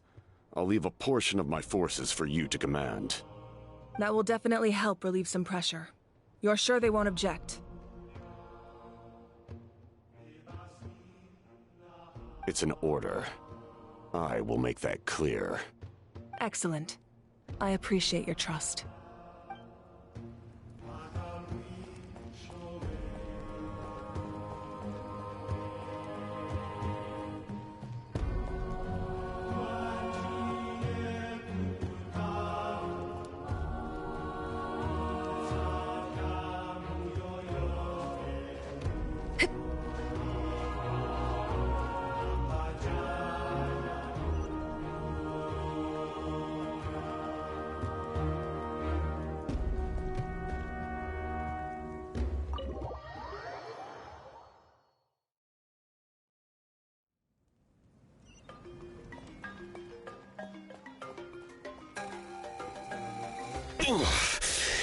That hurts. The monsters keep increasing in number. It's like something changed. It's definitely unusual, and we should all be careful. But don't worry too much. You have us by your side. If there's one thing the Abyss fears, it's strength. If they think we're easy prey, they've got another thing coming. Oh, someone's calling us.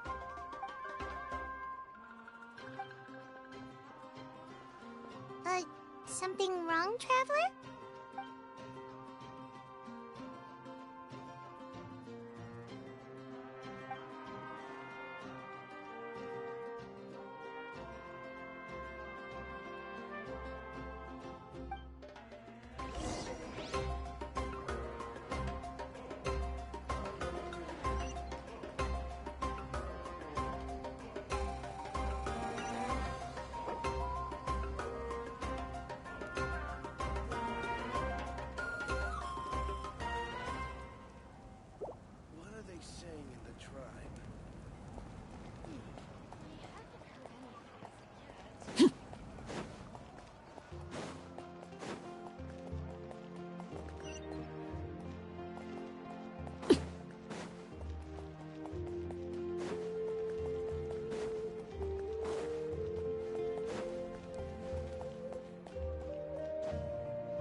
Nope, we can't give any of these to our soldiers.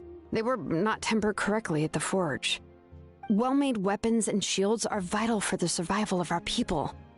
I know we're under a lot of pressure, but we can't compromise on quality. Listen, I'm not blaming you. I know this isn't your usual standard of work. Why don't you all just take a break and I'll take care of the pieces.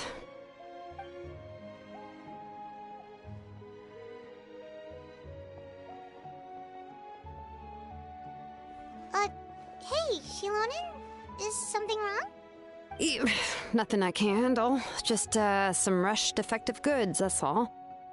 Even the most skilled craftsmen make mistakes under pressure, and if you two want to avoid the same fate, you should really get some rest. You must be exhausted too. Don't worry. I like it that way.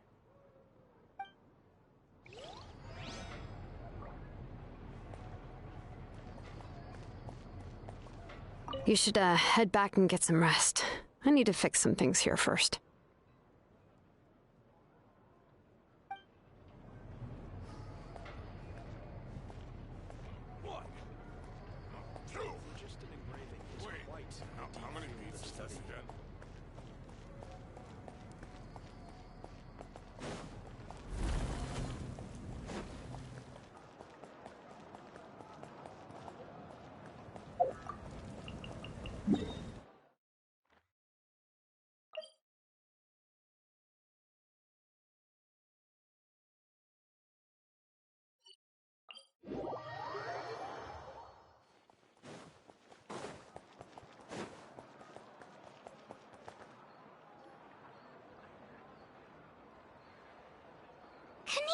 You made it back in one piece!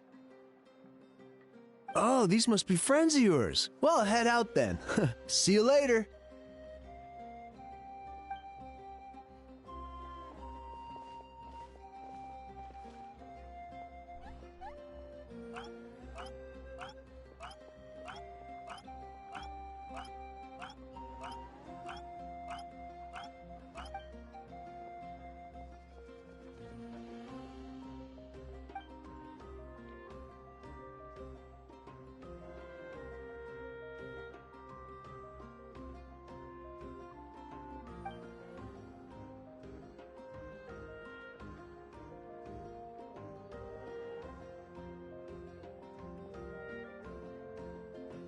Yeah, a lot happened while we were in the ruin. We'll tell you about it some other time.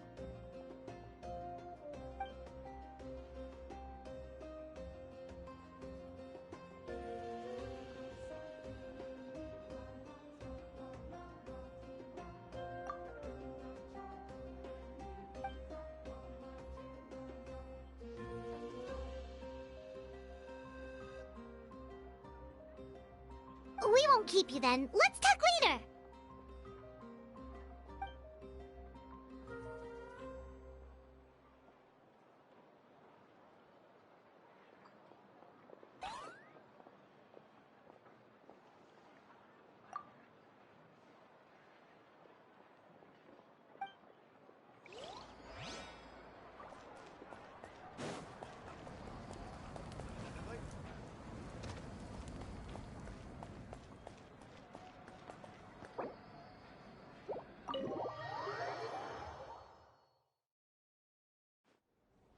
Auroron?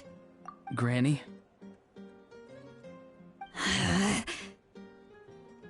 What's wrong, Granny? It looks like you have something to say. You know exactly what you did. You need some sense knocked into you, that's what I think. Now, where do I even begin? I'm sorry. Now that you have nowhere to run, that's when you apologize? You couldn't wait to run off last time, and the time before that. Pretty sure I apologized those times too. What exactly were you thinking? Being a wanted criminal is one thing, but then you also tried to pull off that whole thing in the ancient ruin. I'm not the one who needs an apology. Apologize to yourself for risking your life. Okay. I'm sorry.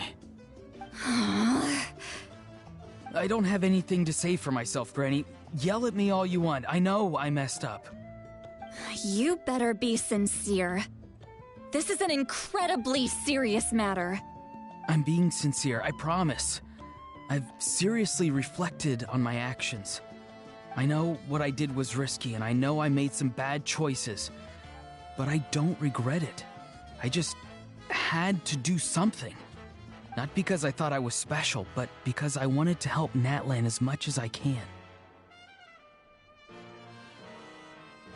Of course, in the end, I just ended up causing more trouble, so you're right.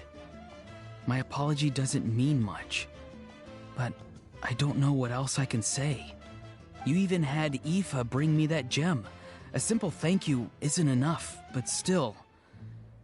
Thank you, Granny. You're welcome. Just make sure to thank Aoife sometime. I will. Anyway, don't feel too grateful. I tampered with the bag to copy a portion of your memories. Oh, I didn't notice. Of course you didn't. You forget how many years I have on you. Like you could uncover one of my tricks. Anyway, I have something else to tell you. The Pyro Archon has discussed your case with the others. Many of your actions violated the rules of Natlan, and you should understand you'll have to take responsibility for that. I understand. But your efforts weren't entirely meaningless in the end. In addition to giving us another failsafe, you saved yourself with sheer force of will and managed to become a hero. Huh. Not too shabby, grandson. Did the Traveler in Paimon tell you to say that? What? No! I said that because I mean it! I can't believe you're complimenting me at a time like this. You normally let your fists do the talking. You're not off the hook just yet. I told the Traveler I was going to break your legs, and I meant every part of it. Could you not? I still need them to walk. Trying to negotiate, are you? All right. Make me an offer. Given all the good things that I managed to accomplish, can you let me off the hook this one time? I promise to do better in the future. Fine. I can let this slide for now. But I'll be watching. We'll see if I change my mind. Oh, Traveler, Paimon. Didn't expect to see you here. Hello!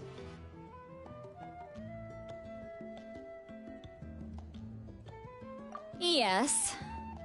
Looking after these little rascals is rather exhausting.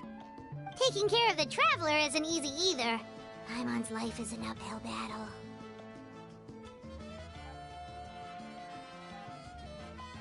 Traveler, Paimon, I want to thank you for your help back at the ruin. I won't. Let's get together sometime. If Auroron really wants to thank you, he can treat us all to a tasty meal. Sounds great! We'll be there!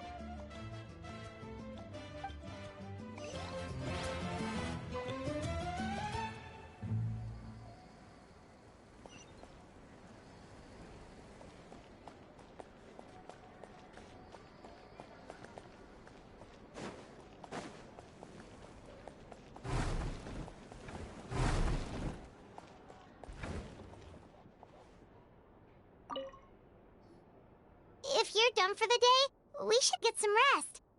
Paimon has a feeling we'll need it for tomorrow.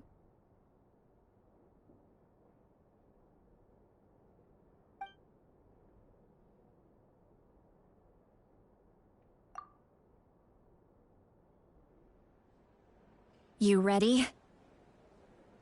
Yep. Let's go meet the Lord of the Night.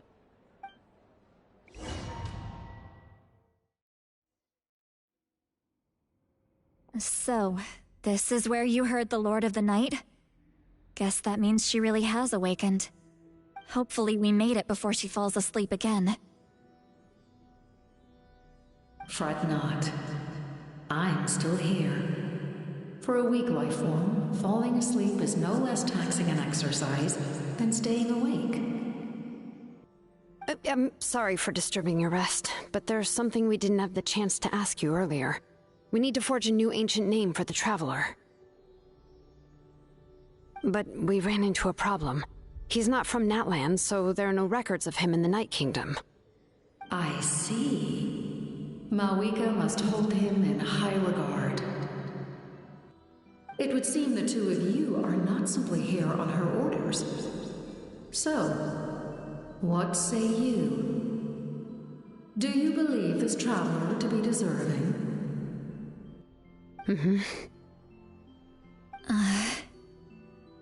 Speak your mind. There are no others here. You are both my children, both children of Natlan. I would hear your opinions on the matter. He is special. He saved Kachina and devoted himself to helping us avert this disaster. Natlan owes him a debt. But that debt has not been repaid, and with an ancient name, we can at least guarantee his safety. Even though that guarantee will come at the cost of your own life? Yes. So, it's true. Forging an ancient name consumes the life of the craftsman. Forging an ancient name is an act of creation. It involves taking disparate concepts throughout the Night Kingdom and condensing them into a heroic epic. But it takes time for the new concept to be integrated into that realm. If the ancient name is like a seed, then the life of the craftsman is the outer shell, serving as its protection. Once that process is complete, the seed will sprout, and having served its purpose, the outer shell will gradually disappear. Forging an ancient name is no easy task, and creating one for an outlander makes it even more challenging. Still, if you're here, that means your mind is set. Yes, because I believe forging this name will be well worth it. We don't know how long we'll be able to hold back the Abyss or what the final price of averting this disaster will be. If giving up my life means that all the people of Natlan can have a future, then the sacrifice is practically negligible. Even when I'm staring death in the face, I don't think I'll regret this decision. I bear the name Baraka. This is a part of my duty. I understand. The chance may be exceedingly slim, but you still want to seize it, because this could be the final step to victory. And you, Sidlali, the anxiety you feel, it's because you saw something, yes? Something you were not meant to see. So, you know about that too? What is she talking about? I've had concerns for a long time. Malika's plan needs too much time, and too many things can go wrong. The Masters of the Nightwind have a ceremony that can be used to glimpse the future. It's just... using this power on the Pyro Archon has always been seen as a taboo. And you did it anyway? What did you see? Death. How? A key part of Malika's plan is using the 6 heroes to release the power Xbalanque obtained from the ruler of death. Considering its origins, the price of using that power is death. You're saying Malika is going to die in this war against the Abyss? Yes. I can't just ignore what I saw. That's why I need the Traveler's power. I need the power of a Descender. Don't forget, Sidlali. Even if it may seem like someone is fated to die, the nature of death and fate are different. Fate indicates what will happen in the future. The time, manner, and place are all predetermined. But death is different. Death is a rule. The ruler of Death's power will allow Malika to triumph over the Abyss, but she must offer her own life in the process. The ruler of Death cares little for the time and manner of a death. She simply guarantees that it will occur. Fate may be able to influence the timing, but that is all the Traveler can change. Wait, you're saying we might be able to change when she dies, but not the outcome? I cannot help you with this, I'm afraid. It's beyond my capabilities. Malwika knows about all this, doesn't she? Yes. I imagine she has long accepted this eventuality. Well, I can't. She's so strong. She never gives up, never rests until a problem is solved. She's not the type of person to just quietly accept her death. The Traveler shares that quality. That's why I think this gamble is worth it. Together, I know they can overcome the impossible. Be it fate or death. We shall have to wait and see, but I will curb my expectations. My time is running out. It is my honor to witness humanity in this moment of absolute determination. We won't forget your contributions. Once we deal with the Abyss, we'll find a way to keep you alive. Thank you for saying that, but there is nothing you can do. How many years of life are enough? 10? 100? 1,000? 10,000? The Night Kingdom will disappear. The humans will continue to fight against the Abyss, and in the end, all will cease to exist. When you consider all of that, extending my life is meaningless. That's what makes us different. Even if our end comes tomorrow, humanity will still do whatever it takes to survive today. Exactly. Times like these always fill me with admiration and reinforce my commitment to the mandate I shoulder. My creator was right in esteeming you as special above others. Here. This is my gift to you and an extension of my will. It can record the traveler's experiences in this land, whether from the past or the future.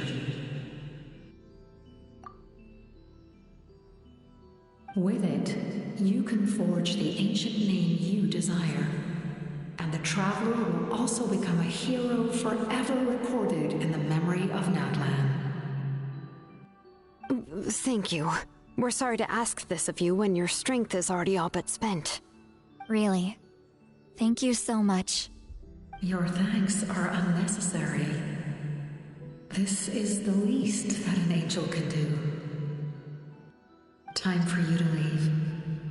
It's getting dark.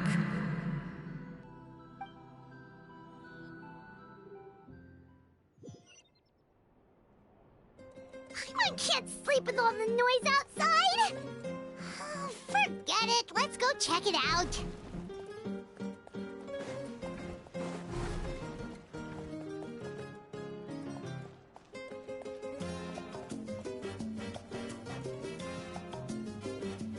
Shilon and Sitlali, is there a reason you're up so early? We went to see the Lord of the Night, and she gave us this. Like I said before, I couldn't forge your ancient name because there was no record of you in the Night Kingdom. But with this, we can finally record your deeds. Just keep it with you during your time in Natlan, and eventually it'll be full of your adventures. Really? Let Paimon see!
Whoa, it's the two of us! And a sun in the middle! Oh, and that Kachina? It's not a concrete medium. It reflects the Lord of the Night's will, and shows what she wants you to see. Oh, in other words, don't worry about his form. When you want to check the contents, just take it out and have a look. Sounds convenient. It's also super light and doesn't take up too much space. This is a really awesome gift. Oh, yeah. We'd feel bad accepting something like that. Oh, yeah, don't worry, you two. It's, like you saw yesterday, aiding humanity is the Lord of the Night's mandate. She would have willingly reconstructed Natlan's ley lines at the cost of her own existence. She wouldn't ask anything in return for this. Exactly. Just take it. Well, if you say so.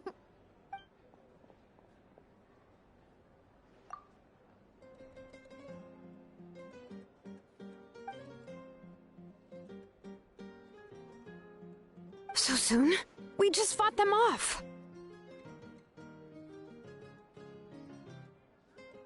We can figure that out later. Let's go!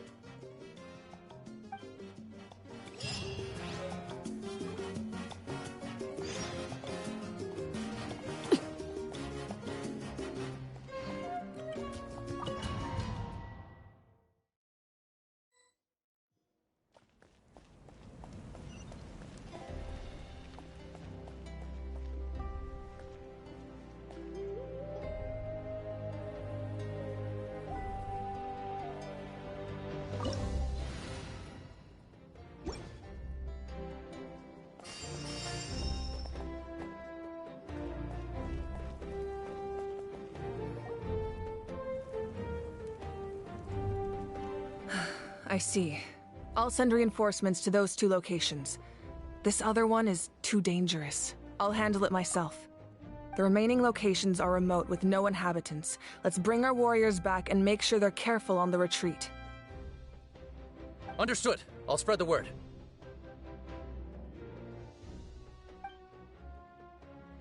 We're here. What's going on? Kachina said the Abyss attacked again? Yes, it's not looking good. Our forces have always been able to handle the sporadic attacks, but now, there are more monsters than ever, and the attacks are more frequent. What about the scale? What areas are they targeting? All of Natlan. Not just around the stadium, but even the remote areas of the Collective of Plenty are reporting attacks. Could this also be some kind of omen? If things continue like this, then... We won't last much longer, I know. What we're seeing now is the desperation of the Abyss. It knows we're only one hero short. I don't have the strength to fight it right now. This is its best opportunity and its final chance. You're saying we just have to hold out for as long as we can? It'll be a long fight. Our current focus needs to be on protecting civilians and conserving manpower. There are caravans and adventurers trapped in the wild. Many of our warriors have already left to rescue them, but they'll need reinforcements.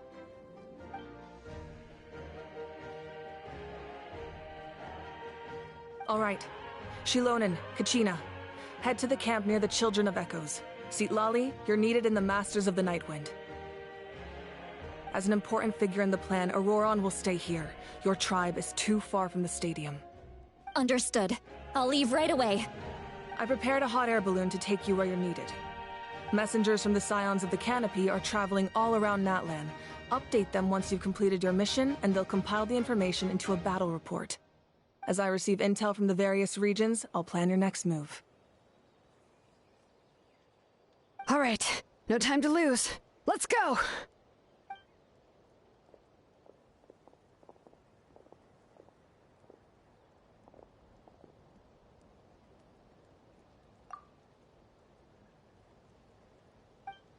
What about us? Where should we go? I received word that a small team escorting civilians back to the stadium was attacked. They won't be able to hold out for long. Can I leave them to you? Thank you. The hot air balloon is over there.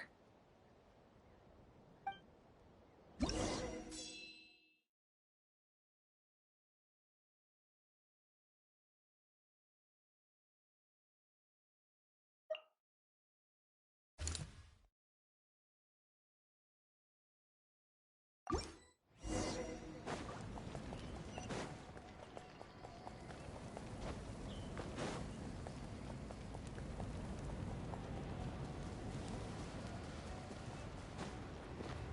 we're off! Hey, this thing is pretty convenient. It's not only fast, but also saves us a lot of energy.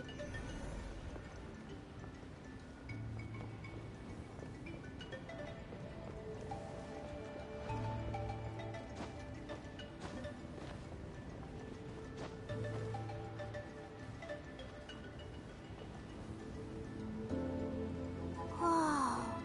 There are warriors fighting everywhere. Seems like chaos in the making. Good thing for those battle reports.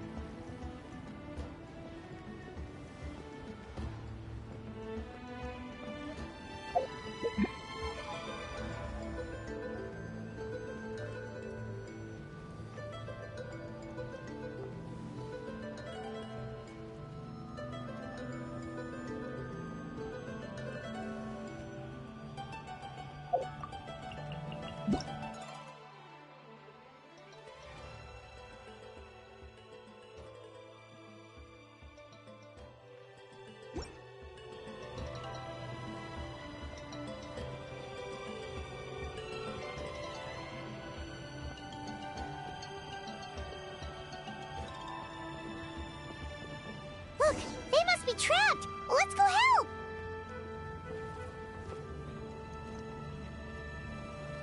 Reinforcements! Thank goodness! Illusion shattered!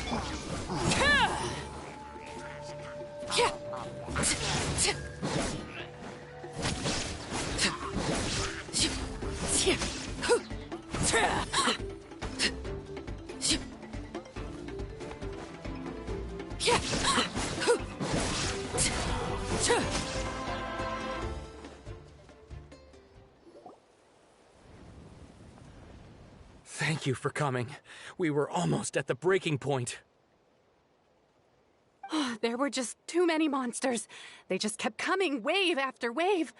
I've never seen it this bad. At least we got here in time. You all should get going. I know, but it's not that easy. A lot of people were hurt in the battle just now. Our cart was also attacked, and now our supplies are scattered everywhere. That's not important right now. We need to focus on getting out of here alive. I know, but these were medical supplies. What if they need them back at the stadium? It's them! Over here!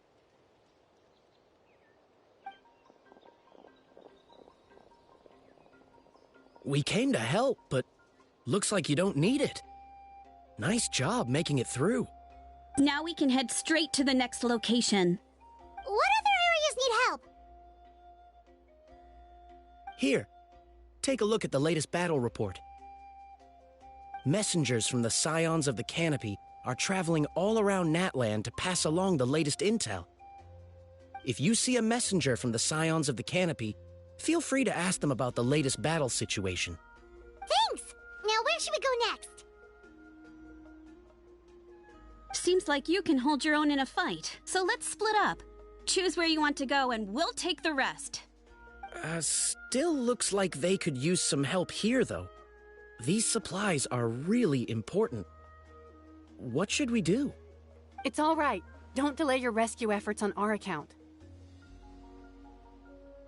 But if we stay here too long, the monsters might come back. What do you think, Traveler? Should we stay and help? Paimon will do whatever you decide.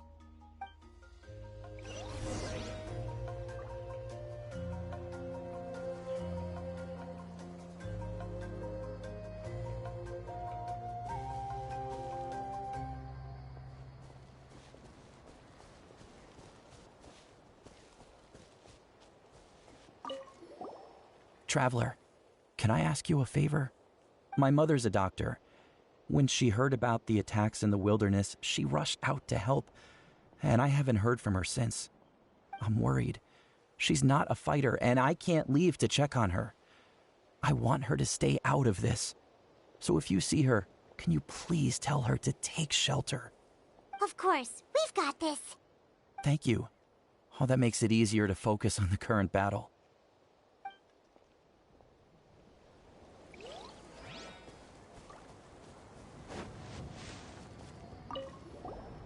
Do you get scared? Normal? You mean I'm not being a coward? Not at all. You're here, aren't you? Ready to fight even despite your fear. That's impressive. Oh, yeah. You're right. Thanks, you two.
Hey, Kanichi just ran past. He must be busy delivering messages.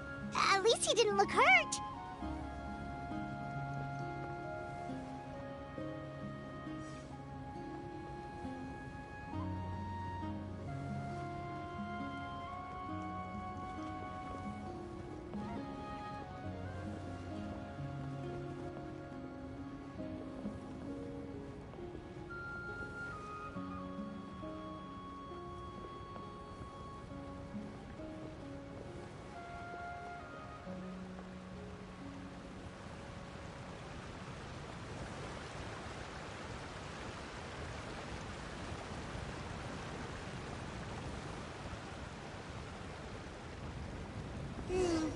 Everything looks good so far. Wait! Those Saurians are fighting the Abyss! Unbelievable! Attacking cute, innocent Saurians? Come on, let's go help!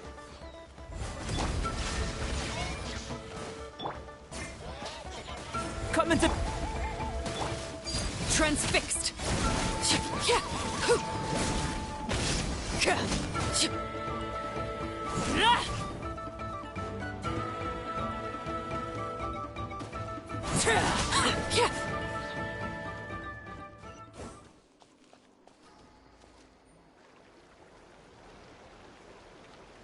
It's all right. You're safe now. The bad guys are all gone.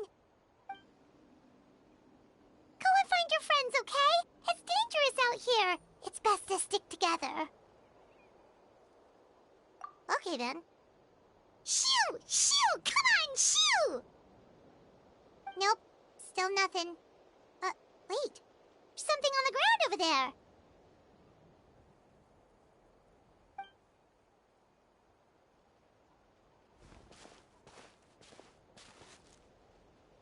Let's see. Oh, it's one of the battle reports from the Scions of the Canopy! This must be what the Saurians were trying to protect! Looks pretty recent, too. We can use it to figure out where to go next.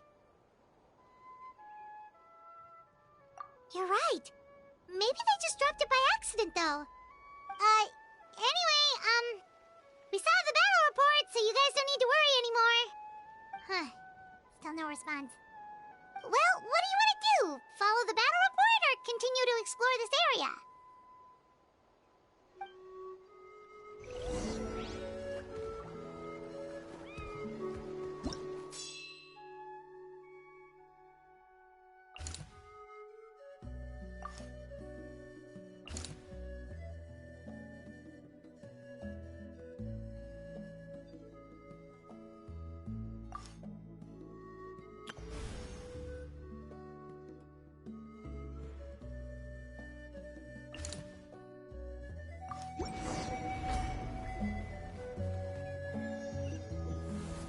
This is the place. Let's go help.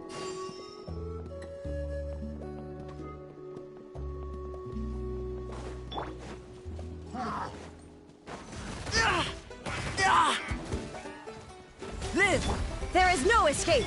Rain Cutter! Laid bare!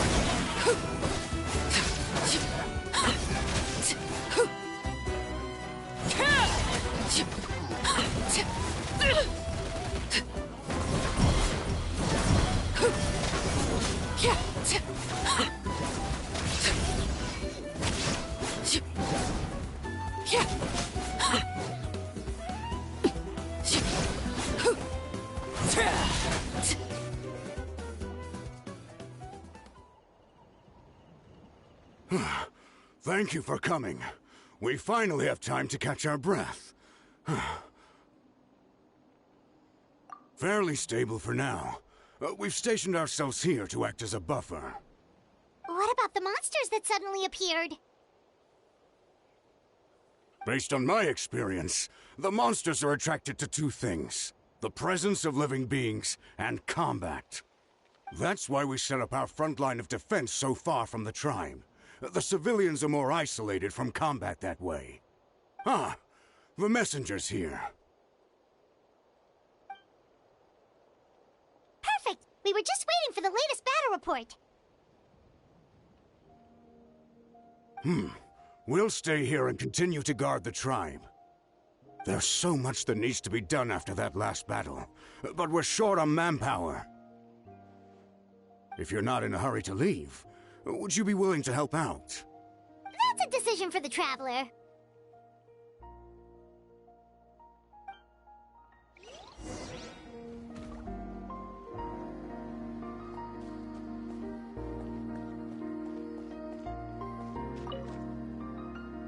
Ah, by the way, I think I know where some monsters might be. It's an area nearby.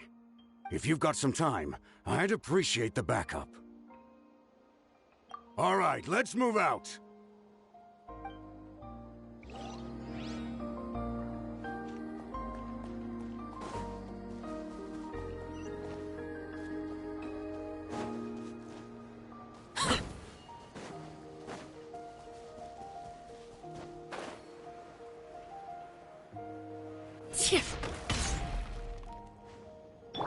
Burst forth!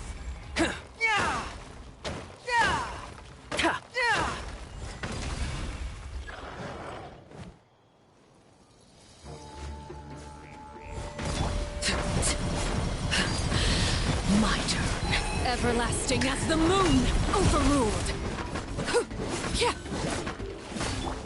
Live! Shine down!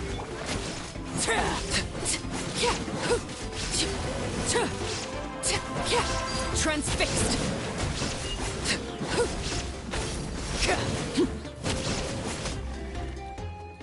Thanks to you, we managed to clear out the threats in the surrounding area. Let's head back.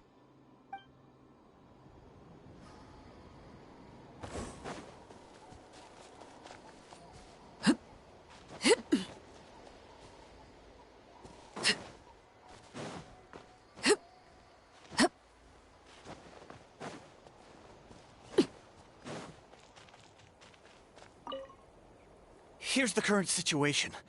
People from all over Natlan are trying to make their way to the stadium, but they're being targeted by the Abyss. If you have the strength, they could really use some help.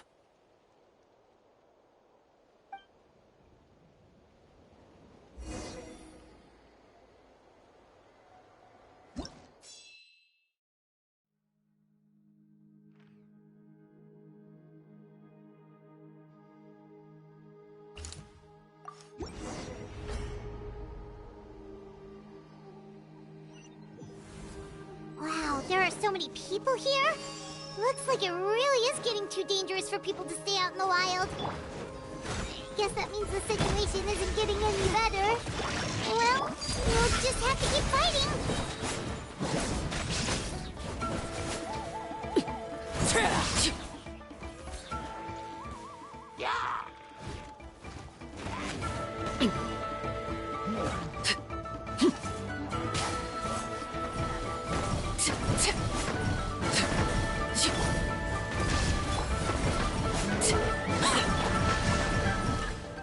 Shine down! Wanted my full attention, did you? This is where you fall. Laid bare.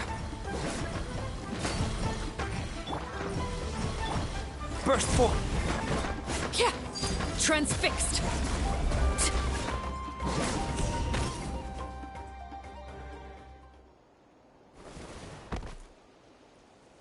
Oh, Kenichi, you're back!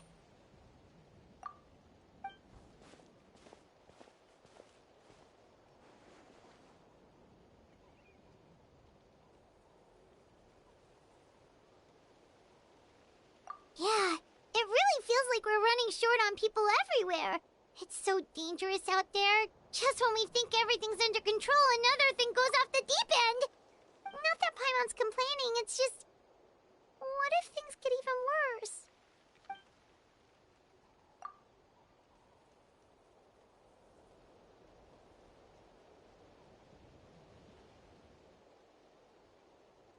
Okay, that's enough out of you!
Yeah, she always seems so confident.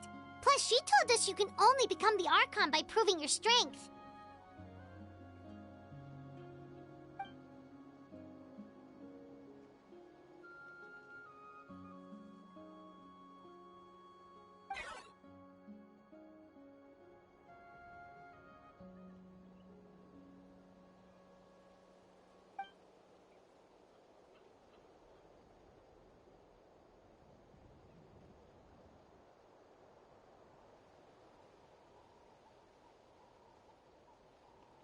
Idea! Maybe we can see if the people around here need anything in the meantime.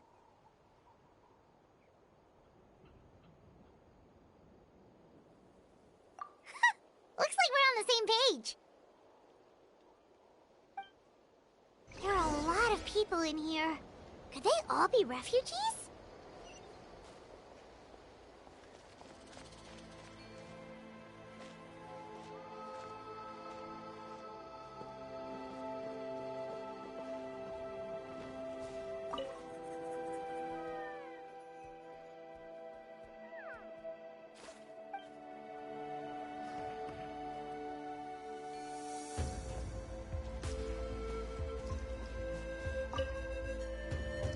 I managed to accept my fear, but I still want to ask you one last thing.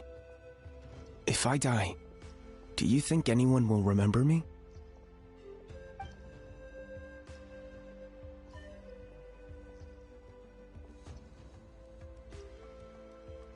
Yeah, please do whatever you can to stay alive. Your life is super important. My life is super important. Got it. Thank you again for leading me to the answer.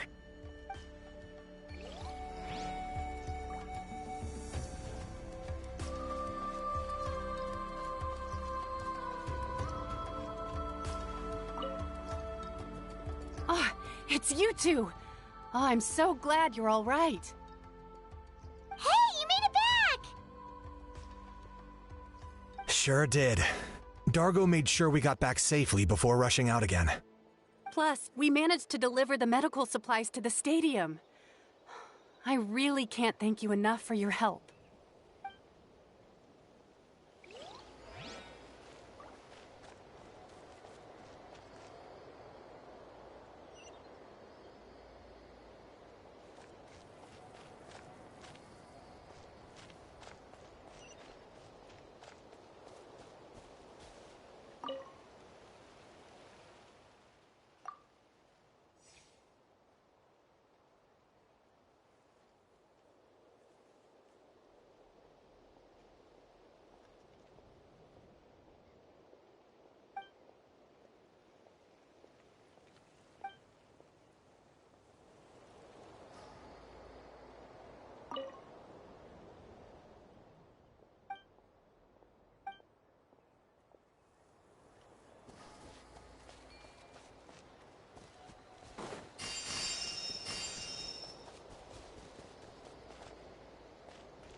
Want to get some rest, Traveler? We have to head out again in a bit.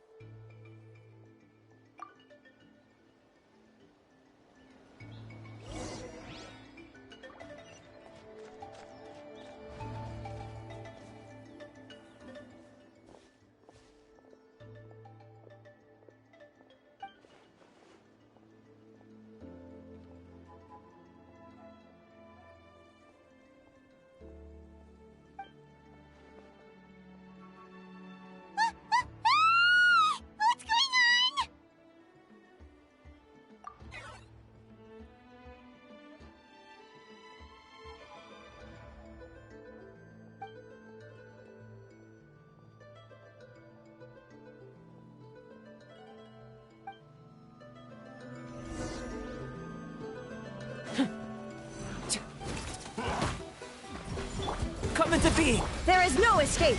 Let me weave you a... Target acquired!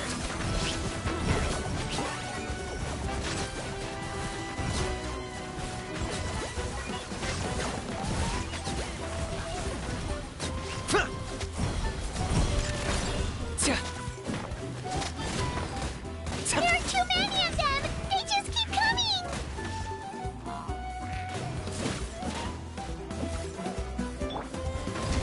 Shine down!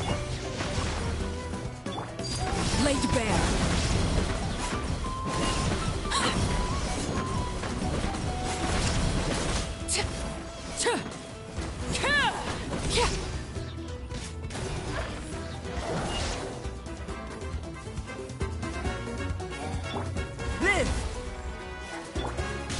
Rain outlines your fate.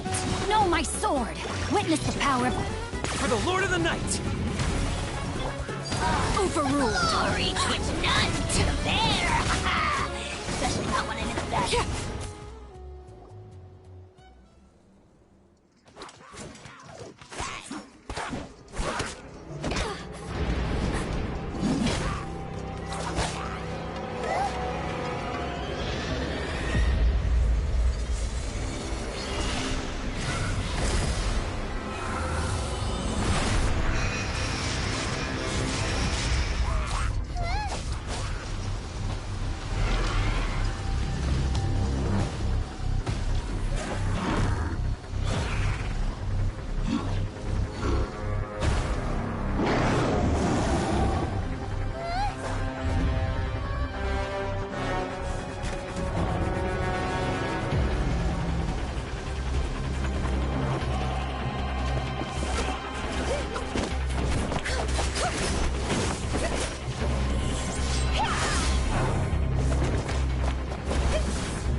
Thanks. The situation is grave. Hold this position. Keep the people safe.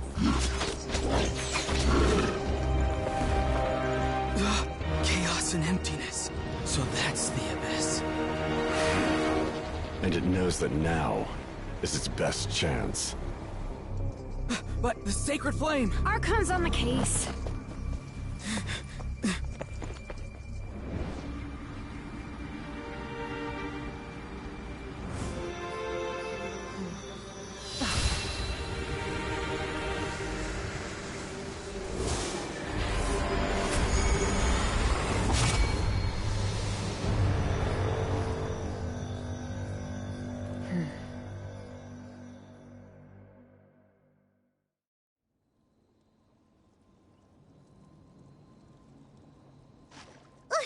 What was that?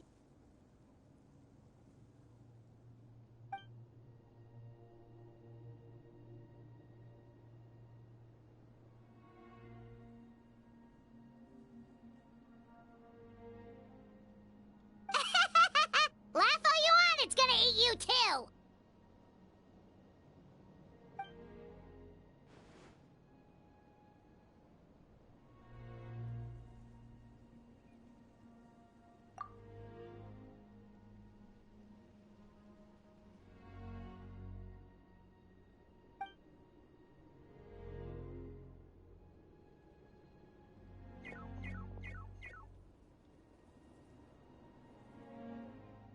The fact that Deadpan Kaniche is this nervous just goes to show how serious this really is.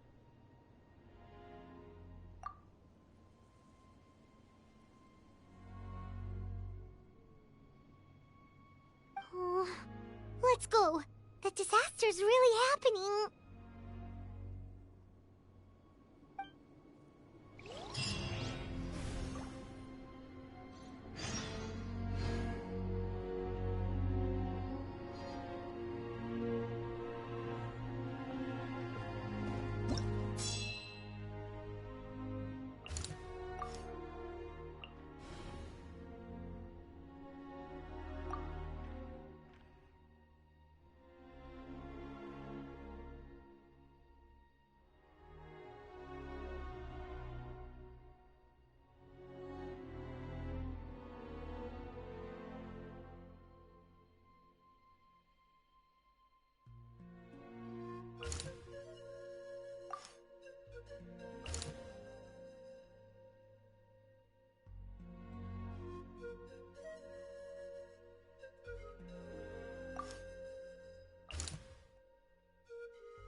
Whoa!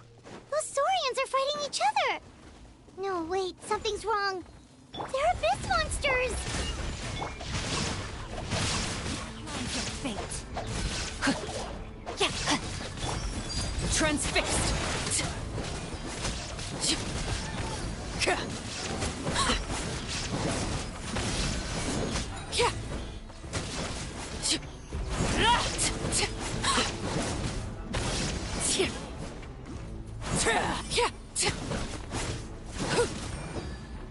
Burst forth! Time to act. Shine down!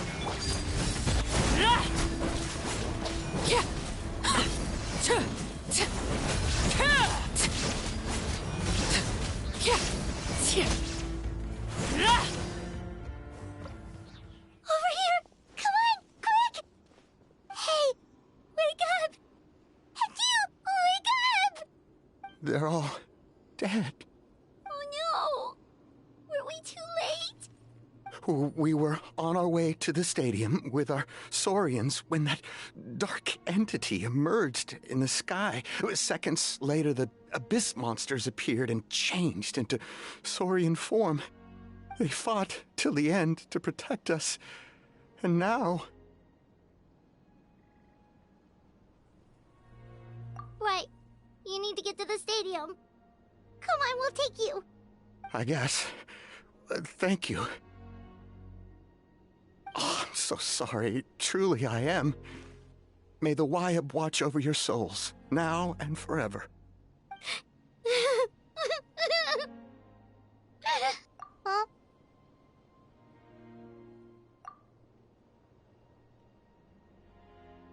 Yeah.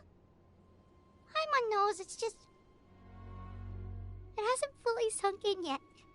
But anyway, right now, let's focus on getting them to the stadium. With any luck, there'll be an update waiting for us there. If not, we'll just have to play things by ear.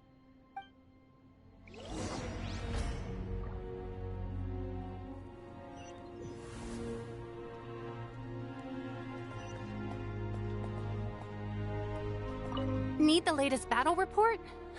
We don't have too much information since so few messengers are making it back here. But, as I understand, the folks at the Scions of the Canopy outpost suffered a large-scale abyss attack as they were trying to evacuate civilians to the stadium. If you're free, please head there immediately.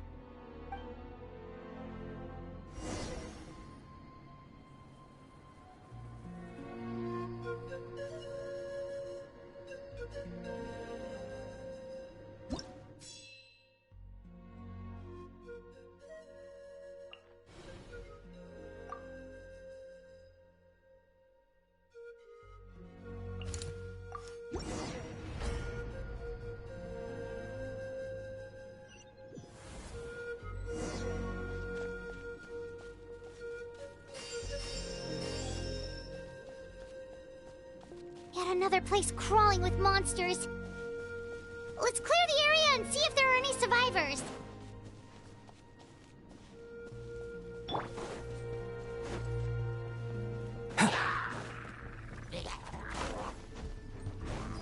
Coming! Rain cutter! Laid bare!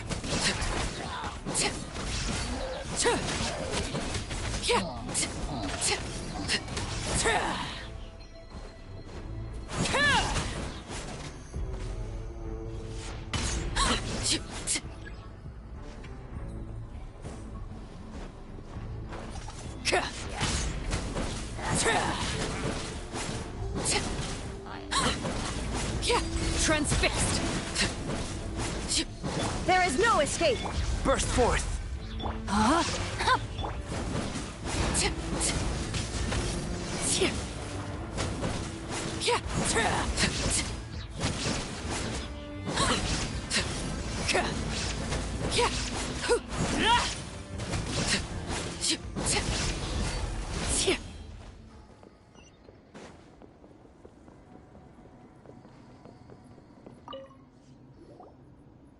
Stay back! Wait, here? What happened to the monsters? All of them? But there were so many. What's the situation here? Any other survivors?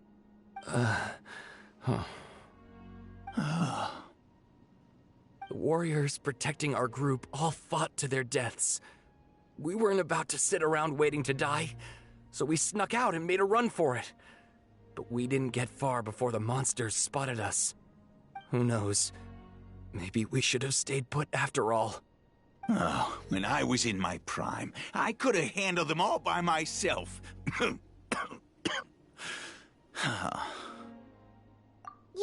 take our hot air balloon and head to the stadium. Oh, but won't that hold you up if we take it? What the? How is anyone still here? I thought the monsters had captured this place. Yes, of course. Leave them with us. What's the matter? We need to go. It's not safe here. It's just... I can't help but think things might have turned out differently if only I'd chosen to fend for myself sooner, rather than expecting other people to protect me. It's not too late, maybe even for me. I might be an old bag of bones, but I used to train in the spear, and I bet I can still remember a thing or two. Let's get going. I'm gonna fight to the very end, just like they did. Thanks again for your help. We'll be all right from here. Okay, but be extra careful on your way back. We'll see you at the stadium. You bet. Till then.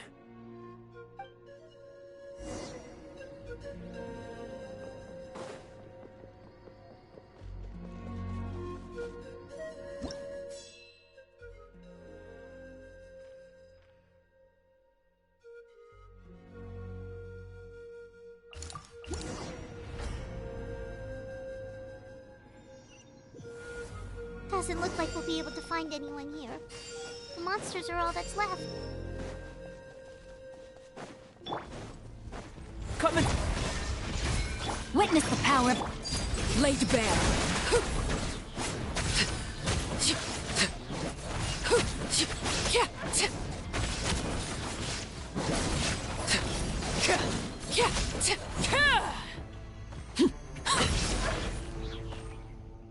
Nope.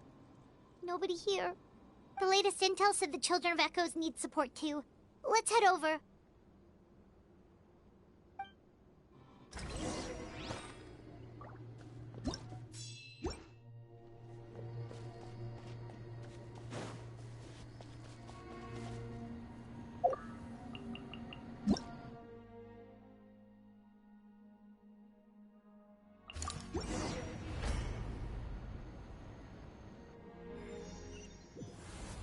These warriors are struggling! Quick, let's help them!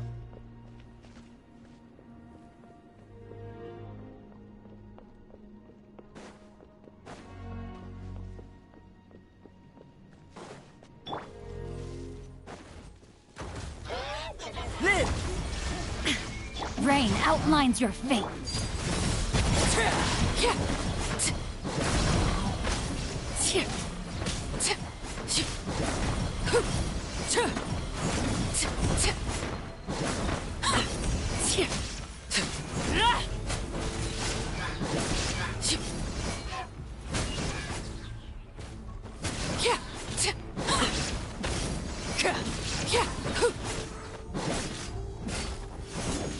Illusion shattered! Huh? Rain outlines your...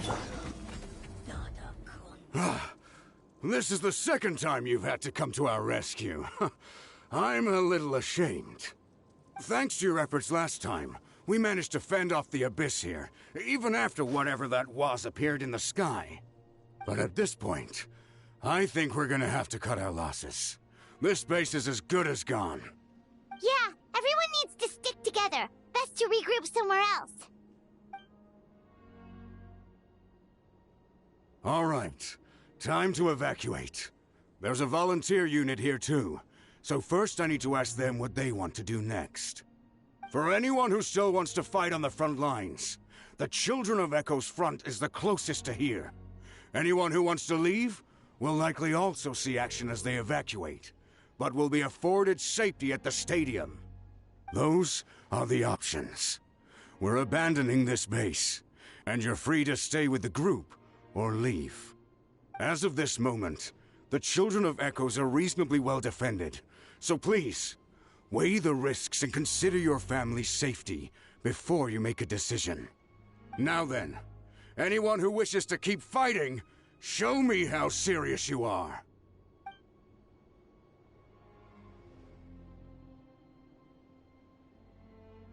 Did I not make myself clear? But if Natlan is destroyed, will there still be a home for us to return to? If anyone wants a future, it's on them to go out there and grab it. Period. No one wants to be that person who sat back and hoped for the best while other people were giving their blood for our nation. Very well. For Natlan. For Natlan. You heard them. This means we'll all be going to support the Children of Echo's garrison. Great! Well, you all seem in good spirits, so that's encouraging.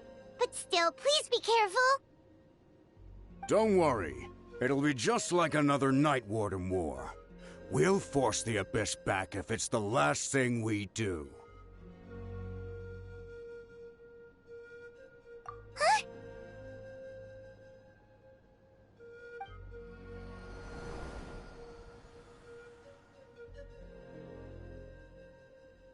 Shoot! That creepy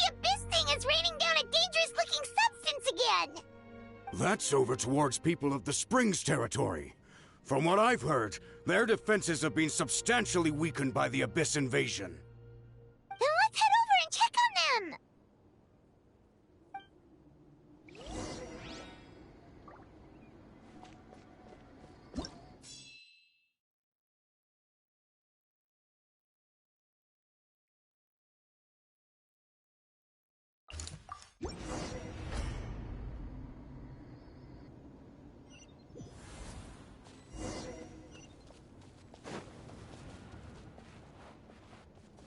What the? Paimon can't believe it! Shine down! Let me weave you a bird. It's too darn strong! Our attacks are useless! Oh, why isn't anything working? At this rate, the Abyss is just gonna keep sending more and more monsters! The next wave will be here soon! We need to get out of here! Let's check the area for survivors and hurry!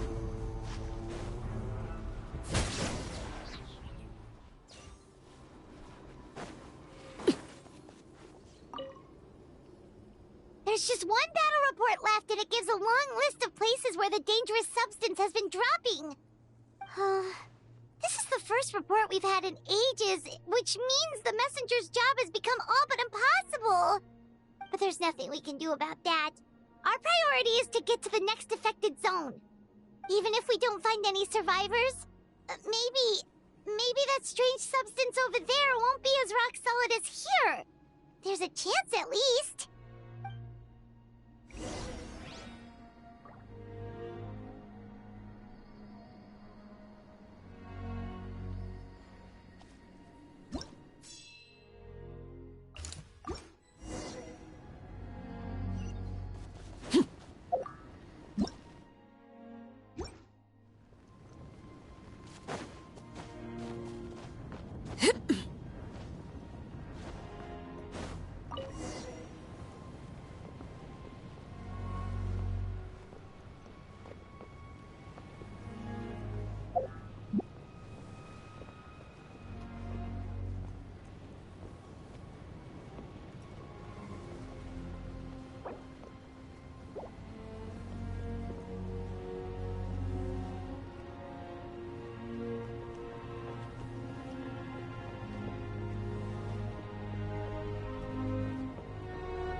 getting too much for Paimon to take.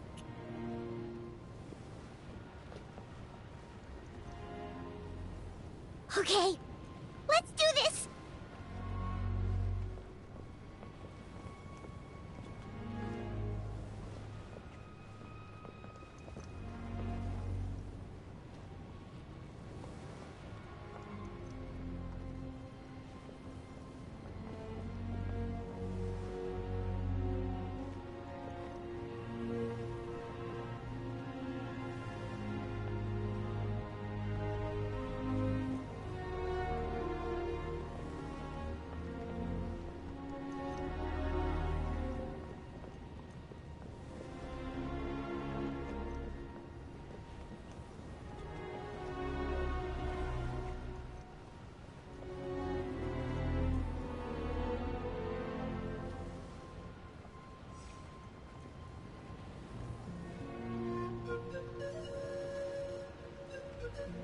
Oh, thank goodness, those people are still standing!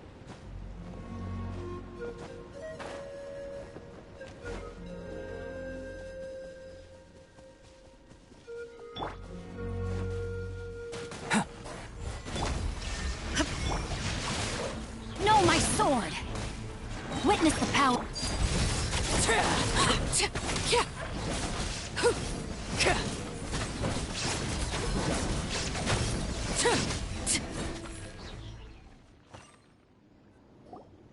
Move out! You've got to get out of here!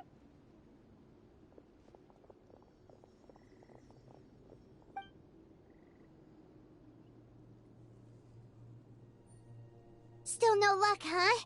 What on earth are these things? How are they invulnerable to attack? Yeah, at least with regular abyssal pylons, anyone with a vision can destroy them. But this thing, no one's seen anything like it before. It's like a part of that sky demon's body or something. Whatever it is, it seems like it can spawn abyssal pylons, and with them, a never-ending stream of abyss monsters. We're just no match for it. At this point, retreat looks like our best option. We're fighting a losing battle here. The stadium is our only hope. That's where the sacred flame is, which seems to be the one thing that well of abyssal energy is afraid of. The Pyro Archon is guarding the flame. As long as that continues, we still have hope. What's this? Water, and some snacks. You look like you need it. I'm guessing you've been supporting the fight all over the map? Sounds like you need a breather. We got enough people to hold our own here, and it's high time you took a break. Why don't you sit down and gather your strength for a minute? It's true. We've been fighting pretty much non-stop. Traveler, you must be exhausted. What do you think? What is it?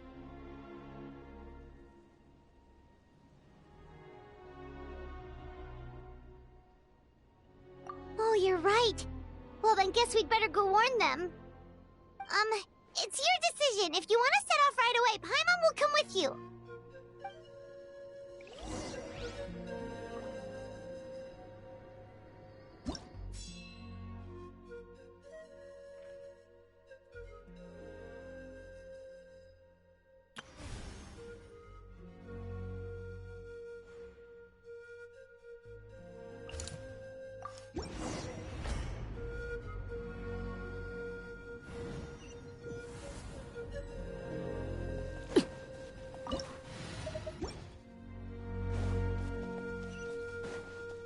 Oh no, the monsters have already stormed in!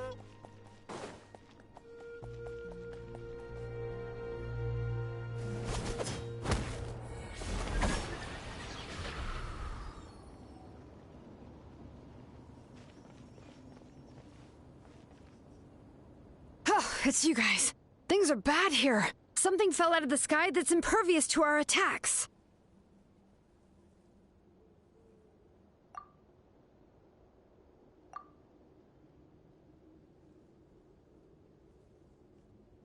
It's a good thing you did, otherwise we might not have made it in time.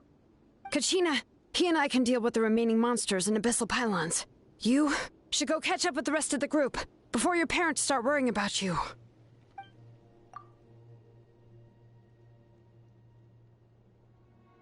Stay safe, Kachina. Come on, let's get this done.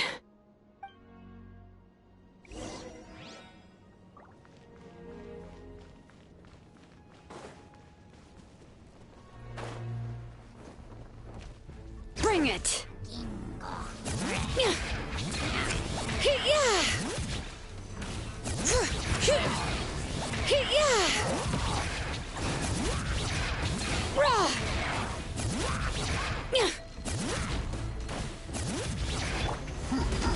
There is no escape! Rain outlines your fate. Laid bare. Witness my great undertaking!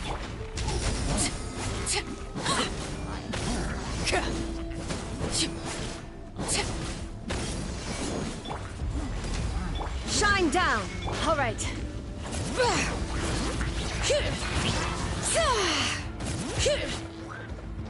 Oh god, that's enough.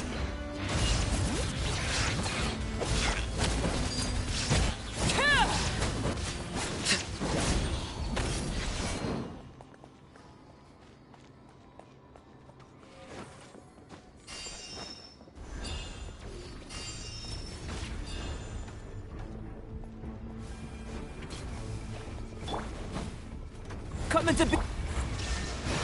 Rain Cutter. Hear the echoes of the valley!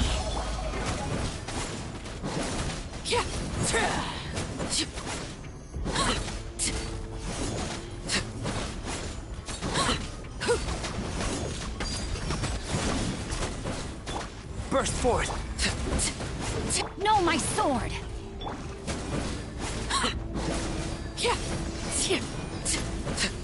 There is no escape!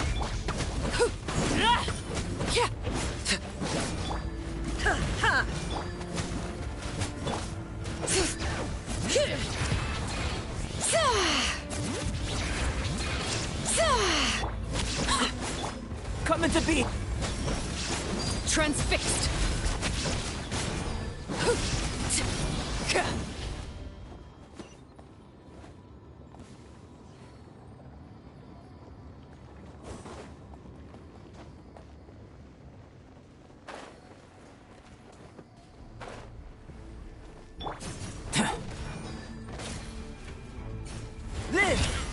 Rain outlines your fate.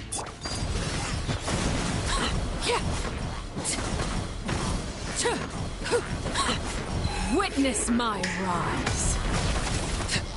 Overruled.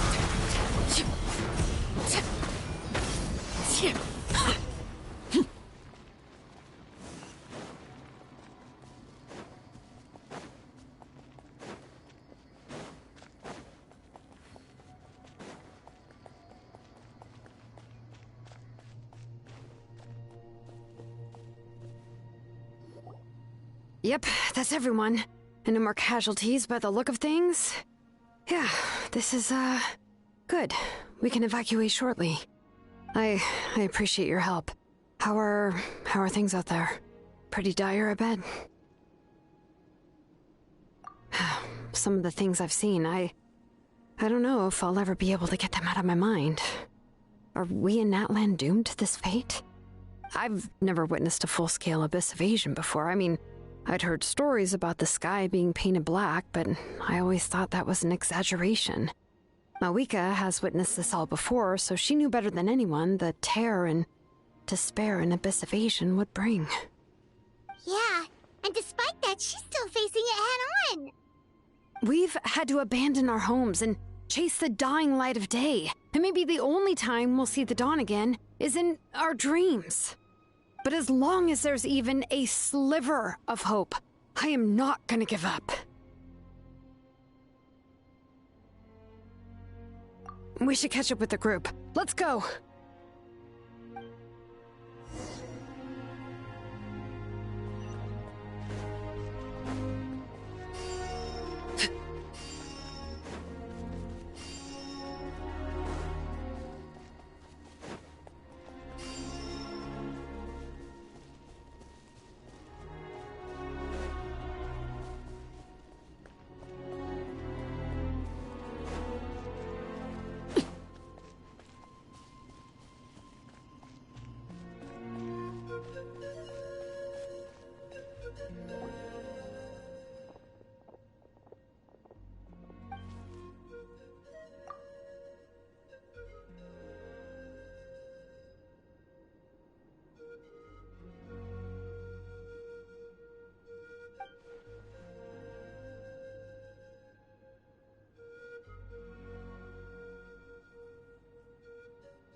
Chaska's tribe? She said she was gonna take Koichi home to rest for a while.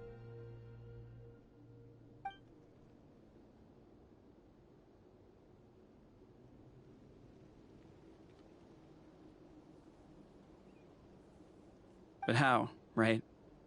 Everyone's struggling just to defend themselves.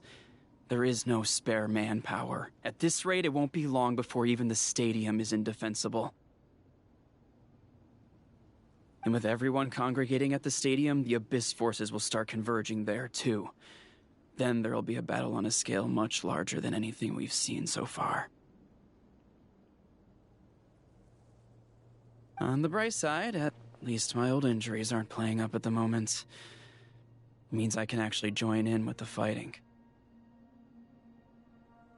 The crux of the issue is that the heart of the Abyss itself has joined the invasion. That's a power we just can't match. I have every faith in the courage of our people. The Natlanese will never give in to despair. But still, the fact is, our lives are more fragile than our spirits. Traveler, Paimon knows what you're about to say. Yeah, Paimon sure is getting tired from all this flying, but it doesn't matter. Wherever you go, Paimon's going too.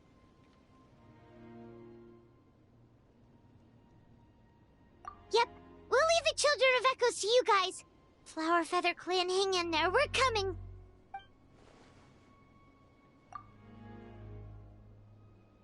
If there was ever a time to push ourselves to the limit, that time is now!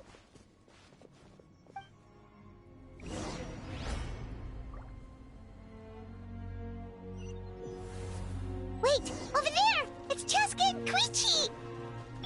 Traveler! Over here! Hurry!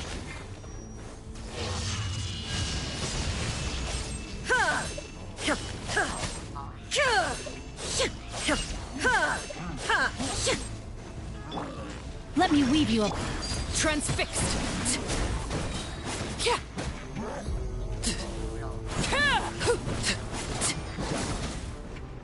Feel this ancient power. Commendable. Everlasting as the moon. Burst forth. Shine down.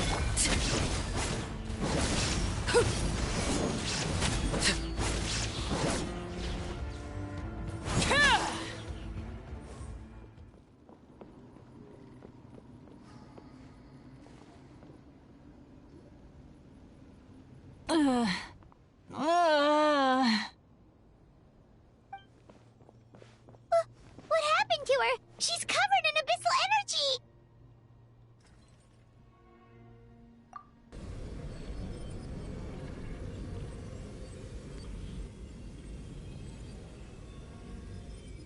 Please, save her.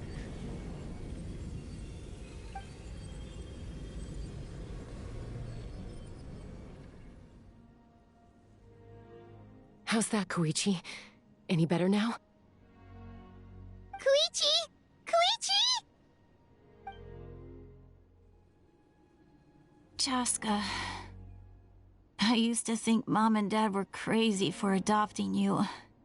I was the younger sibling, but I always felt like it was my job to help Mom and Dad take care of you. I thought I could set you free from the abyssal energy you struggled with. I guess I was pretty full of myself, huh? Thinking I could fix you when... well, we were always the same. Hush, Koichi. Put those thoughts right out of your mind. We'll be at the stadium in no time, okay? I'll carry you there. The abyssal contamination is gone now. Just rest, and you'll get better. I was always nagging you to slow down. Stop rushing headlong into things. I just didn't want anything to happen to you, or to anyone else because of you.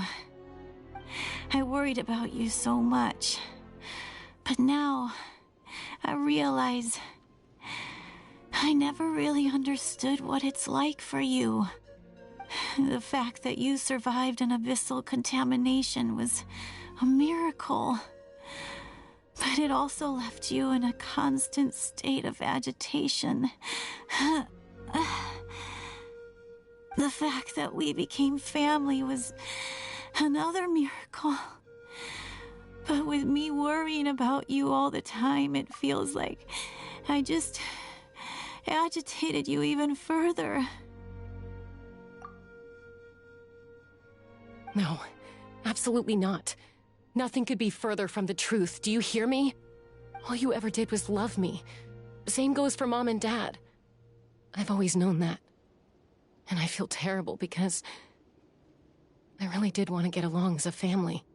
It might take me some time, but I'll find a way to make it work. I'm so sorry, Koichi. I never meant to make you feel this way. It's okay, Chaska. No need to apologize. You didn't do anything wrong. No one did. It's nobody's fault that things didn't turn out great. I get it now. So, no nagging from me this time. You keep forging ahead, sis. Never slow down, and never hold back. Spread your wings and fly free, like the fiercest kukusaur in the sky. Show the world who the bravest flower feather warrior is. Because that's who you are. And that's the sister I'm proud of.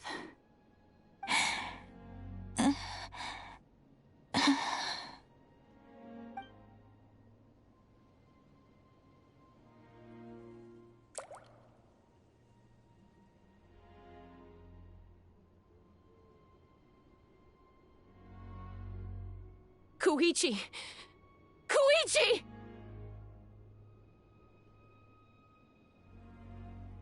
Koichi?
What happened?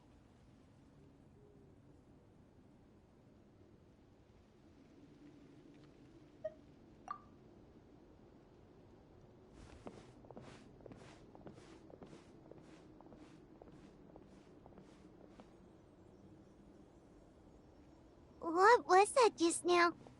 It looked like abyssal energy was flowing out of her, but then, a split second later, it disappeared.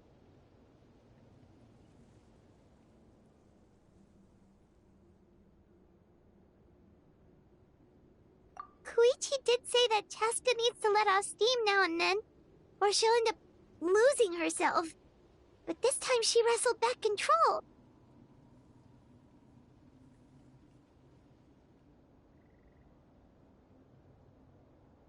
If only we were faster!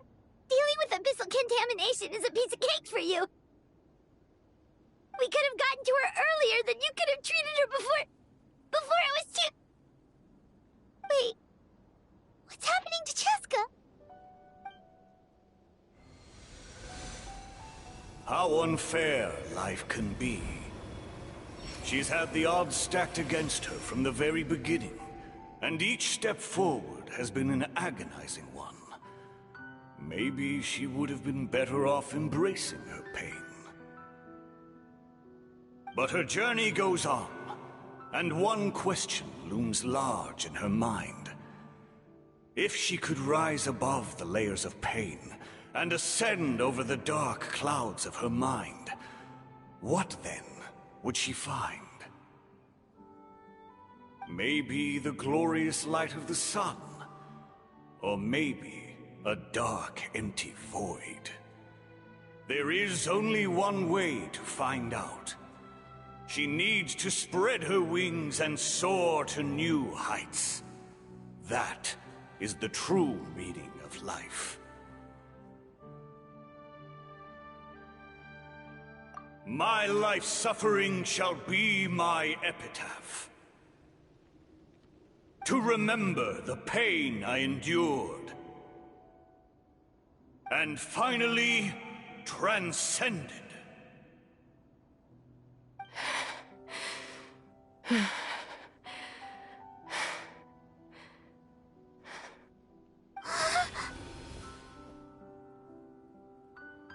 Let's take Koichi somewhere safer.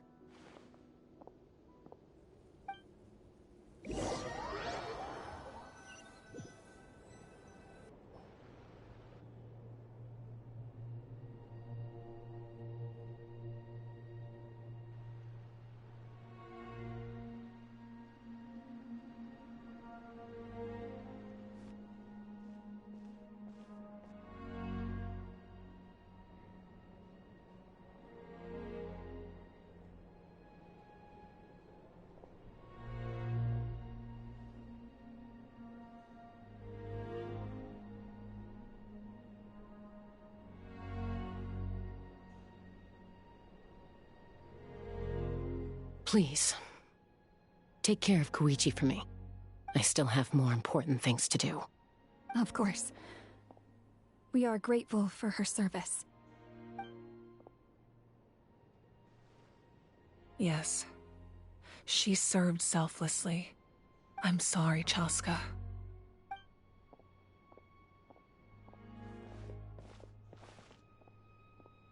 It's all right. I'm far from the only one going through this right now. Koichi wanted to be a hero. And in my heart, she always will be.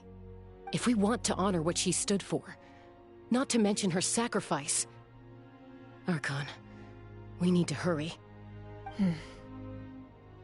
Time for this war to end.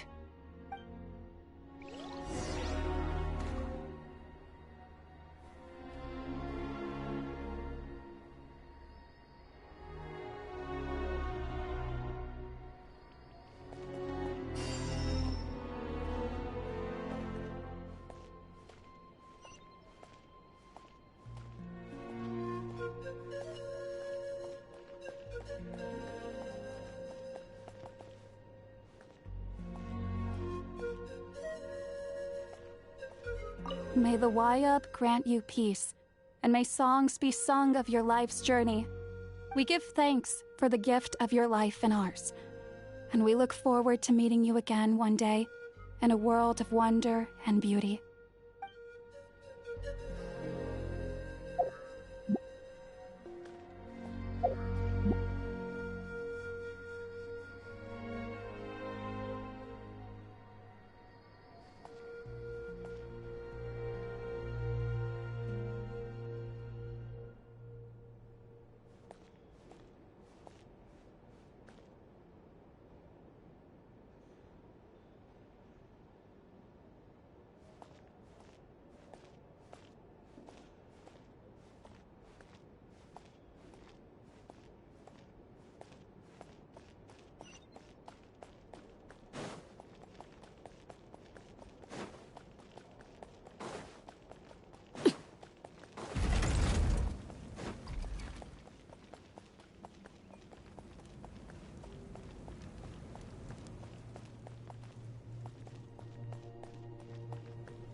Everyone, are you ready?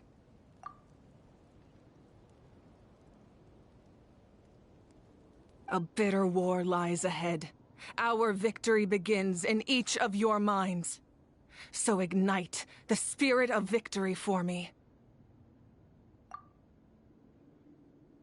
May no further lives be lost, and no one else may to suffer the loss of their loved ones.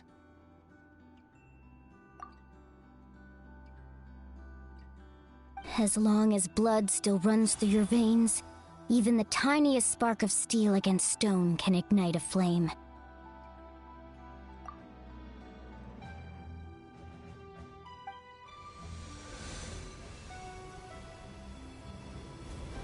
Its blaze will become one with the gaze of all Natlan.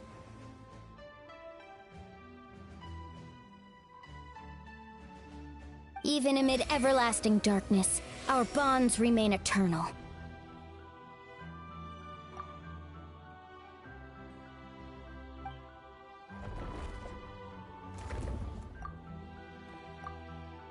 Stone engraved in echoing peaks.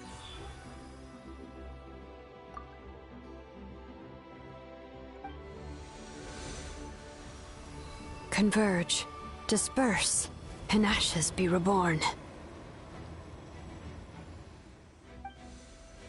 For flames born anew, and the blazing dawn.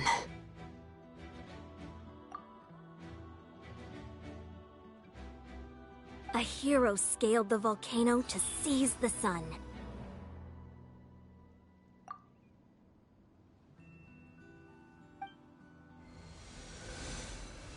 Anointed with flames, she shone with the light of 1,000 stars. Now, guide me in my first step.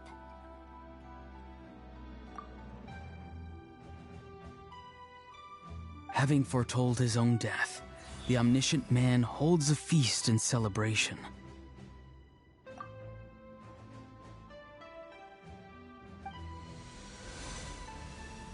Let us raise our cups in honor of his heroism, and send him off with this final tribute.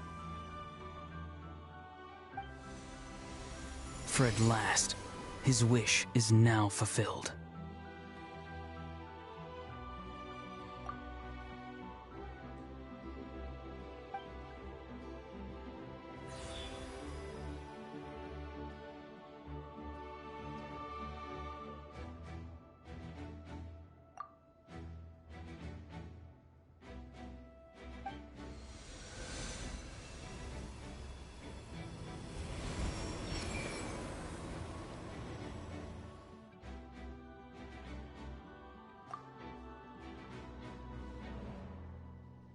My life's suffering shall be my epitaph.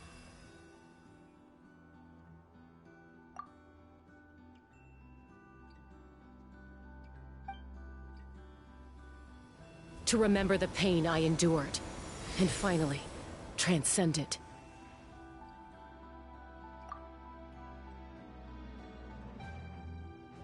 Heroes of the ages! Our moment has finally come!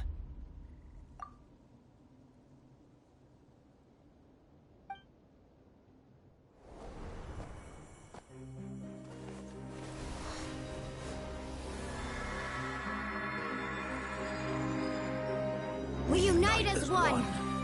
Baptized by the Turnfire. Bearing an ancient blessing. Knowing true power. And accepting a fate of devotion. We embrace the transcendent flame. For Natlan! For Natlan!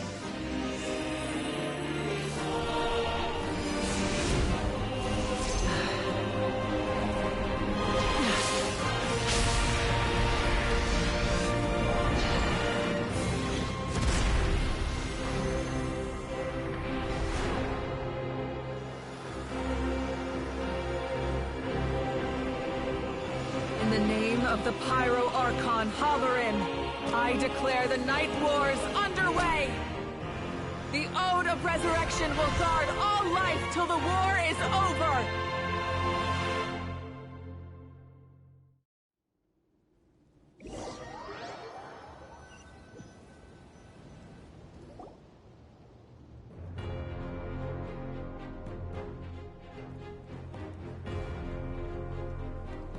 That is an outright scary level of power.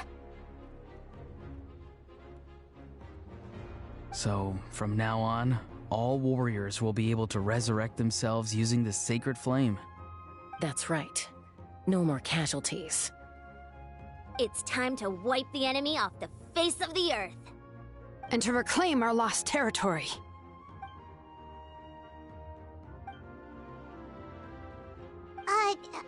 We'll come with you.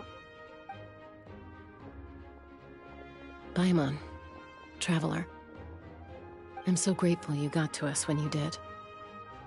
You gave Koichi the chance to say those words to me before the end. If I'd lost control out there in the wild, this counterattack might never have been possible. Probably best not to think about that. More importantly, how are you feeling now? Any better? Not really. But now's not the time to deal with it. In the spirit of VUCA, I have to rise above it. The conflict and suffering in me are there to test my character. My struggle will make me stronger, and make me the person Koichi believed I can be. Alright, let's go show the Abyss what human beings are made of. They'll be sorry they messed with Natlan after we're through with them.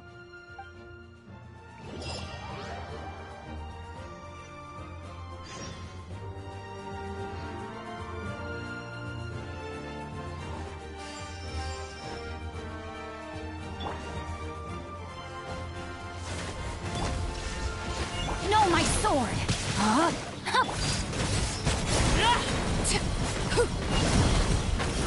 Burn that line!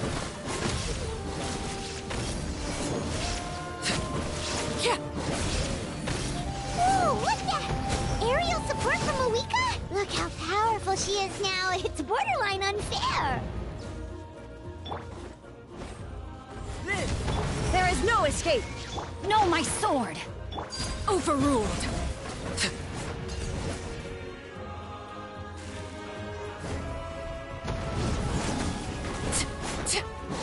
Use my power to destroy the Abyss tumors. Got it! Thanks for the backup!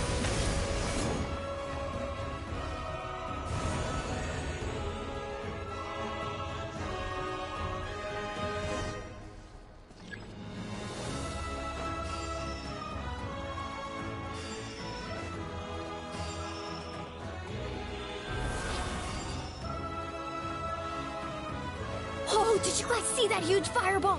It exploded right above my head! Sorry, Mualani. I'll adjust my aim. No, you're good, Archon. It didn't hurt at all. Plus, it was freaking cool! Not great for your eyesight, though. Oh yeah, fair point.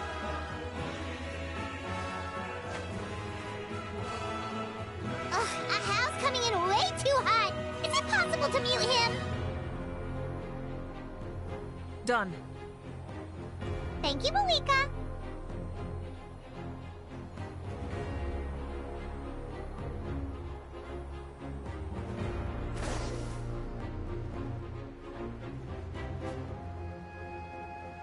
Backup has arrived. All right, give him hell. Vengeance for Koichi.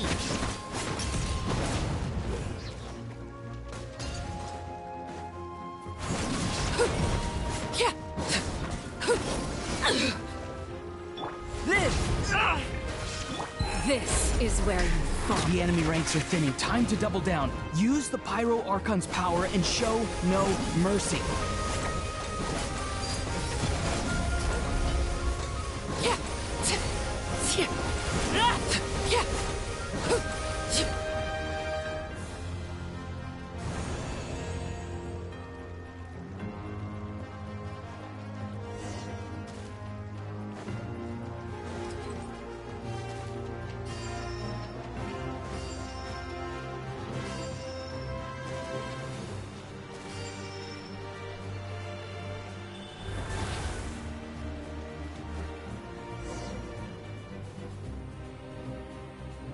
Kachina, over here! I'll send you up, it'll be quicker!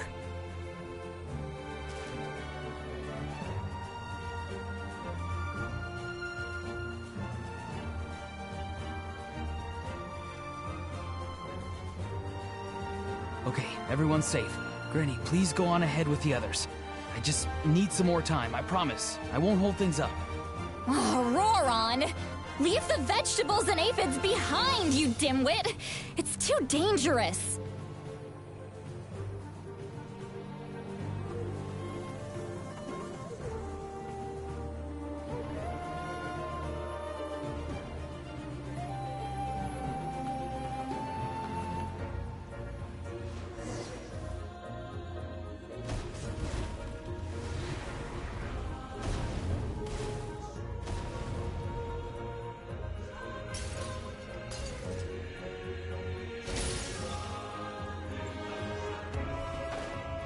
Hey, you're back!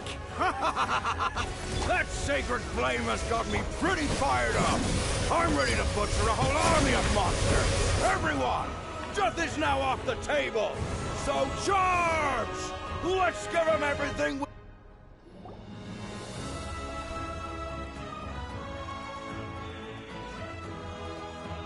The Children of Echo's territory is secure. All monsters down. All good here at the People of the Springs, too. We crushed it! Masters of the Night Wind are also safe. Should I go support the Flower Feather clan?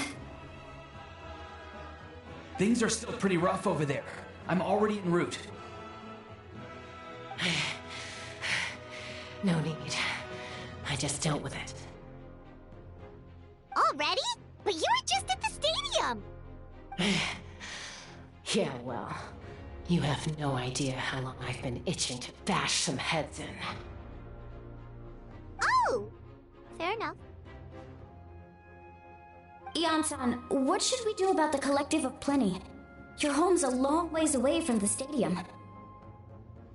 Oh, no need to worry. I just heard from Veresa. She says they're safe now.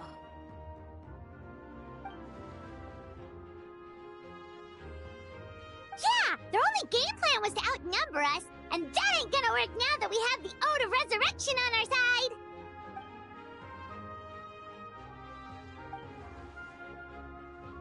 We ain't gonna let them get away with that! Friends, let's gather at the stadium! More abyss tumors have descended, all near the stadium. Let's split up and take them out! Oh, we need someone to guard the main entrance. Alright, this is the final battle!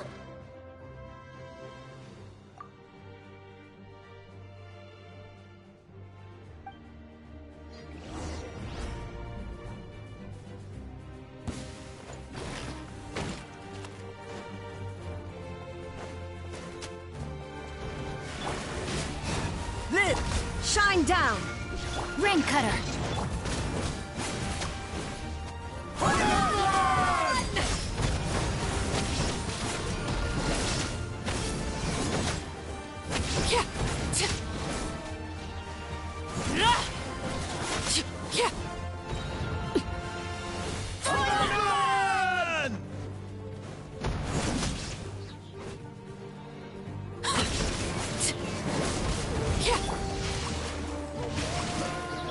Coming to be. Witness the power.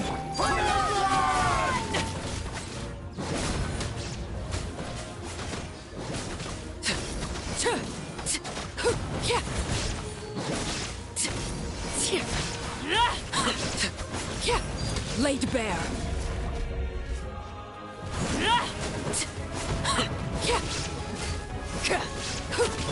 Live! Illusion shattered! Huh? No, my sword! Let me weave you up.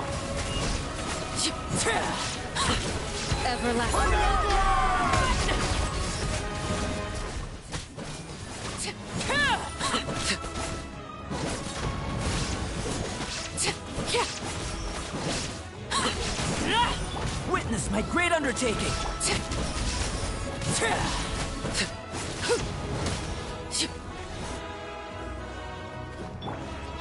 Coming. There is no escape!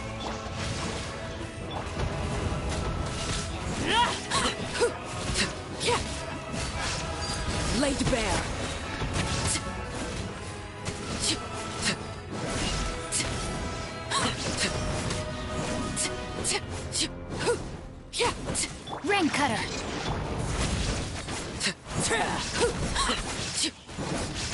Overruled.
Everyone, we are gathered here to celebrate a glorious victory.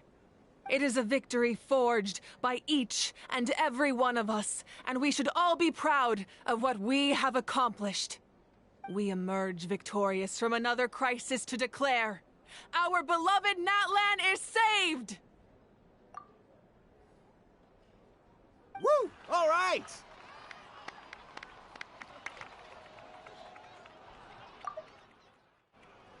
I must caution that this war is not yet over. We have not destroyed our enemy, merely driven them further into the depths of the Night Kingdom. But the Abyss underestimated Natlan's forces, and they have suffered a devastating defeat. It will be a long time before they are able to pose a threat to us again. After making some preparations, I will launch my final counterattack. I shall strike them in their lair and wipe them out for good. Oh, man. Wait, Archon, are you saying you're going alone? Yes. The abyssal energy there is too strong. Contact with it would be instantly lethal to anyone else. I'm sure you're all still fired up, and you must be eager to take the fight home to the enemy. But I must ask you to temper your ambitions. I will return victorious, for all of us. It's kind of a shame that we can't join him with a final showdown. Please, look at the bigger picture. Thanks to every one of you, we have already secured an enormous victory. Tonight, we should celebrate to our heart's content. I guess if our lives are no longer at risk, things can basically go back to normal, right? That's good enough for me. Beats having monsters everywhere. When the time comes, I will gather everyone here again. Now, let us also remember those who gave their lives fighting for our nation. Once the last dregs of the Abyss are wiped out, I intend to give them the grand funeral they deserve. An ancient name could never record the many who we lost. But no hero of Natlan should be forgotten. If I may, let's have a moment of silence for the fallen.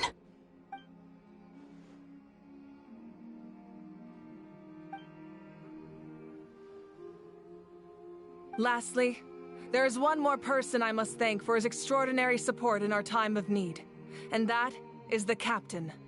Speaking in a personal capacity, I should like to offer my sincere congratulations on your victory. Well, everyone, please enjoy the victory feast. I hope it's a chance to relax your minds and rekindle your spirits, so that we may face what lies ahead with renewed vigor.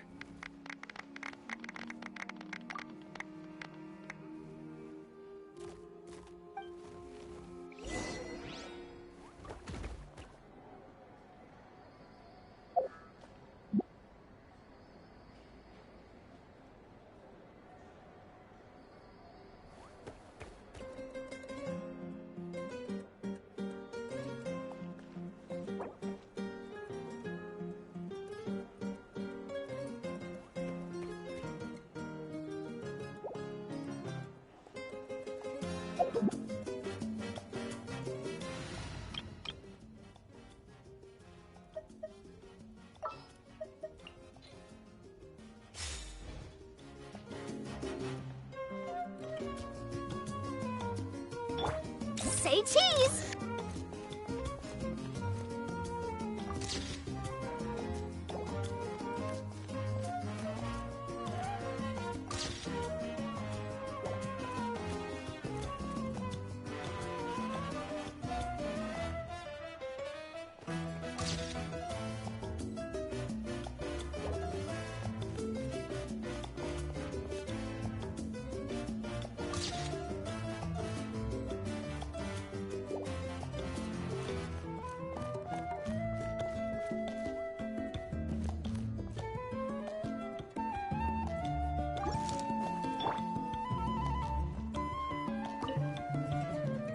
You did a great job, Kachina. Oh, you're much more confident now. Seems like winning the pilgrimage gave you a real boost.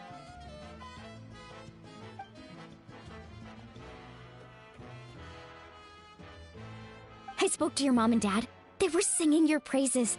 They said the world's your oyster now. How are things at the People of the Springs base?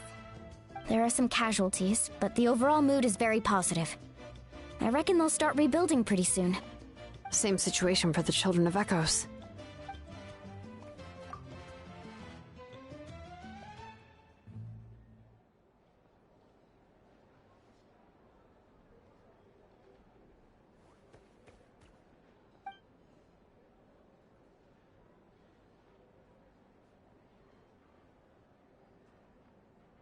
Oh, that's a great idea. Let's do it together. Let's hope that their sacrifice marks the beginning of a new age for Natlan. An age of unprecedented peace.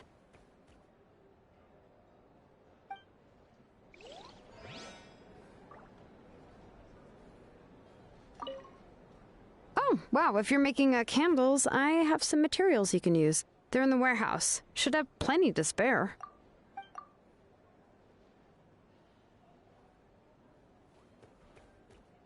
Ah, good point. I'll go instead.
Unless you want to get punched in the face.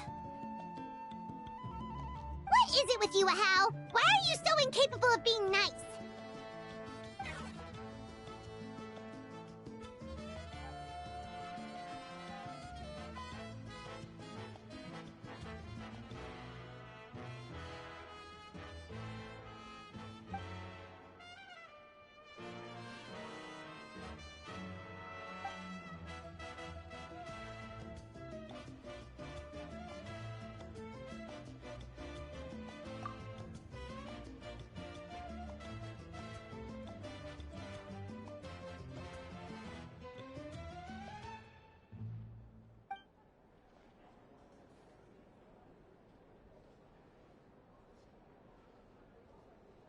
The Collective of Plenty was the furthest from the Abyss's entry point, so they didn't have as many monsters to deal with.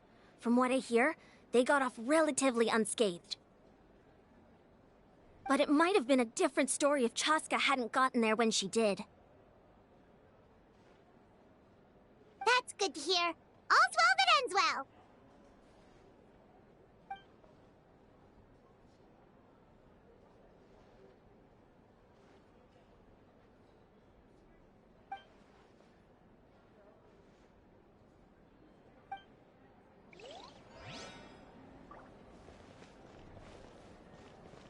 Everyone else is enjoying the celebration, but a house still being as aggravating as ever. Does he have a chip on his shoulder? What's it about?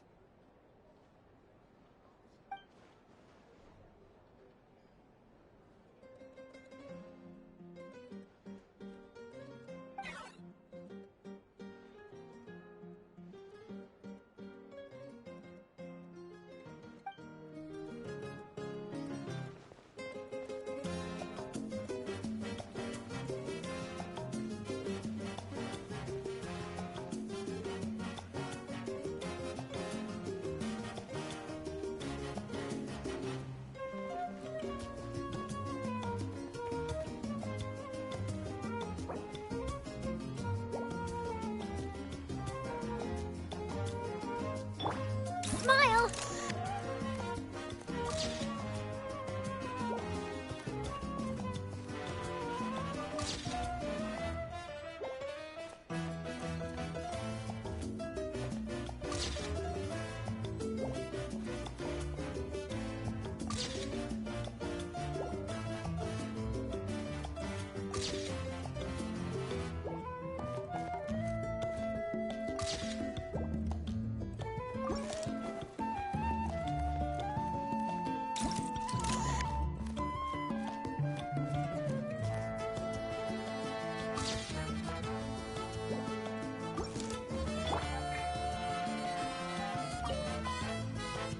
I must congratulate you on your efforts during this war. I'm told you have proven yourself to be an outstanding adventurer and warrior. You remind me of the princess. Similarities in your approach are striking, especially when you told me you wanted to win. I hope you will see her soon. Hey, Auroron! How are the Masters of the Night Wind doing? Granny Sealolly's been there the whole time, and she's a tough one. I think we should be fine. I'm sure there'll be some patching up to do, though. That's a job for the young folks.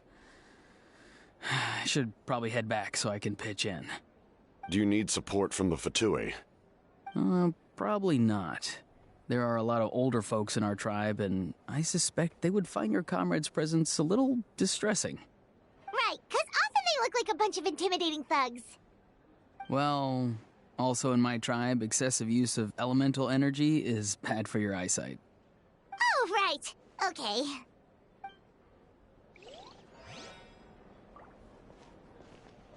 I'm still somewhat in disbelief that a united people prevailed against the Abyss. Do I sense some regret in your words? A degree of regret is inevitable. But above all, I feel profound admiration.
Ah, welcome.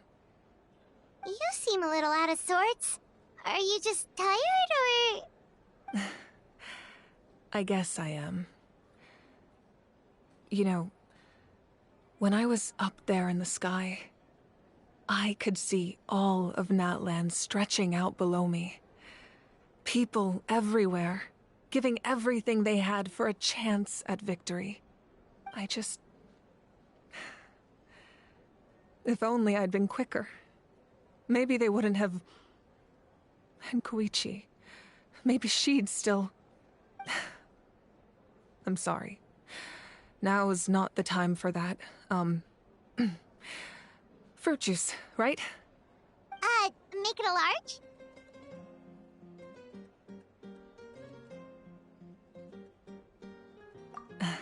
True. My 500-year plan has almost come to fruition. Just one last step to go. Namely, my final battle against the Abyss. But battle is second nature to me, so I'm not feeling a huge amount of pressure. It was so awesome. The way you exploded that thing in the sky with one almighty punch! Are you always gonna have that kind of power from now on? Oh, that was the Divine Throne unleashing my full potential. And it was only temporary. I can't wield that power for any length of time. My body wouldn't be able to handle it. Likewise, the amplified power of the Ode of Resurrection was also temporary. From now on, it's back to ancient name-bearers only.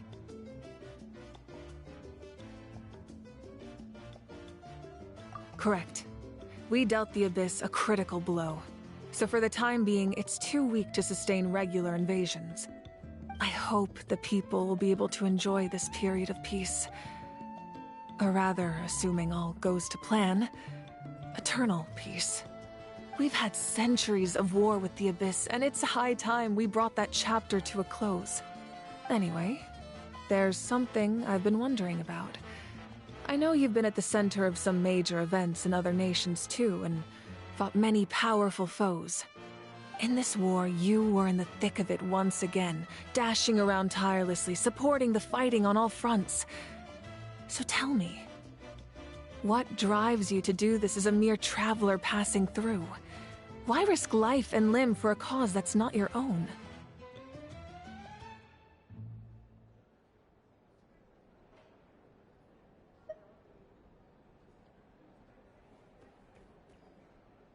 You know, it's that mindset that distinguishes the heroes in every story.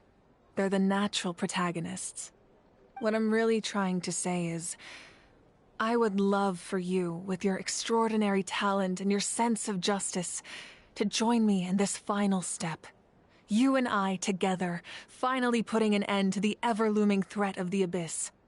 But I also don't want to take advantage of your good nature and readiness to help others. The final battle will be very dangerous, and you have the rest of your journey to consider. I'm sure you must be weary. Sleep well tonight. Let's talk again tomorrow in the speaker's chamber. I'll give you more details on the final battle, and then I hope to hear your verdict.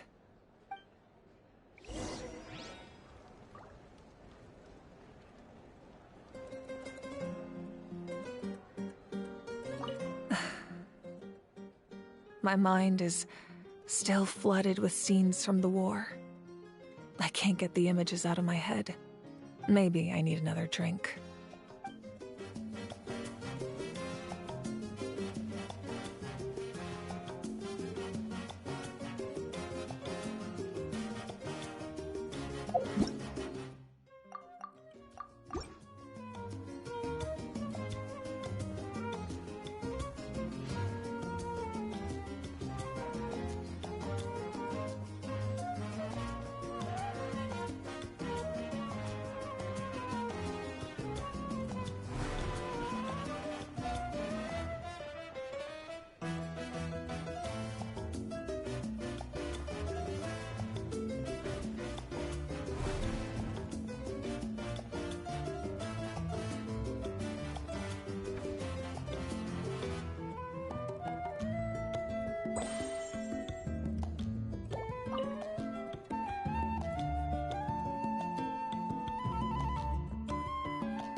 time trial. It's worth a shot.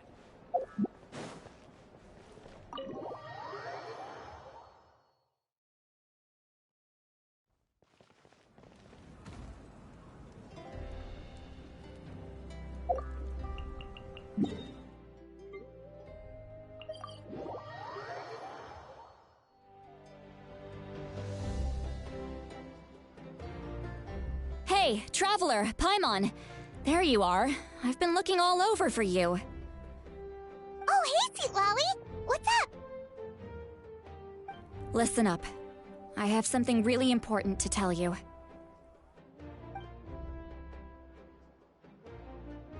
What? Are you serious? Natlan must pay the price for Mawika's use of the Ruler of Death's power. That price is death. And only Mawika's death can clear the debt. I had thought that the Ruler of Death might have a change of heart after seeing the people of Natlan come together and fight so bravely, but... even now that the war's over and the threat to Natlan is gone, it looks like that death is still set in stone. I had to know your thoughts. I want to save her, but I can't do it alone. Okay, good. That makes me feel a little better. Thank you for standing up for us. There's clearly something special about you, so if anyone has a chance of defying the rules, that would be you. Oh, and please don't breathe a word of this to Mawika.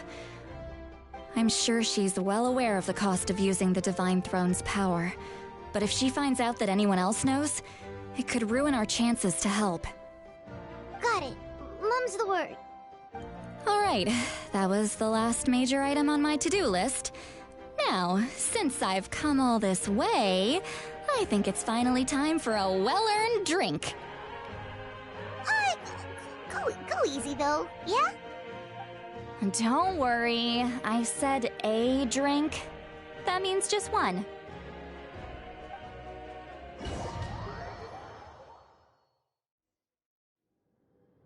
All right, you little munchkin. If you keep pestering me, I'm gonna have to get serious.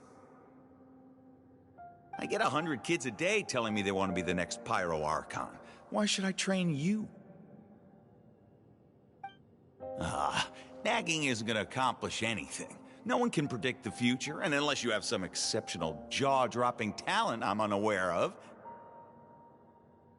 I can shoot those cornflakes in your kitchen from right here. Don't be ridiculous. You couldn't make that shot from all the way over here? Wait, hold on. You could hurt someone with that.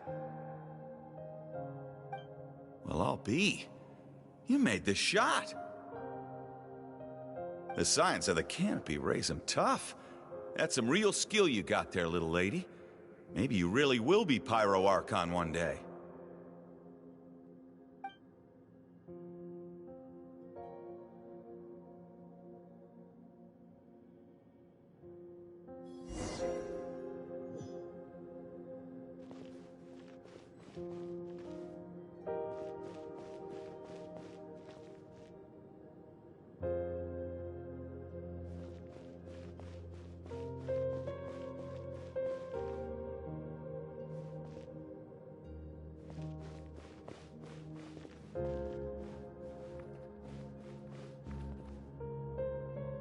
See this? I'm the first one of us to get an ancient name. And it's not just any ancient name, but Mollypo. If you ask me nicely, there's still time to join my team for the pilgrimage, you know. No need to scowl. You lost and I won, it's no big deal. You want me to be happy for you when your turn comes, right? So cheer up. I'll get my own ancient name soon enough, and it'll be an even better one than yours. Oh, really? Well, good luck with that. What ancient name could beat Mollypo in our tribe? Unless... surely you don't mean Kiangozi?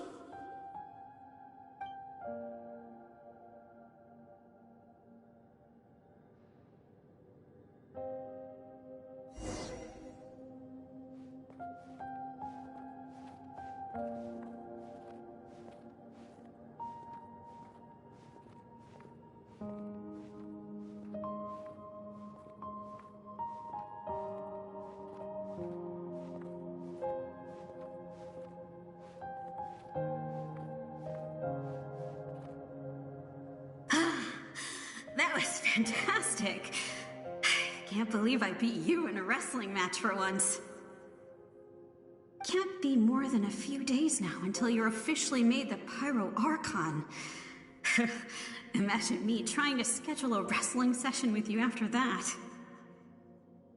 Excuse me, Pyro Archon, but would you be able to take a day off from running the nation to wrestle with me? I heard that the Pyro Archon inherits the knowledge stored in the Sacred Flame. And apparently it can change your personality. I can't help but feel a little worried. Worried that you won't be able to beat me in a wrestling match anymore? Why would I be worried about that? Never mind. Clearly I'm just overthinking things. Why would you forget about me just because of some new job? Even if that job happens to be Archon. Come on, one more round.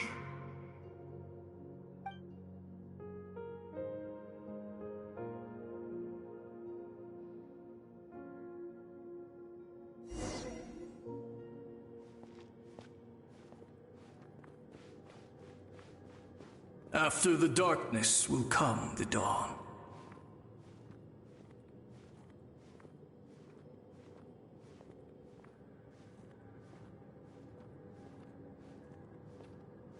No one fights alone.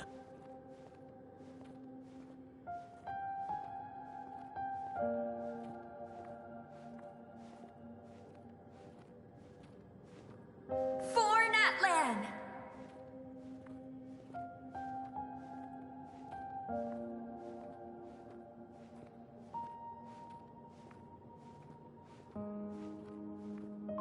Look at the sky!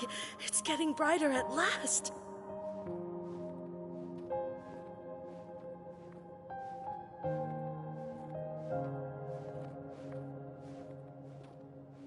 We walk the righteous path, and the Pyro Archon will guide us.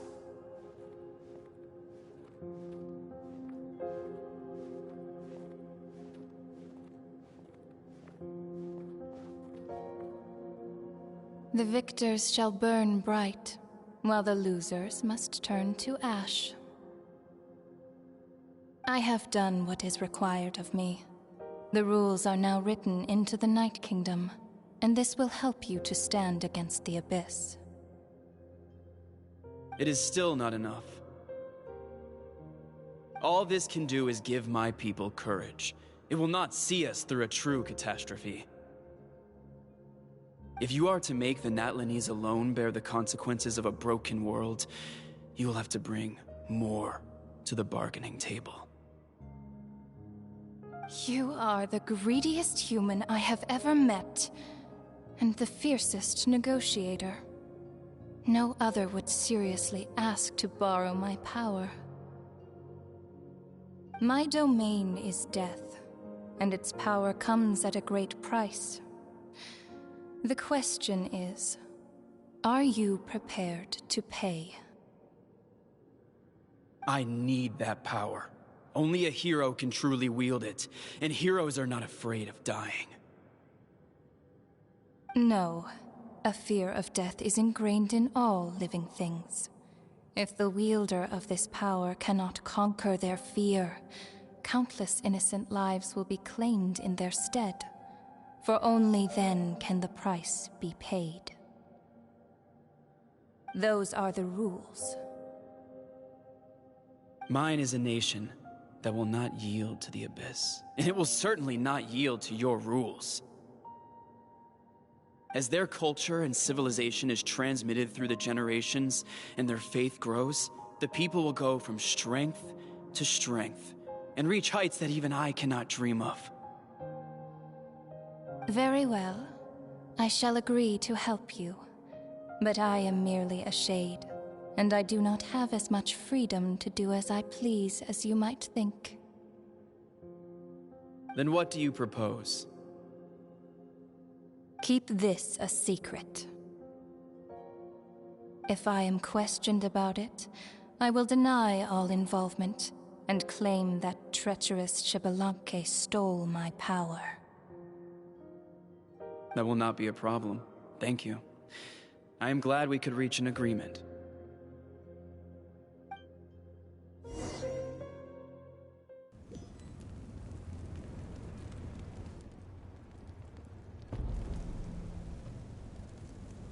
Come in. As you know, I've asked you to come here to discuss the task of wiping out the Abyss. Oh, but first, any progress on the ancient name?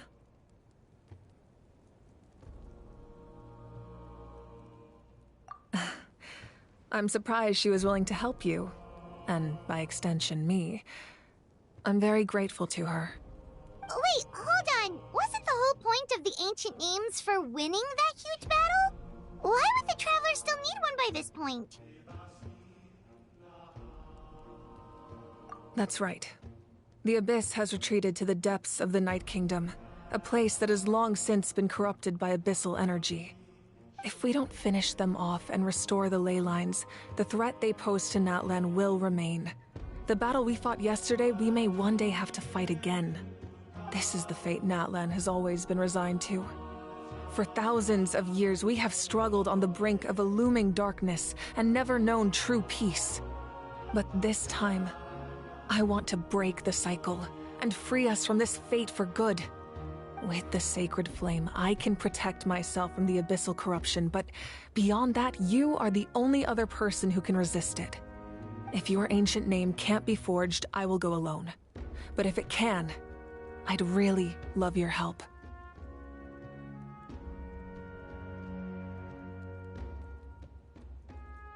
Not completely. After all, the Night Kingdom is still plagued by abyssal corruption. But when I used the power of the Divine Throne, it dispelled a lot of that corruption. Plus, your ancient name is a special case, so the Lord of the Night will take special care of you. In short, the Ode of Resurrection still has a number of limitations, but I can promise that it will work reliably on you.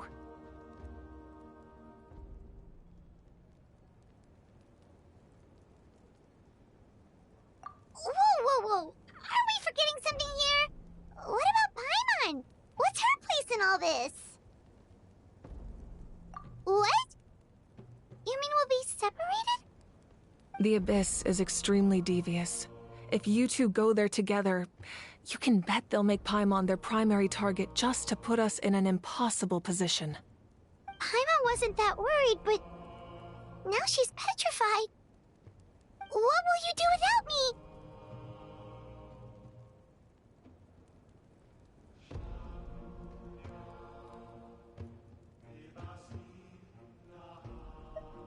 Okay, well, Paimon needs to think about this because you're really asking a lot of her, but we'll give Paimon some time and she'll do her best to rise to the challenge. I greatly appreciate it. Everyone in Natlan knows how important this final battle is. You will be remembered and revered long into the future, until the end of time. If you have any other questions, please ask away.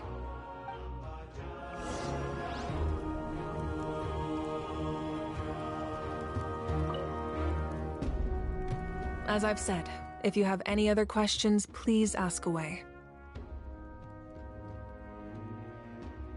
The work of rebuilding is underway, and people are flocking to join the effort. With everyone rallying together, I'm sure it won't be long before there's no trace left of the damage done by this war. The healing process, on the other hand, that's a bigger obstacle to overcome. Many are grieving, and there's simply no replacing the ones we lost. As the sun rises once more and we rediscover the ability to believe in the future, we must never forget their sacrifice. As I've said, if you have any other questions, please ask away.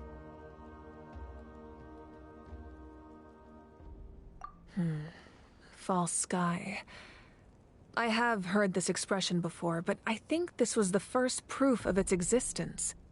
I think there's a lot of investigating to be done to understand what the fragments behind the sky are and why they were hidden in the first place. However, from what the Adventurers Guild tells me, neither the split sky phenomenon nor the fragments have ever been observed in any other nation. My guess is that the Heavenly Principles wants them kept a secret. I just hope they don't cause me any trouble over it. Oh, you should be fine. We did something much crazier back in Fontaine and we're still here. Well, that's good to know. Anyway, the line I'm going with for the masses is astronomical anomaly. And I don't expect much of a backlash. Meanwhile, we can look into it at our own pace. As I've said, if you have any other questions, please ask away. That wasn't their souls we saw, but a snapshot of them in time. All the work of the ancient name engravers 500 years ago, who made some special modifications to their names. Their souls returned to the Night Kingdom long ago, and will have been reborn in Natlan since, albeit in a different form. For all we know, they may have already lived many new lives by now. And so, even though we will never meet again, they will always be by our side in one way or another. I think that gives another layer of meaning to the phrase, "no one fights alone." As I've said, if you have any other questions, please ask away. We have a temporary alliance, but I can tell that saving Natlan is not his only goal. Yeah, Paimon still doesn't get why saving Natlan would be so important to him in the first place. Unless he's just a good guy who wants to avoid another Conria. But somehow Paimon doubts it's that simple. I wouldn't worry too much. Based on all the interactions we've had with him and knowing more about his background, I have a lot of respect for him. I don't think he has any ill intentions. Now, we should focus on the final battle. As I've said, if you have any other questions, please ask away.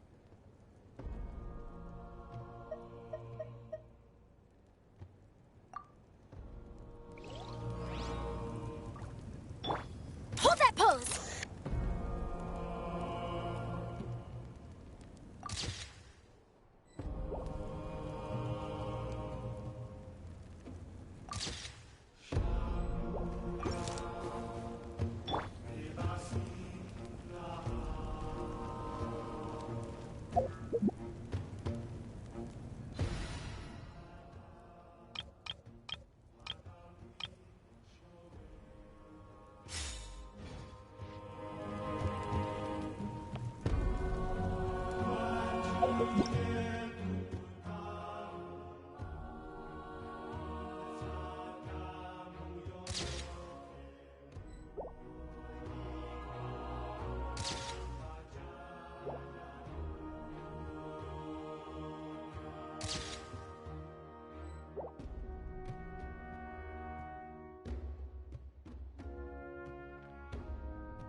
What they say is true. You have to see the world for yourself to appreciate how beautiful it is. I see everything.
I have high hopes for this journey.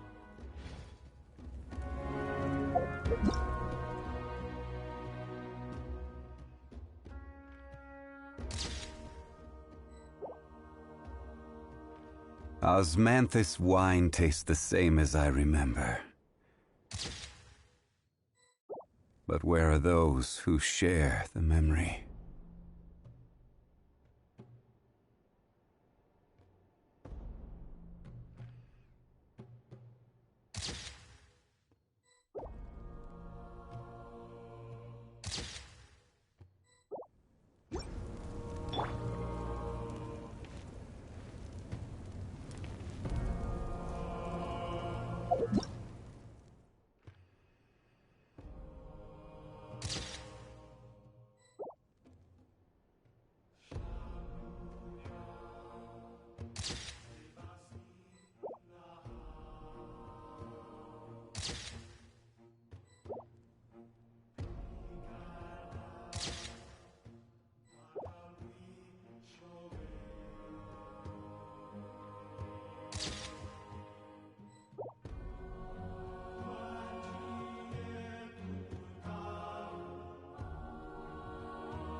The Outlander with deep ties to this land returns.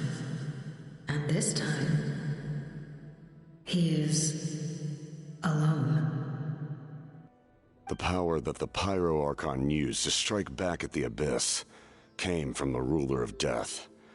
From what I know of her rules, she will demand death in return. How do you know of this? I see. So, the Ruler of Death sent you on your long journey. Natlan still has a final battle to fight, and I too have a final foe to face. For the sake of those countless lost souls, and a hope for Natlan's future, I need your help.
say cheese!